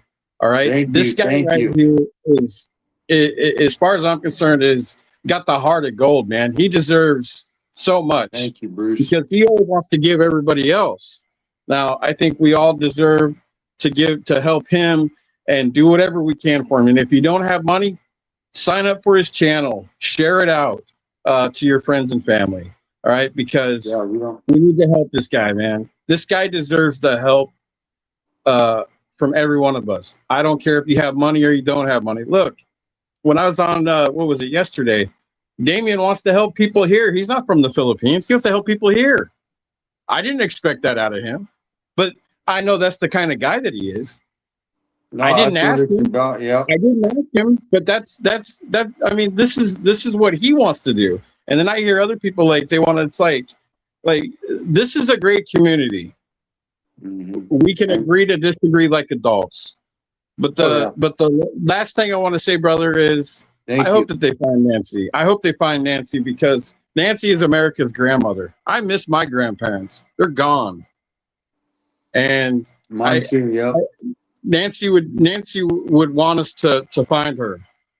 I don't know Nancy, but she's America's grandmother, like Jim Exploring what Jim says. It's America's grandmother. So let's try to find her. So hey, thanks, Damien. Appreciate your work, brother, and thank you for always letting me come on. Oh, dude, you're the man, Bruce. Everybody loves you, and no, I mean, that's the thing is where you're at in that country. Like I was hearing your story, and everybody they call Bruce Happy Boy. Yep. That's his nickname. I mean, I seriously want to go to the Philippines because the Filipino people are amazing people. They are they're just amazing people. They like are. the whole culture, but I've met lots of Filipinos, and so anyway, we're gonna do that. All right, I'm gonna get you here. I'm gonna get you. I'm gonna let you. Like I said, I'm gonna show you guys around. I'm gonna, one of these days we can get 857 to maybe, get like an hour or something of his time, and I can go walk around and talk with people. And we'll do that soon because as much man. as intense this is, it's good to do mix it up and just have things where like I like documentaries. That's when I'm not watching YouTube other streamers. I watch documentaries, and so It's Yeah. kind of like a mini documentary of your little town. You take us Oh, yeah. around, you show us where they get the fish, everything. Well, cool. Did you watch the Chris McDonough thing? Yeah, I mean, I did, and you know what?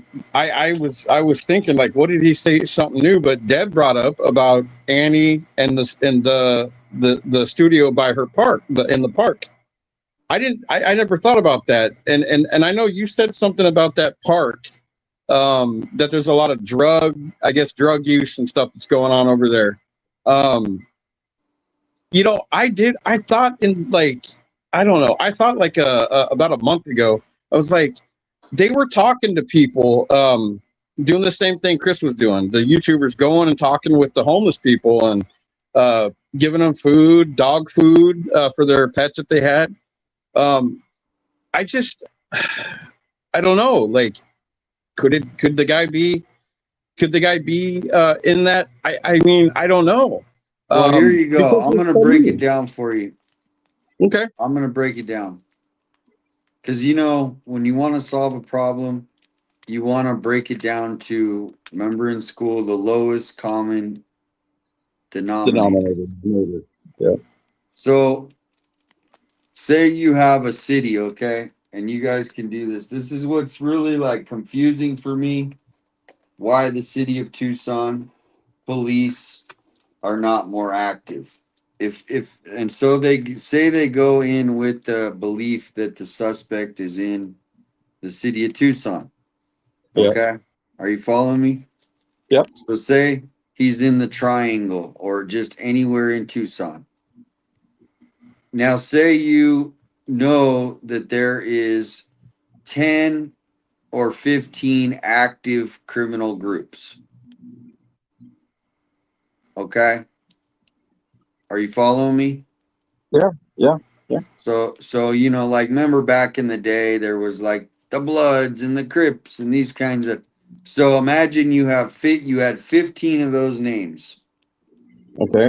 Whatever the name is. So now we've brought it down to the lowest common denominator. Now in those 15 different groups are the most dangerous people in the whole city. Yeah. In my opinion, the suspect is going to be either indirectly or directly connected to one of these 15 groups.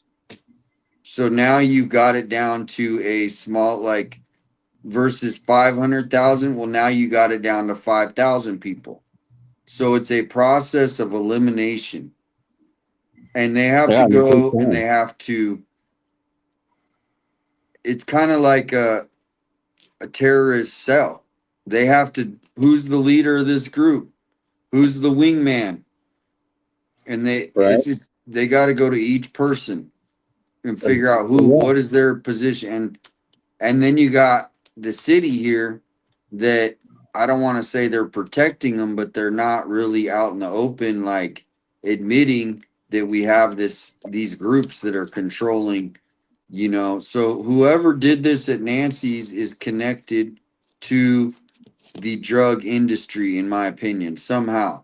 So there's the connection of how to narrow it down to the lowest common denominator of people that they could possibly eliminate. Does that make sense? Well, yeah. I mean, look, I'm not saying that in the 15 different groups or whatever it is, and I get the common, denominator to cut it down. It takes time. Maybe it's just me. Maybe I just wasn't thinking like, hey, it's somebody that's homeless. Look, we get it. I've seen a lot of the videos that everybody else has seen. There's a lot of crazy people walking around trying to break into people's houses. How many different videos you see? The guy with the 2 backpacks. The one guy, I think it was a black guy or something, or maybe he was a Spanish guy that was caught right in the window with his face right, by the camera. Like, there's a lot of nuts going on. Look what happened. Somebody's cactuses got taken. Like, there's a lot of weird stuff going on there. And and for whatever reason why that they're letting all these kind of people just wander up through there, and people can just get away with stuff because it's pitch black out there. I mean, literally, it's pitch black. I mean, you guys have been out there. I've seen, and everybody else has seen. But you're right. I just wasn't thinking about the homeless in the park, and maybe that's just all new to me because I was thinking of maybe other stuff. Again, that's why I'm here, man. I'm learning other people's their opinions. Like their opinions, No, like yours means a well, lot. I'm just breaking it down who, if when these people it's a process of elimination right now. So they're, instead of going, hey, we got to target this person, they put 1,000 people on the list and then they got to go and eliminate every single one. But so Right. that's where it could take years, and you never know what you're going to get. That's kind of what I'm thinking they're doing. But Bruce, we have Yeah. Crystal Hello, in the Crystal. chat. Welcome in, Crystal. Hey, everybody. How's it going? It's going good. We just What? got done with ours too. Oh, nice. How did it go? It went pretty good. And what did you think of the special? Well, it was kind of a letdown a little bit, in my opinion. Just a Oh, little bit. I was Yeah. loving it. I was loving it. Were you? Yeah. Yeah, I was kind of disappointed because the big workup. However, I was really happy to hear what he said about KVOA. And he did say something about a white van though, and you know how I am about that white van. At like the 58-minute mark.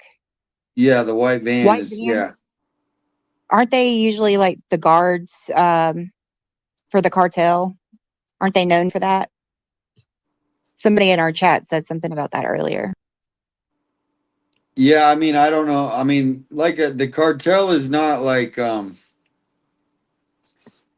they're not like visible. They're very, you don't know Of that the course. cartel's really here.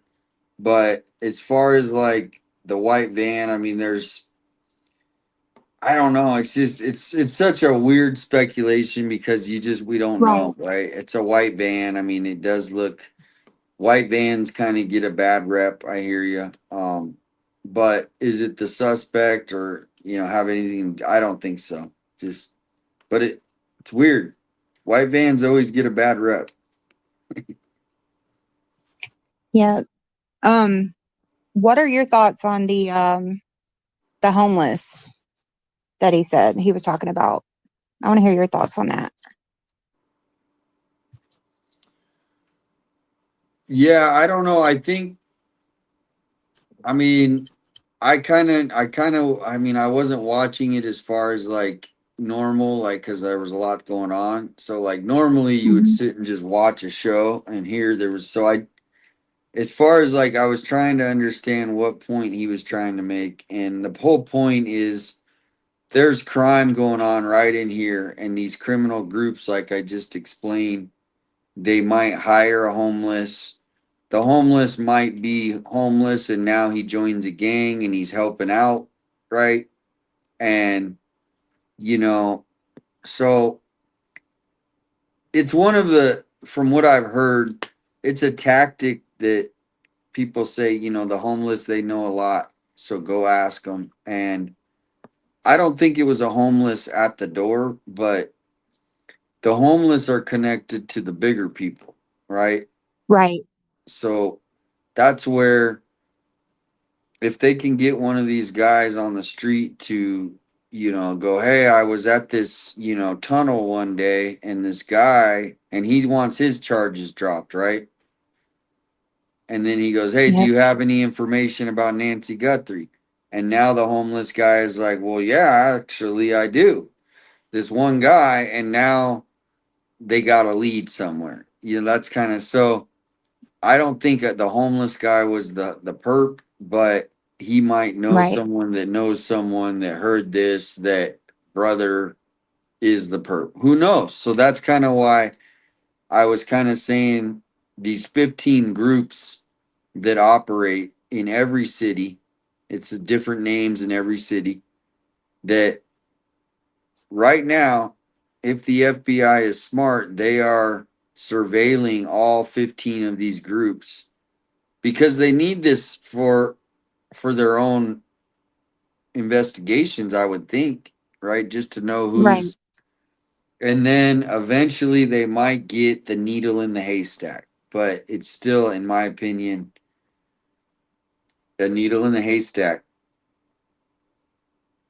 Yeah, they Um, say that the homeless are the eyes and the ears of the streets. yep. So, Well, they are, Crystal. They were in my city. They are the eyes, Right. and they do hear. But the thing is, a lot of them just keep them lips loose and they don't say a word because if they're in a group like Damien's saying, you're not going to get nothing from people because they know what happens. You know, it's that street code. And of course. Yeah. again, I don't know. Like, I don't know what to say about like the homeless thing with Chris because the YouTubers and I get it where he's going. Chris is going with it as a police would do. You're going to ask people. You're going to be that guy, and he's that guy that would go that has no problem. He just goes out and does it. That's old school is what they were doing. But I just don't know. I just don't think that it was any like I just don't think it's them where they're trying to look at. Now, could it be? Of course it could be. I just don't feel that. And again, you know, I'm not the smartest guy, but you know, I do know that if people that are homeless, that are genuine type people, that are just maybe they've just been kicked out and they're out living on the street, they have no choice, their luck's down. They would say something if they knew something, but majority of them people are just not going to say it. It's just not a good idea. And I've heard 857 too many times out. He's talked about like what he would like with the homeless because it's Right. dangerous out there. It's dangerous in every Yeah. city, but it's dangerous out there. Oh yeah. Yep. So what are So how are your you feeling about your court date? I'm not really you know, Worried? I'm not it's not I'm worried. I haven't really nothing's really gonna happen right now. So I'm just, you know, when I go, they're just gonna read the charges and it's not gonna be really anything happen on that first court date. So but here is this video I did. It's about all the maps. It's kind of funny, but is tourist university north. This is actually Tucson, the city of Tucson. And I gotta find the link to this again, but somebody made this like funny map of Tucson, like showing where all the neighborhoods are, but it's like with funny names. So you remember, does that make sense? Are you guys following me? So this is the map of Tucson, and somebody made this where it's labeled. Was this area always this bad? Well, this is right by Nancy's neighborhood. This place is rough. Sex workers, abandoned shopping carts, juggalos in trailers.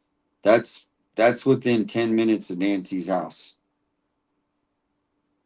Goodness gracious.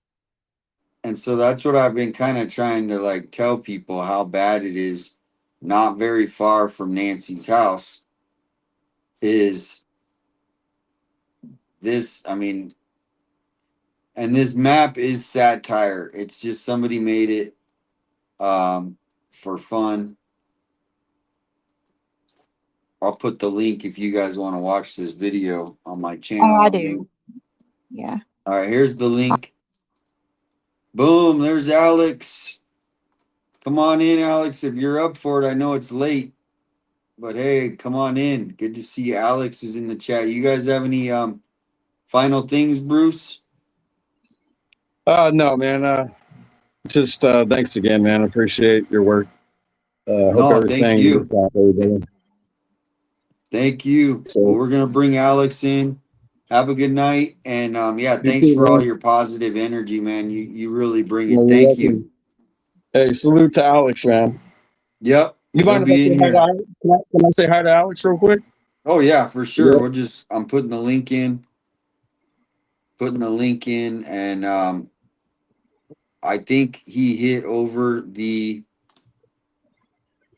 Well, I know because we were watching, but he hit over the goal. You got his goal? Oh, So that's great. Congratulations. yep. So here's the link to StreamYard, and then I'm gonna put the link to this video of this map. Alex, you'll have fun with this map. Actually, I'll have to find the website again. What is the website? I don't remember. I gotta find this website. But I did a video, and then there's a whole map Tyler. Have you ever heard of a map Tyler? I don't know if I have or not. I might have. But I guess you can go in and make one of these for like your own city and just like label different neighborhoods. Like, Oh, so that's what interesting. this is. Okay. Wow, that Yeah, one.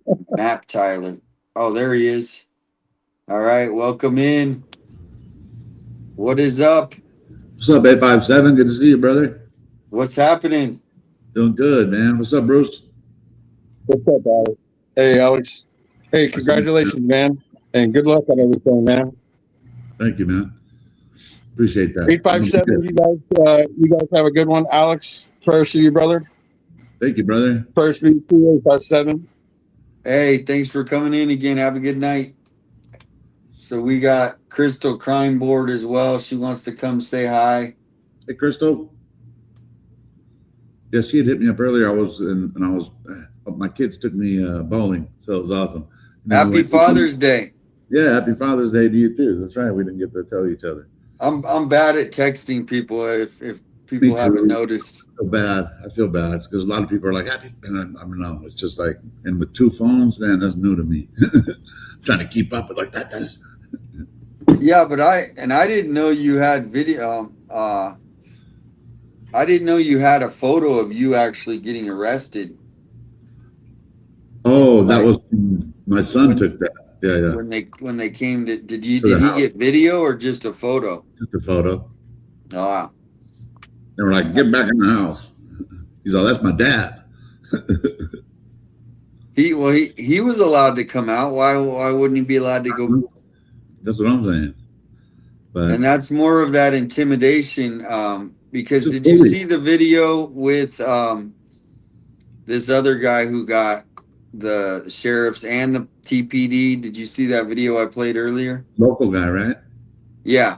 Yeah, I saw that, man. That's crazy. Did you see when they came to his house though? No. Okay, well, I'll play that video, but welcome in. I'll pull it up. Crystal, welcome in. What's up, Crystal? Can you hear us? Hey, Damien, what'd you think about the Chris McDonough? What? I was able to Sorry. watch that before I left. Hey, what's up, Crystal? Hey, Good to see you. good to see you.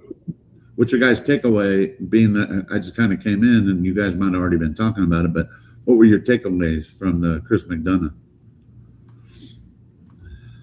Well, you go first, Crystal. All right. I thought it was a little bit of a letdown, to be honest. Just a little bit. Hoping to get more answers, or I mean, Yeah, I know how you feel, but you But have to I look at it. At least we're hearing it from him and not Nanos, right. which is Right. kind of more special for me because I'd rather take what he's seeing and what he's, you know what I mean, But I know what you're saying. Maybe you were hoping to hear more. I don't know. I guess more tea, but he wouldn't know. I mean, I doubt if he knew who the suspect was, he's not going to be able to say that. So I know Oh what you're no, saying. of course not. It was more, but it was still, he still filled us in with a lot of stuff with the homeless thing. Right when I came in, you guys were talking about that. I don't know, man. I'm not saying that that's not possible, but I know that the guy that was on the porch isn't just some homeless dude. No, no, but what I think is they might know the people, the group, this group, right? Because I was just saying, I think if you had to narrow it down, like for instance, maybe you can relate. Like in California, where you grew up, you could probably name 20 different cliques, right? Yeah, tons. Tons. So if they have to go and go, okay, we got our 20 cliques, and then identify each one of these, and then maybe get it in with one of the homeless people that's in one of the cliques to find out who wants the 1.2 million. But that's how the process of elimination, I've heard them use that. What do you guys think? Yeah, sorry, my daughter was saying something real quick. Oh, no worries. So yeah, the process of elimination. But I know what you're saying too, like, because you're right, there are those little clicks, but in my head, I'm thinking, don't you think one of them would have flipped by now, or would have been like, you know what? Right. I need some fucking money. You know what I mean? I'm going to tell somebody. yeah, I mean, that's what you would think, but we don't know. Like people were saying that the perp might have been at the door, might not be around because they get rid of people like that, right? If he knows enough. I But remember hearing that a lot too. But I also think that what's the word? I think he's strong enough to also know that whoever set him up to do this, he's not going to let that motherfucker kill him either. You know what I mean? But that's just my way of thinking. Of course, I don't really know. But yeah, I have heard that before, that people have said that maybe he's dead, but I highly doubt that. yeah, I mean, that's where we're just going back. There's so many different theories depending on what you think. And it's That's like, why I love talking about it, because then we hear things that we haven't heard before, or our minds are like, yeah, I feel you, man. We just don't know. That's why occasionally Like we gotta switch it up. But this is that video. I'm gonna put it in the chat. Gentrification alley. This is funny. What's this? Guns galore. Is this Tucson? Is actually Tucson. Best Mexican food. Who made this map? Is just somebody random? Oh, yeah, it's roofs. Hood Maps, sponsored by Map Hood Tyler. Maps. So this is Hood Great. Maps. But there's like a 16-minute video I did of it, and we can listen to it a little bit. And United States. But you would have passed the place where people will be asking you for, can I get $20 for a bus ticket? And then as you zoom in, you're going to see a whole bunch of red. Now, as you can see, the reason this is tourist is because this is downtown. Who put these shipping containers? But now let's get past downtown into South Tucson, where they call this Little Mexico. Danger, avoid 6 here if you value life. Yeah.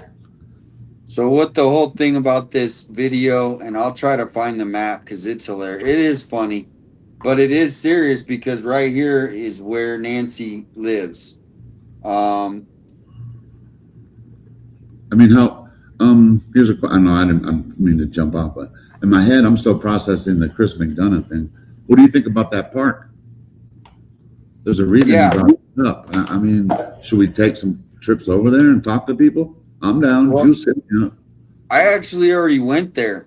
Have you? Not to the park because I really wasn't focusing, but I spent like The 30 area? minutes at that Splinter Brothers because I wanted to, that building that he kept filming. So yeah, I think we should go there. I have a video I'm gonna post up in the morning of when I went there. That's tight. And it's weird.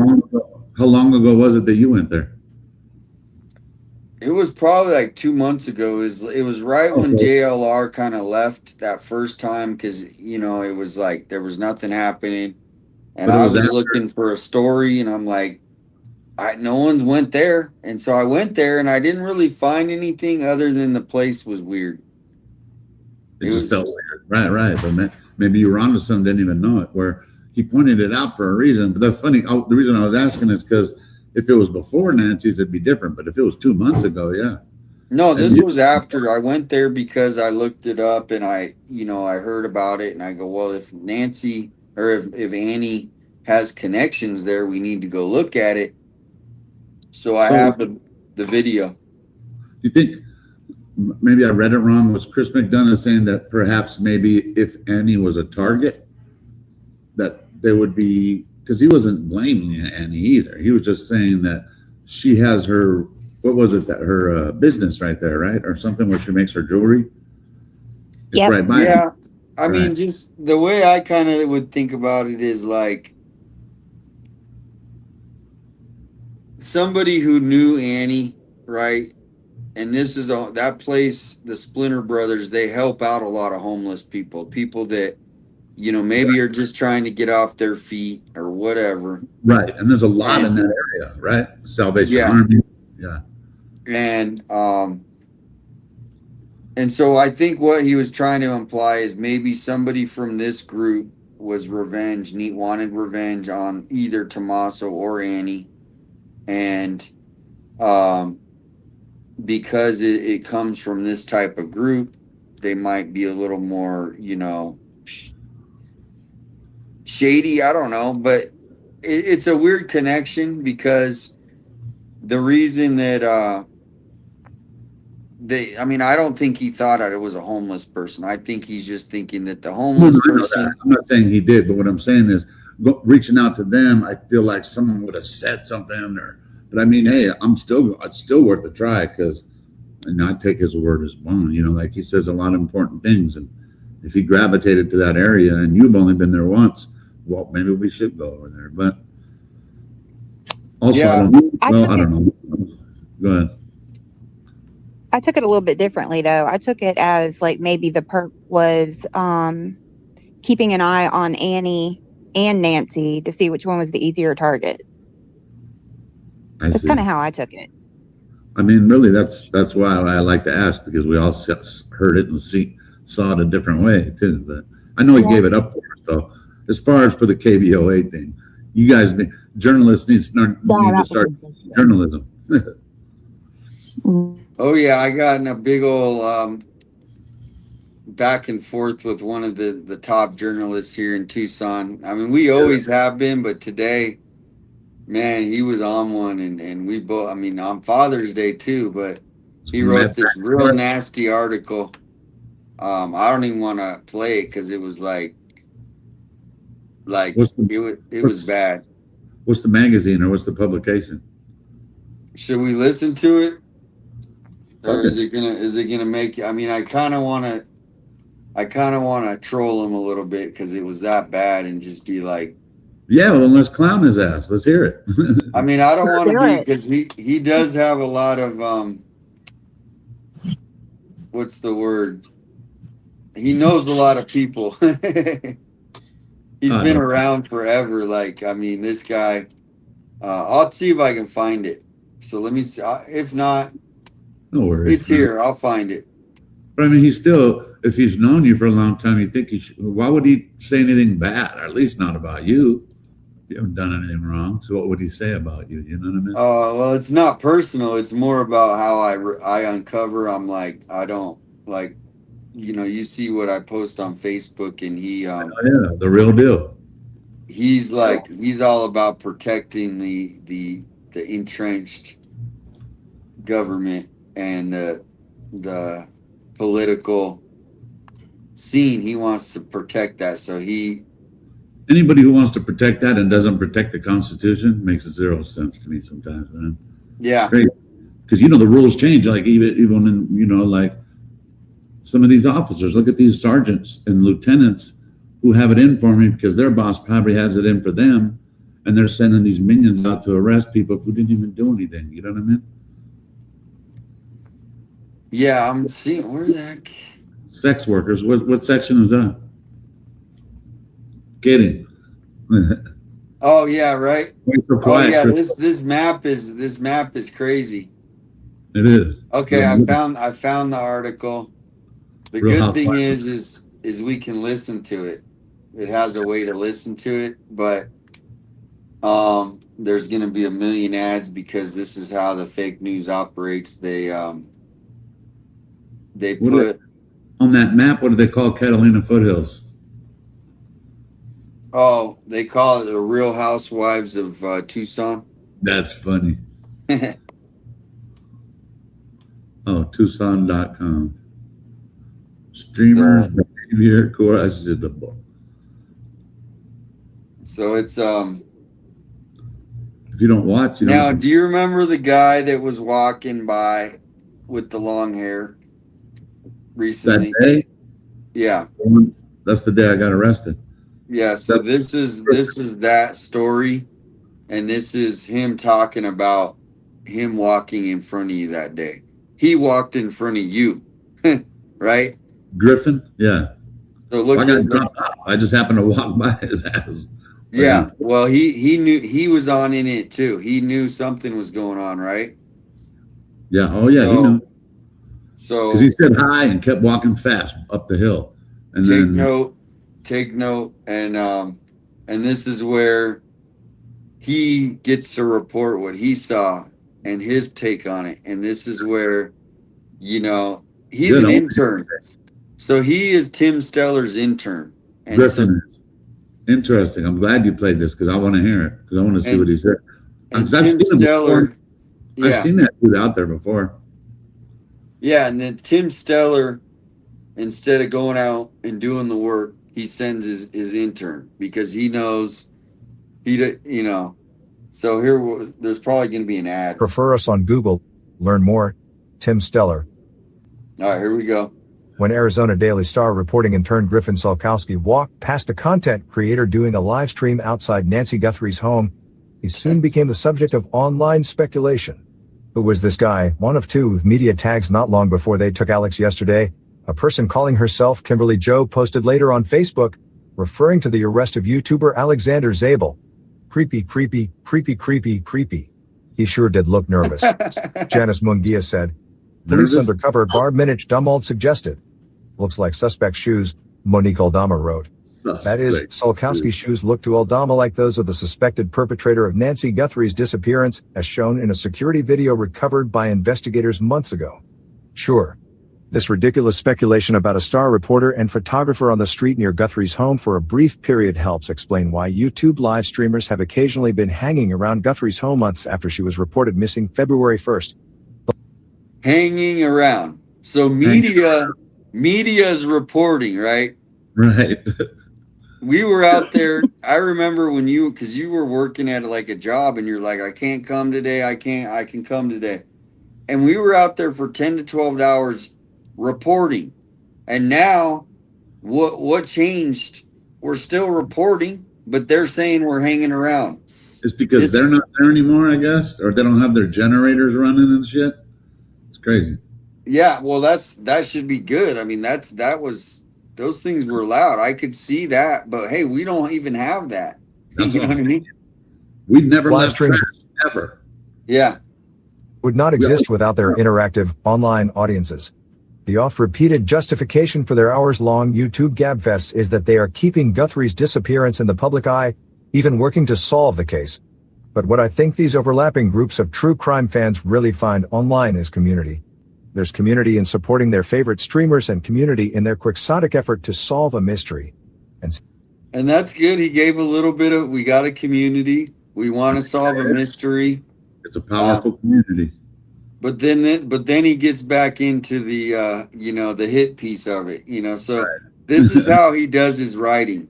He drops a little bit of like, oh, here's a little bit of okay, it's okay, and then he goes in full bias. Right. They're good at that. Since three of the streamers were detained or cited June 8th, they're finding community in a heightened us versus them dynamic, streamers and their followers against the sheriff's department, unhappy neighbors and legacy news media organizations. a rising new social power versus old, stodgy ones. As one streamer, nicknamed Mark the Shark, put it on a recent live stream by Alexander Zabel Jr., one of those arrested, pretty much mainstream media is only allowed to be up there, but us YouTubers aren't allowed to be up there. Not only are we not allowed to be there, but we'll get arrested, we'll get cited. Who's a journalist? Zabel, 54, and Troy Bradshaw, 34, were arrested near Guthrie's house and booked into Pima County Jail on Monday, June 8th. And at the same time, Damian Enderle, 46, was cited and released. All were accused of causing a public nuisance, and Zabel was also accused of obstructing a thoroughfare. All of these accusations misdemeanors. Zabel was streaming on Thursday, June 11th when he was arrested again, a struggle with deputies leading to a felony resisting arrest charge as well. Every journalist in America should be speaking out against this, Enderle posted on his 857 Tucson page after he was cited. When a government agency uses its power to restrict where reporters can stand, gather news, or document matters of public concern, it's not just an attack on one reporter, it's an attack on the First Amendment itself. You won't find every journalist in Tucson speaking out about it, though, let alone every journalist in America.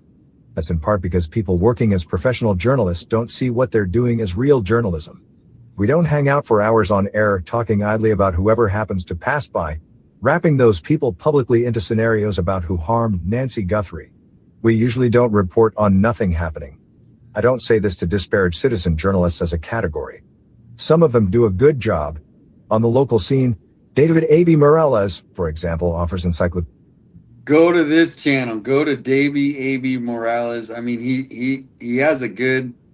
It's on Substack. Have you ever heard of it? It's called Three Sonorans, and he does have a good one, but he's very biased. He's very biased. Coverage of many public meetings on his Three Sonorans Substack that I find valuable. Minimize harm.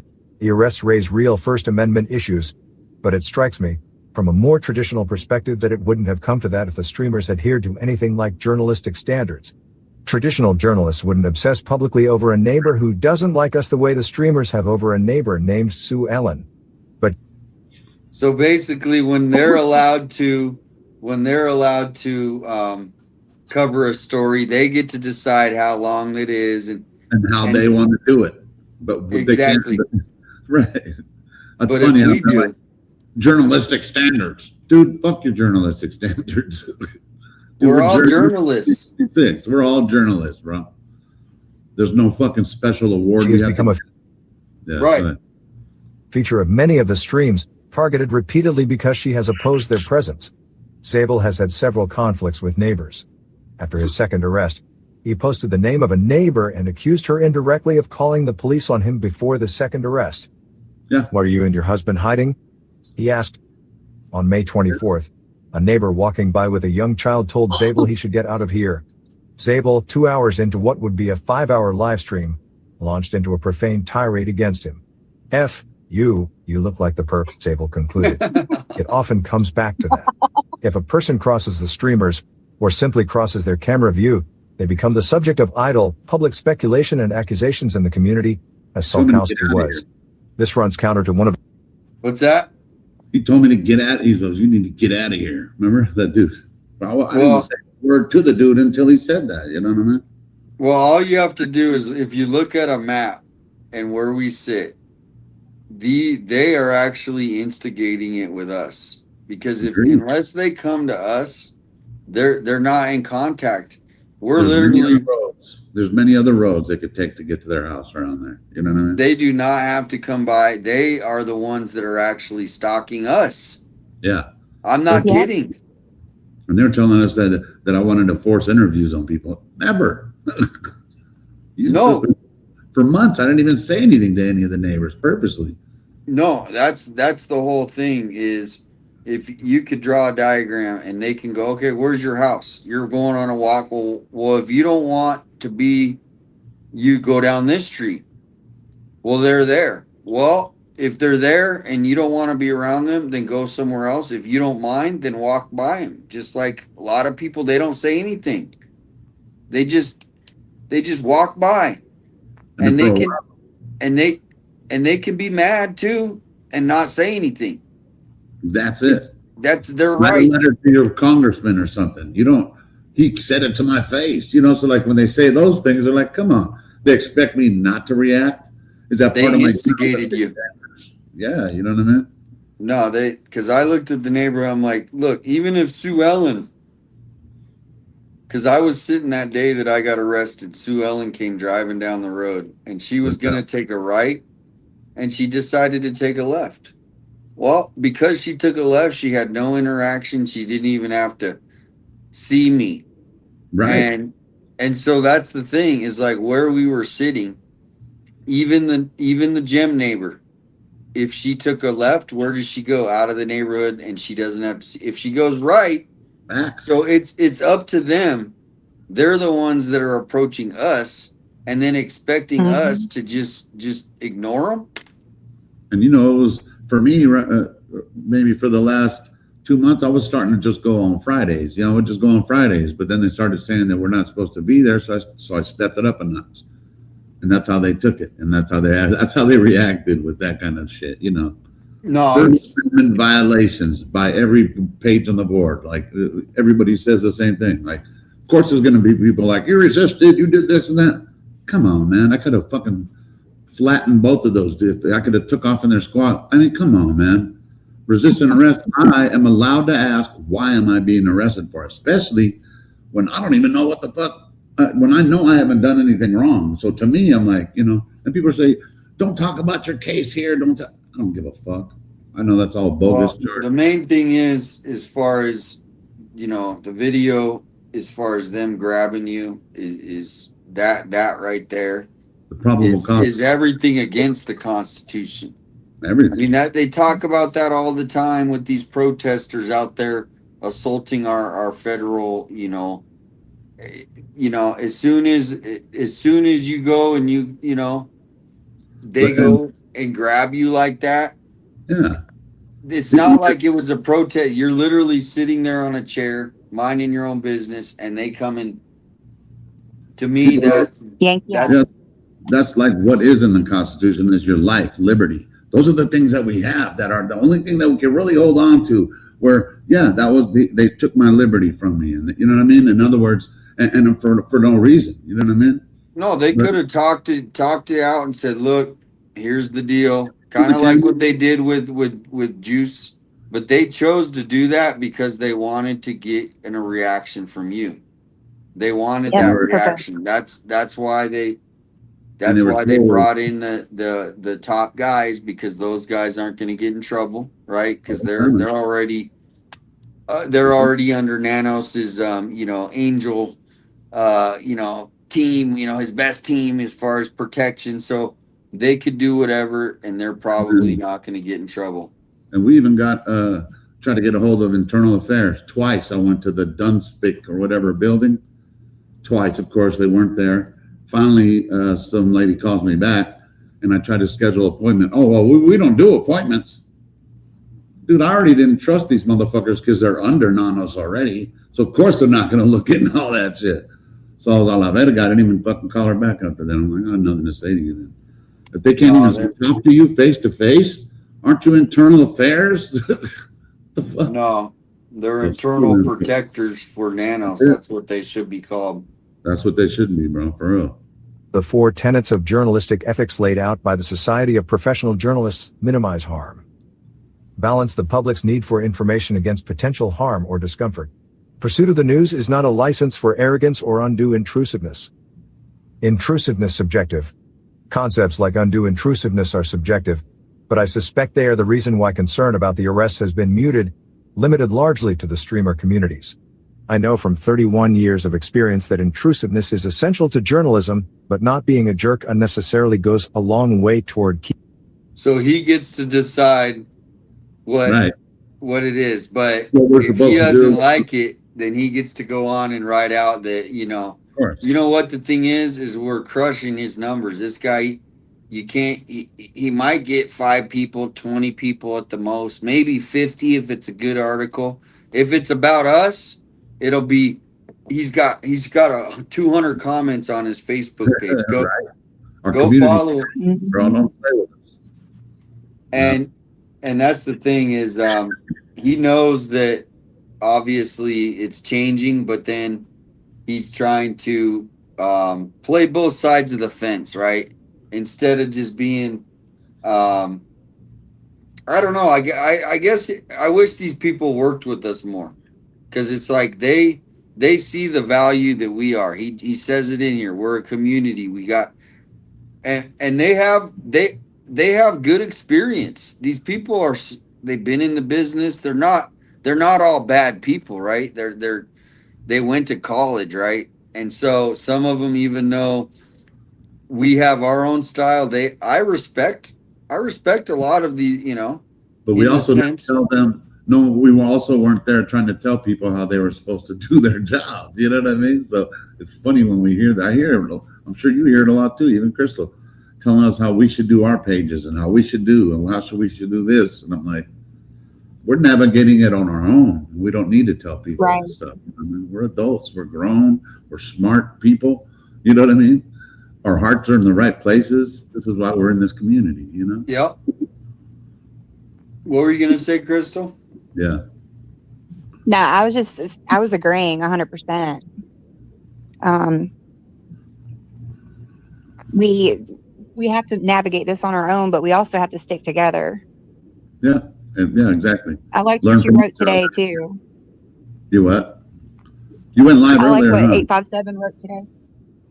857 is brilliant. I mean, especially when he's like on some of those Facebook posts or on the X or anything. Man, I'm always sharing.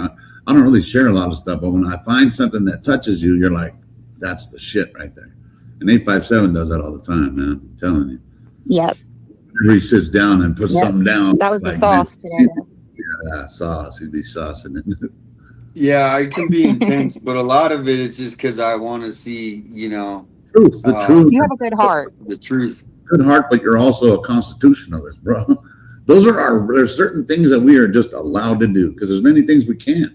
So the things Yeah. that we are allowed to do, they're not going to try to strip that from us, And the way you word stuff on there is just, letting people know facts, not like you need to listen to me. No, you're just stating facts, Yeah, and In a there's nice lots of way. levels to this In a here nice at Tucson.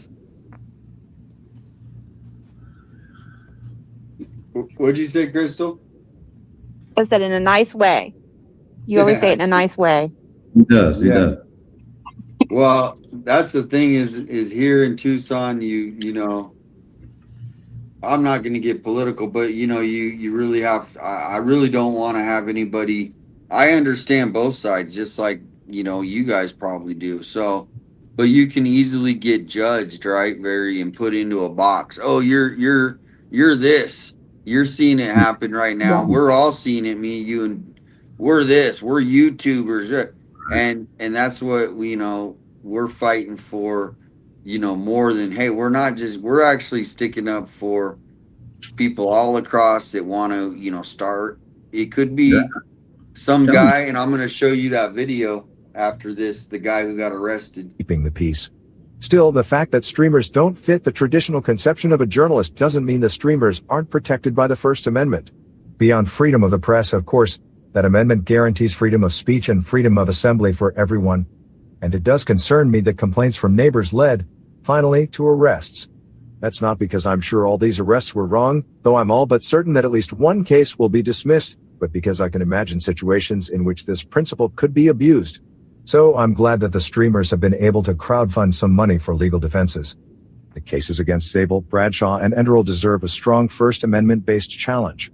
But they should also consider the values of the stodgy old institutions they are challenging, like not publicly airing petty and baseless speculation and accusations against people who pass by.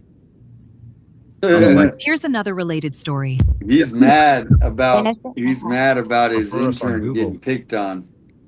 Hey, well, you want to know why? He wasn't supposed to be there. His intern shouldn't have been there either. And if they were parked on fucking Sue Ellen's roundabout, why didn't they get arrested or why didn't they get a ticket? You feel me? Well, I was wondering, did they actually park in the roundabout? Because I thought maybe they were, if they were working with her though, like if they got Sue Ellen's number, I have a feeling that they parked at Sue Ellen's house and then maybe they got the interview from her. That's just my gut. But did you see the car or did you see it in Sue Ellen's No, neighborhood? I didn't see where they were parked. They were up there though. And But it would be crazy if their Arizona Daily Star, Tucson.com is conspiring with Sue Ellen wouldn't doubt it.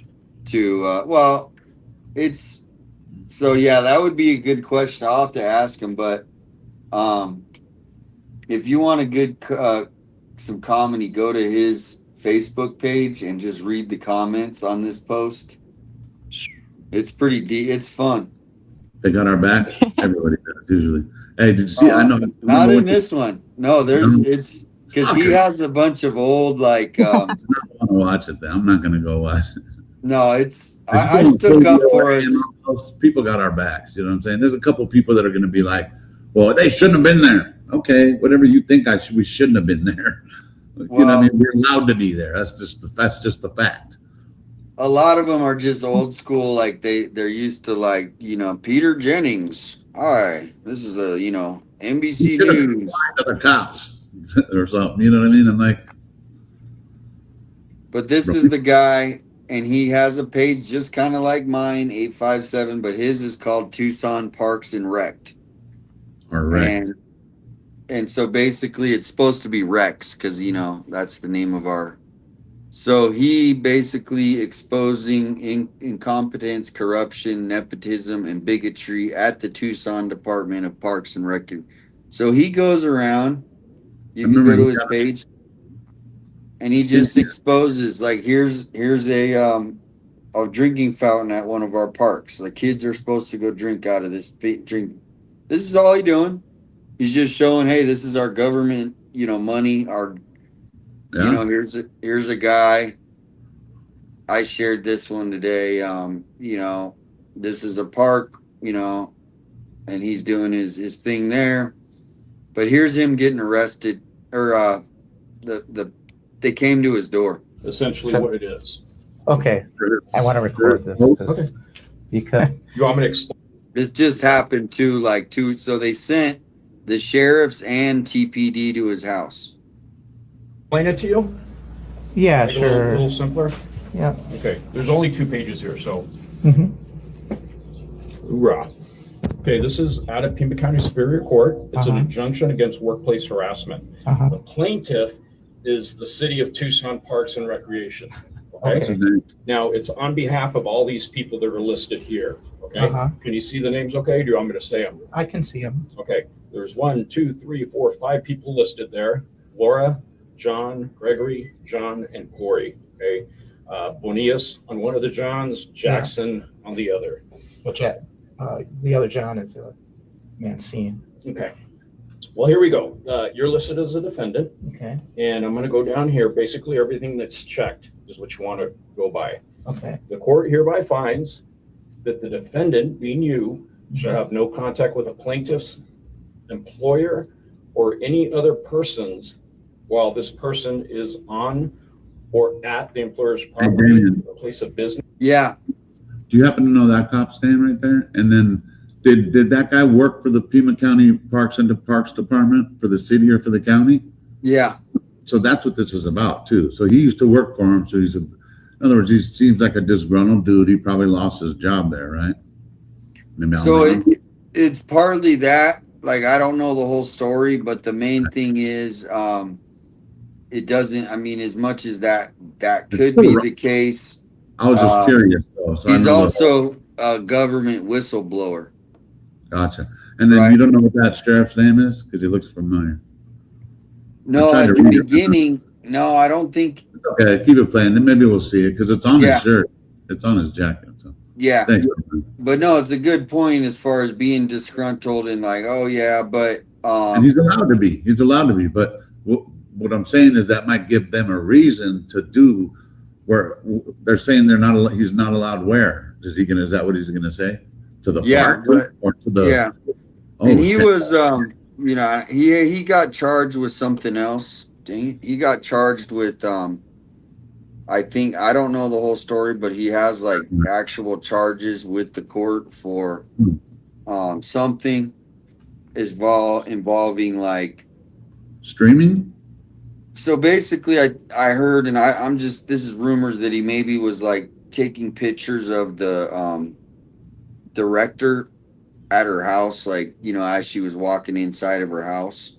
But she is a government. We had vigilance committee earlier. She is a government official. Right. So whatever the case may be, I don't know the details, but you can't just ban someone from all parks, That right? is weird. So even though he might have messed up somewhere, they can But still violate his rights. he's not allowed to go to any parks. That's what they say. Yeah. So see, performing official work duties. Okay. Except through attorneys, legal process, court hearings, and as checked. That except means contact can be made as long as you're in court. Yeah. Okay, or legal process. Okay. Because the state of Arizona is going Okay. against some of these people. So then I'm going to actually. go to the next one. Defendants shall have no contact with the protected persons except through attorneys, legal process, court hearings, and is checked. Nothing is checked. So Okay. that means absolutely no contact. Okay. Okay. No personal contact. No in and person. third party contact is considered contact. So don't Send can't even somebody. do that. Yeah, I understand. Okay. It further states protected locations. Two others are checked on here. There's no address on there, but basically, if you know where they're at, where they live, where they work, Mhm. don't go. Okay. Okay. But I'm a citizen of Tucson. I should be able to Yeah, go to but the park. Yeah, but this right? is a court order. This is telling you can't. So I can't go to a park? No. He can't go to a park. Yeah, I'm trying to see That's his name horseshit. right there. Yeah, that's crazy right there. I wonder what his name is. Is that his name right there? Yeah. I can't go So to any parks in- listen to me out. Okay, And then yeah. I'm going to Is it Hernandez? No. It's all right. We'll see it eventually. here. Defendant shall not go to Parks Administration Office or other designated city work locations and adjacent work areas, including Reed Park. Defendant is restrained from approaching, contacting, following, or confronting Parks and Recreation employees while they are on city property or performing official work. Defendant shall not have any contact with the protected parties. Defendant shall not utilize the images of the protected parties in social media posts with the intent or knowledge of using the images for purposes of alarming, annoying, and harassing protected parties. Okay? That's the order. Now, I'm going to explain the next couple pages here. There you go. I still can't read that shit. Nico, Necochea. You might want to write it down.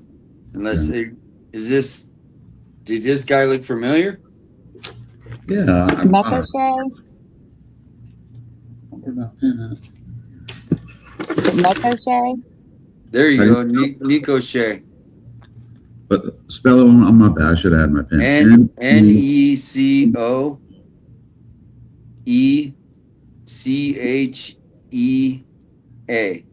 Okay.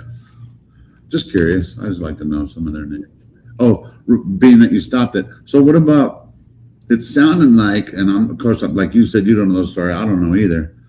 But it sounds like he's disgruntled. And if he's not allowed to parks, now, I might be wrong about this, but let's just say he worked for the county. He just can't go to any of the county parks, but can still go to the city parks, vice versa. Let's just say he worked for the city.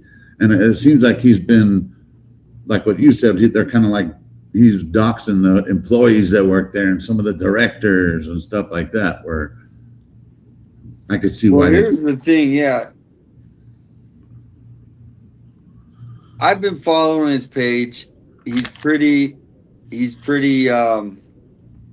honest in the sense of what is going on, right? This stuff's really going on. But these government agencies are all about protecting each other, because a lot of people, they get their buddies' jobs, they get their family members' jobs. So it's a sensitive subject, right? And now you got this guy, he's literally calling out stuff that is so entrenched into the bureaucracy of these government agencies that You know, for instance, like the girl who runs the department, she makes like $250,000 a year, somewhere between 200 for running the Parks and Recs department. And compared to like another city, they make like 100,000. So we're paying our people more. And so this guy, he's just calling stuff out. And I don't know the details, but yeah, he might have like taken a picture of a government official. They are government officials, so you're allowed to do that. So that's kind of where there's like, I'm not like, I understand people like don't want to be picked on, right? Like you know what I mean? They're just trying to like raise their family, and but he also has that right. And it's kind of like they signed up for that job, and they, unfortunately, it's in the territory. It's kind of like being a police officer. You might get whatever. And so territory, you're right. That's where it's like they both can be right and have their emotions like, yeah, they don't want to be followed to their house. Like nobody wants that. Right. So if he did that, that might be a little bit, but he still shouldn't be banned from parks just because he did that. Right. I mean, they are kind of overstepping that shit. Whatever he did, I'm not trying to the law, but I mean, still, they're still overdoing it. Though. Parks. If he did something, yeah. Like they said the Parks Administration Office, something must have happened there for them to be able to do that. But the parks, that makes no sense at all. Come on. Well, here's the thing. You know, the local government, this is their playbook. If they don't like what you're saying, or if you're too controversial, like essentially me, you, and we've been just reporting on Nancy's, they will try to get charges on you because now it's a game of chess. Right. They got well, now they got the upper hand in their mind.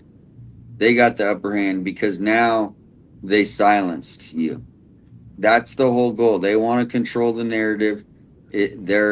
And so that's what we're looking at right now. They got the charges on us. So now they, in their mind, have the upper hand. But with this situation, we do have, obviously, it all documented. The civil rights lawyers are all saying, even Tim Steller himself said right there in that article, that all streamers deserve First Amendment protections. And the Supreme Court said we do. They've already said that we do. So we have those protections. Crystal, what are your thoughts? Anything? Yeah, they even put the word annoying in that. Did y'all catch that? On the paperwork? Can't annoy or harass. Yeah. Can't annoy or harass. Maybe it's a legal term too, maybe. I remember seeing that word before. That is crazy though. You wouldn't think it would, but it might be in the books. I'll put the link. I don't know. Sometimes they put this behind a paywall. So I don't know but here's the article to that one we just listened to. This is what's known as the petition. This is what these people went to the court and said, hey, this is why we want this. Mm-hmm. There is synopsis situations there. There's more situations there, which you can read up on. Okay. And then the final sheets is your information sheet. I am going to circle the one area I do for everybody, because that's the most question people have. You do have a right to contest this if you disagree with it. Yeah. Okay. And that's going to be that area right there. It'll grant you a hearing within 5 to 10 business days. A hearing if I request. If you choose to contest that, you have a right to go to court. Okay. And they'll grant you a hearing within 5 to 10 business days. Okay. Okay. All right. Thank you so much. You're welcome. Did you guys have so I'm not allowed in any park in Tucson. Whatever that said there, sir, that's what you can't do. Okay. Okay. That's when it becomes a crime. Okay. Then you can be placed under arrest. Okay. Okay. Okay. All right. Well, good luck to you, sir.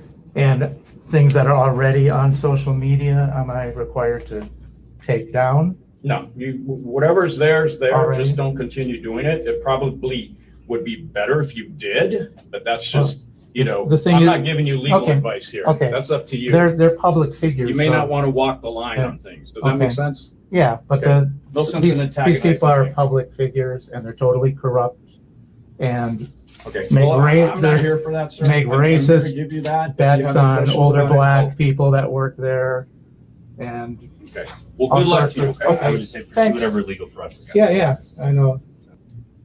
Good luck. They would have been trying to take me down right there. Look at all the officers they brought for this one. I mean, he's not young. He's an elderly guy.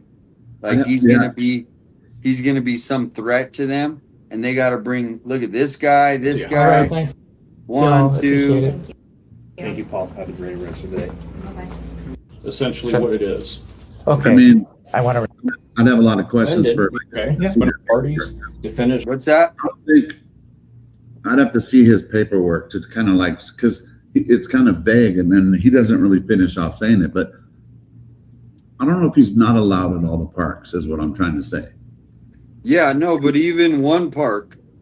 I know, but maybe let's just say you and I got into a scummage there, that park. Sometimes there might be somewhere like, well, you just can't go near this park, or maybe you lived by that park.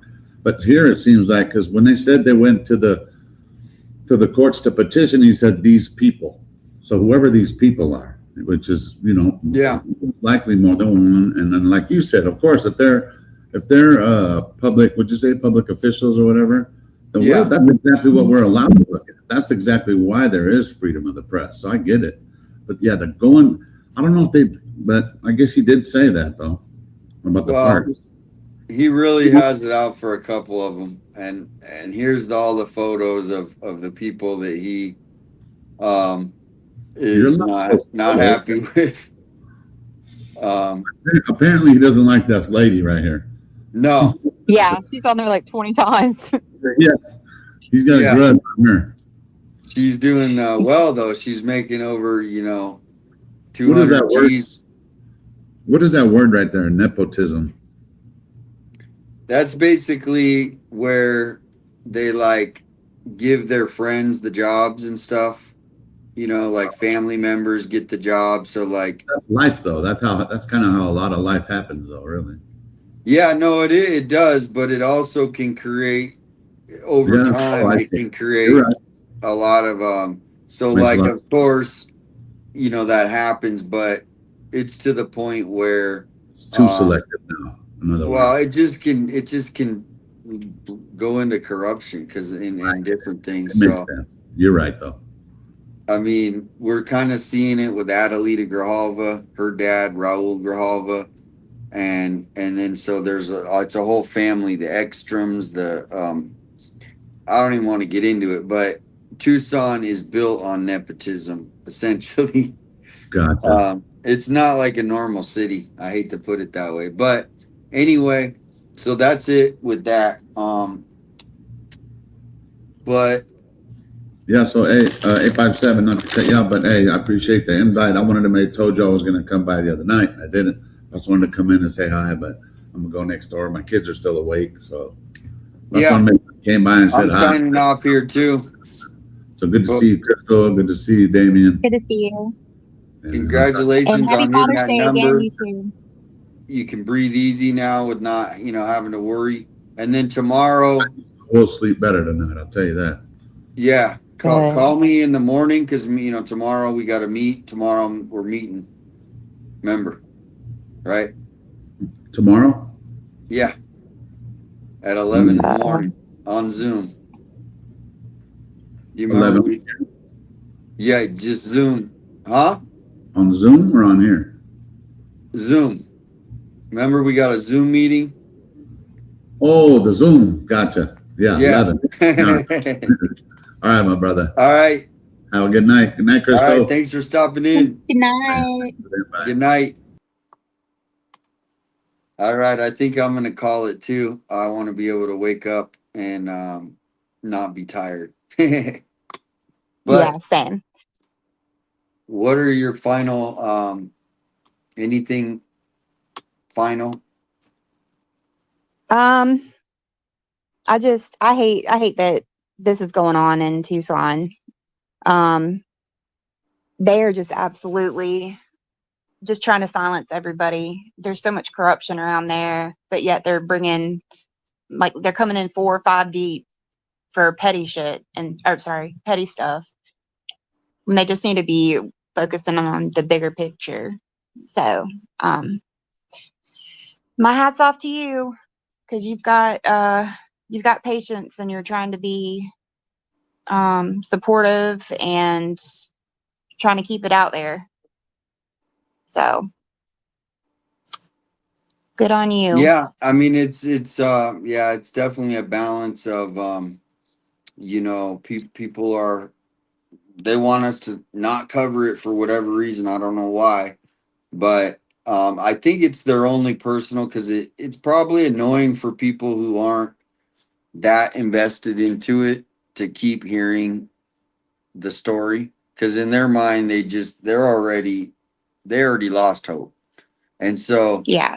that's where we're at, is we have the people that I don't know what they would want to cover us to cover instead of that. Like, do they want us to go to the Iran war? I mean, what, or do they want us to really try to bring answers to find out what happened to an 84-year-old? I think more meaningful reporting right now would be Nancy, because everybody can relate to that. They see an elderly woman, and if we ended up getting some sort of closure, which would either be, of course, number one, finding Nancy alive, that would be like, imagine that story ending.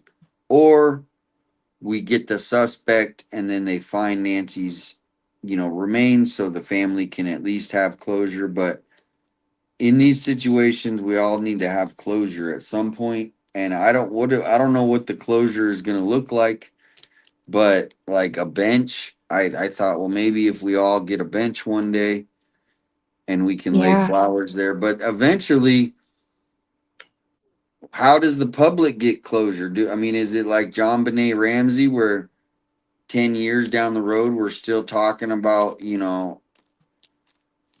this? I don't know. It's weird. I don't know either. They're not telling us anything. So it's really easy to give up hope, but we just got to keep trying. We just got to keep Sometimes trying, keep our hope name is out there. all we got. Yep.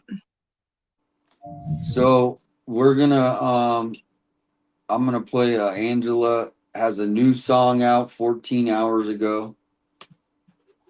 So I'm gonna play this out. Anything else before we sign off?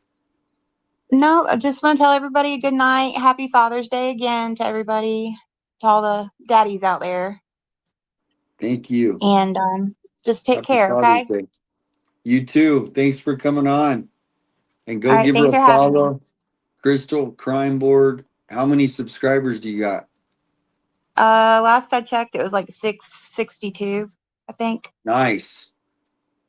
Yep. Very nice. Getting up there. All right. All right. Well, I I will talk appreciate to you you. later. Yep. All Thank right. you. Bye. Bye.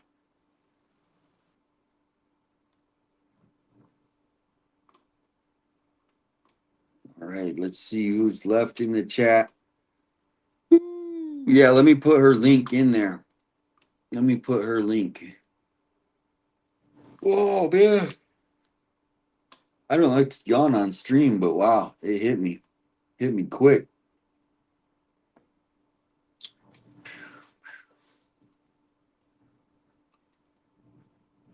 Crystal's Crime.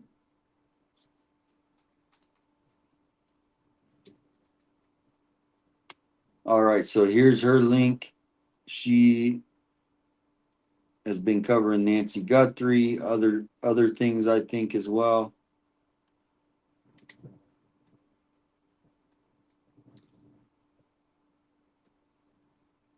Justice for Nancy. Thank you, Missy.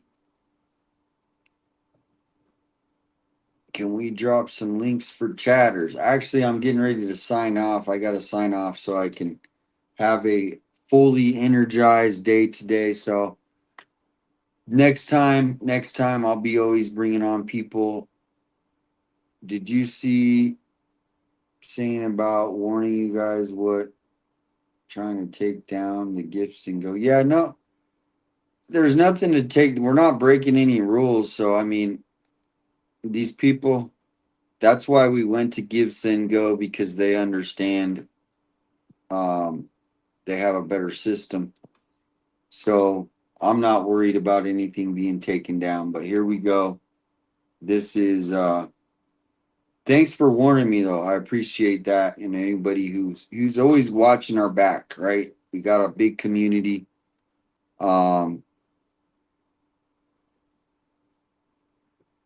Yeah, I don't know the situation about anything. I know we're good to go and there shouldn't be any problems, right? So this is what a lot of people do when they see people trying to raise money for, different causes, but there is no rules broken. So that's the thing. We'll come out ahead on this. We know that's why a lot of people use Give, Send, Go, because they don't fall for the boy crap. The boy crap. Please keep Nancy's name out there, and thank you again, PI, for supporting the channel. Kathleen, Annie, Carly, Cheryl, Adrian, Misty. Could see Misty stopping in. Great Lakes, Glinda Vision, Sal. So here we go. We're going to end the night with this beautiful song. So if you guys, this is Adventures with Angela. Good night. So I'm going to play this. Thank you so much. No cold case. We're hoping.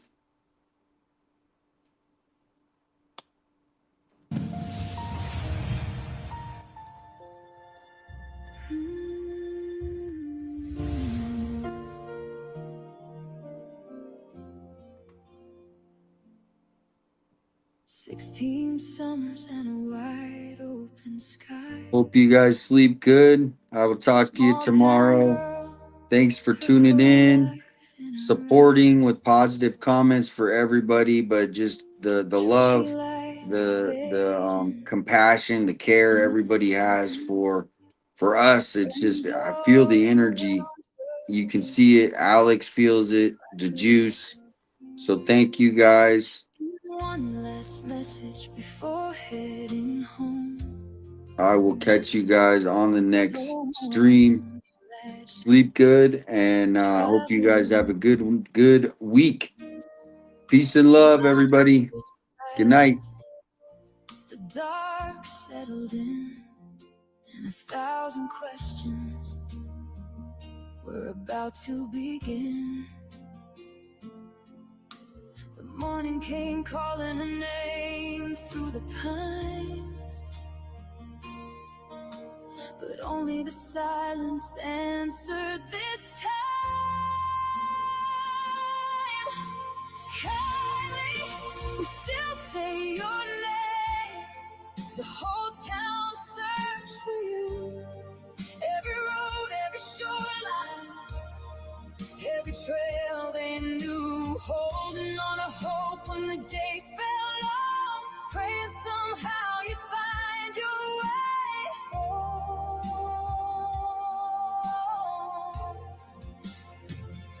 Your story became more than a headline to read, a reminder how precious every young dream can be. And somewhere beyond where the water meets the stars, the love they still carry reaches wherever you are. Flyers on windows and candles at night, families and strangers standing side by side. People kept looking, refusing to let go, following every lead that the wind seemed to show. The days turned to weeks beneath the August sun, hearts growing heavier with each setting one, until the water revealed what no one was true. A goodbye nobody was prepared to live through, and the mountains still echo the prayers that were said for the girl whose memory never left. Kylie, we still say your name.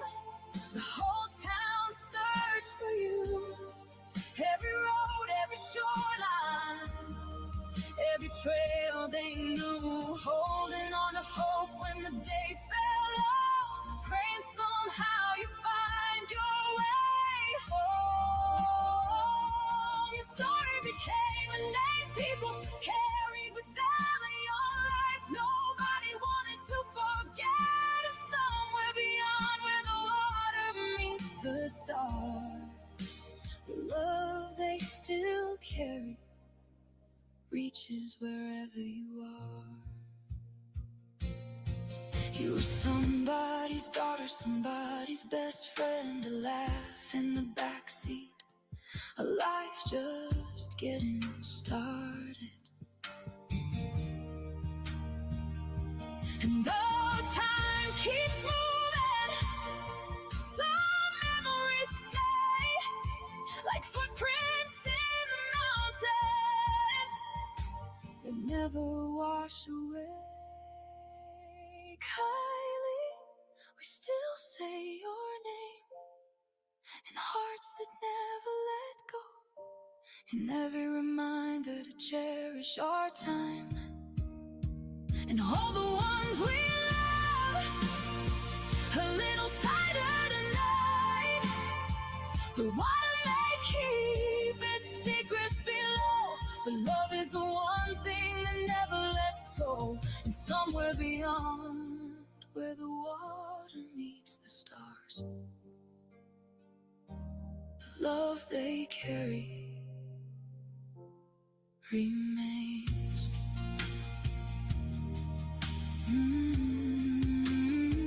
16 summers where the water keeps the stars.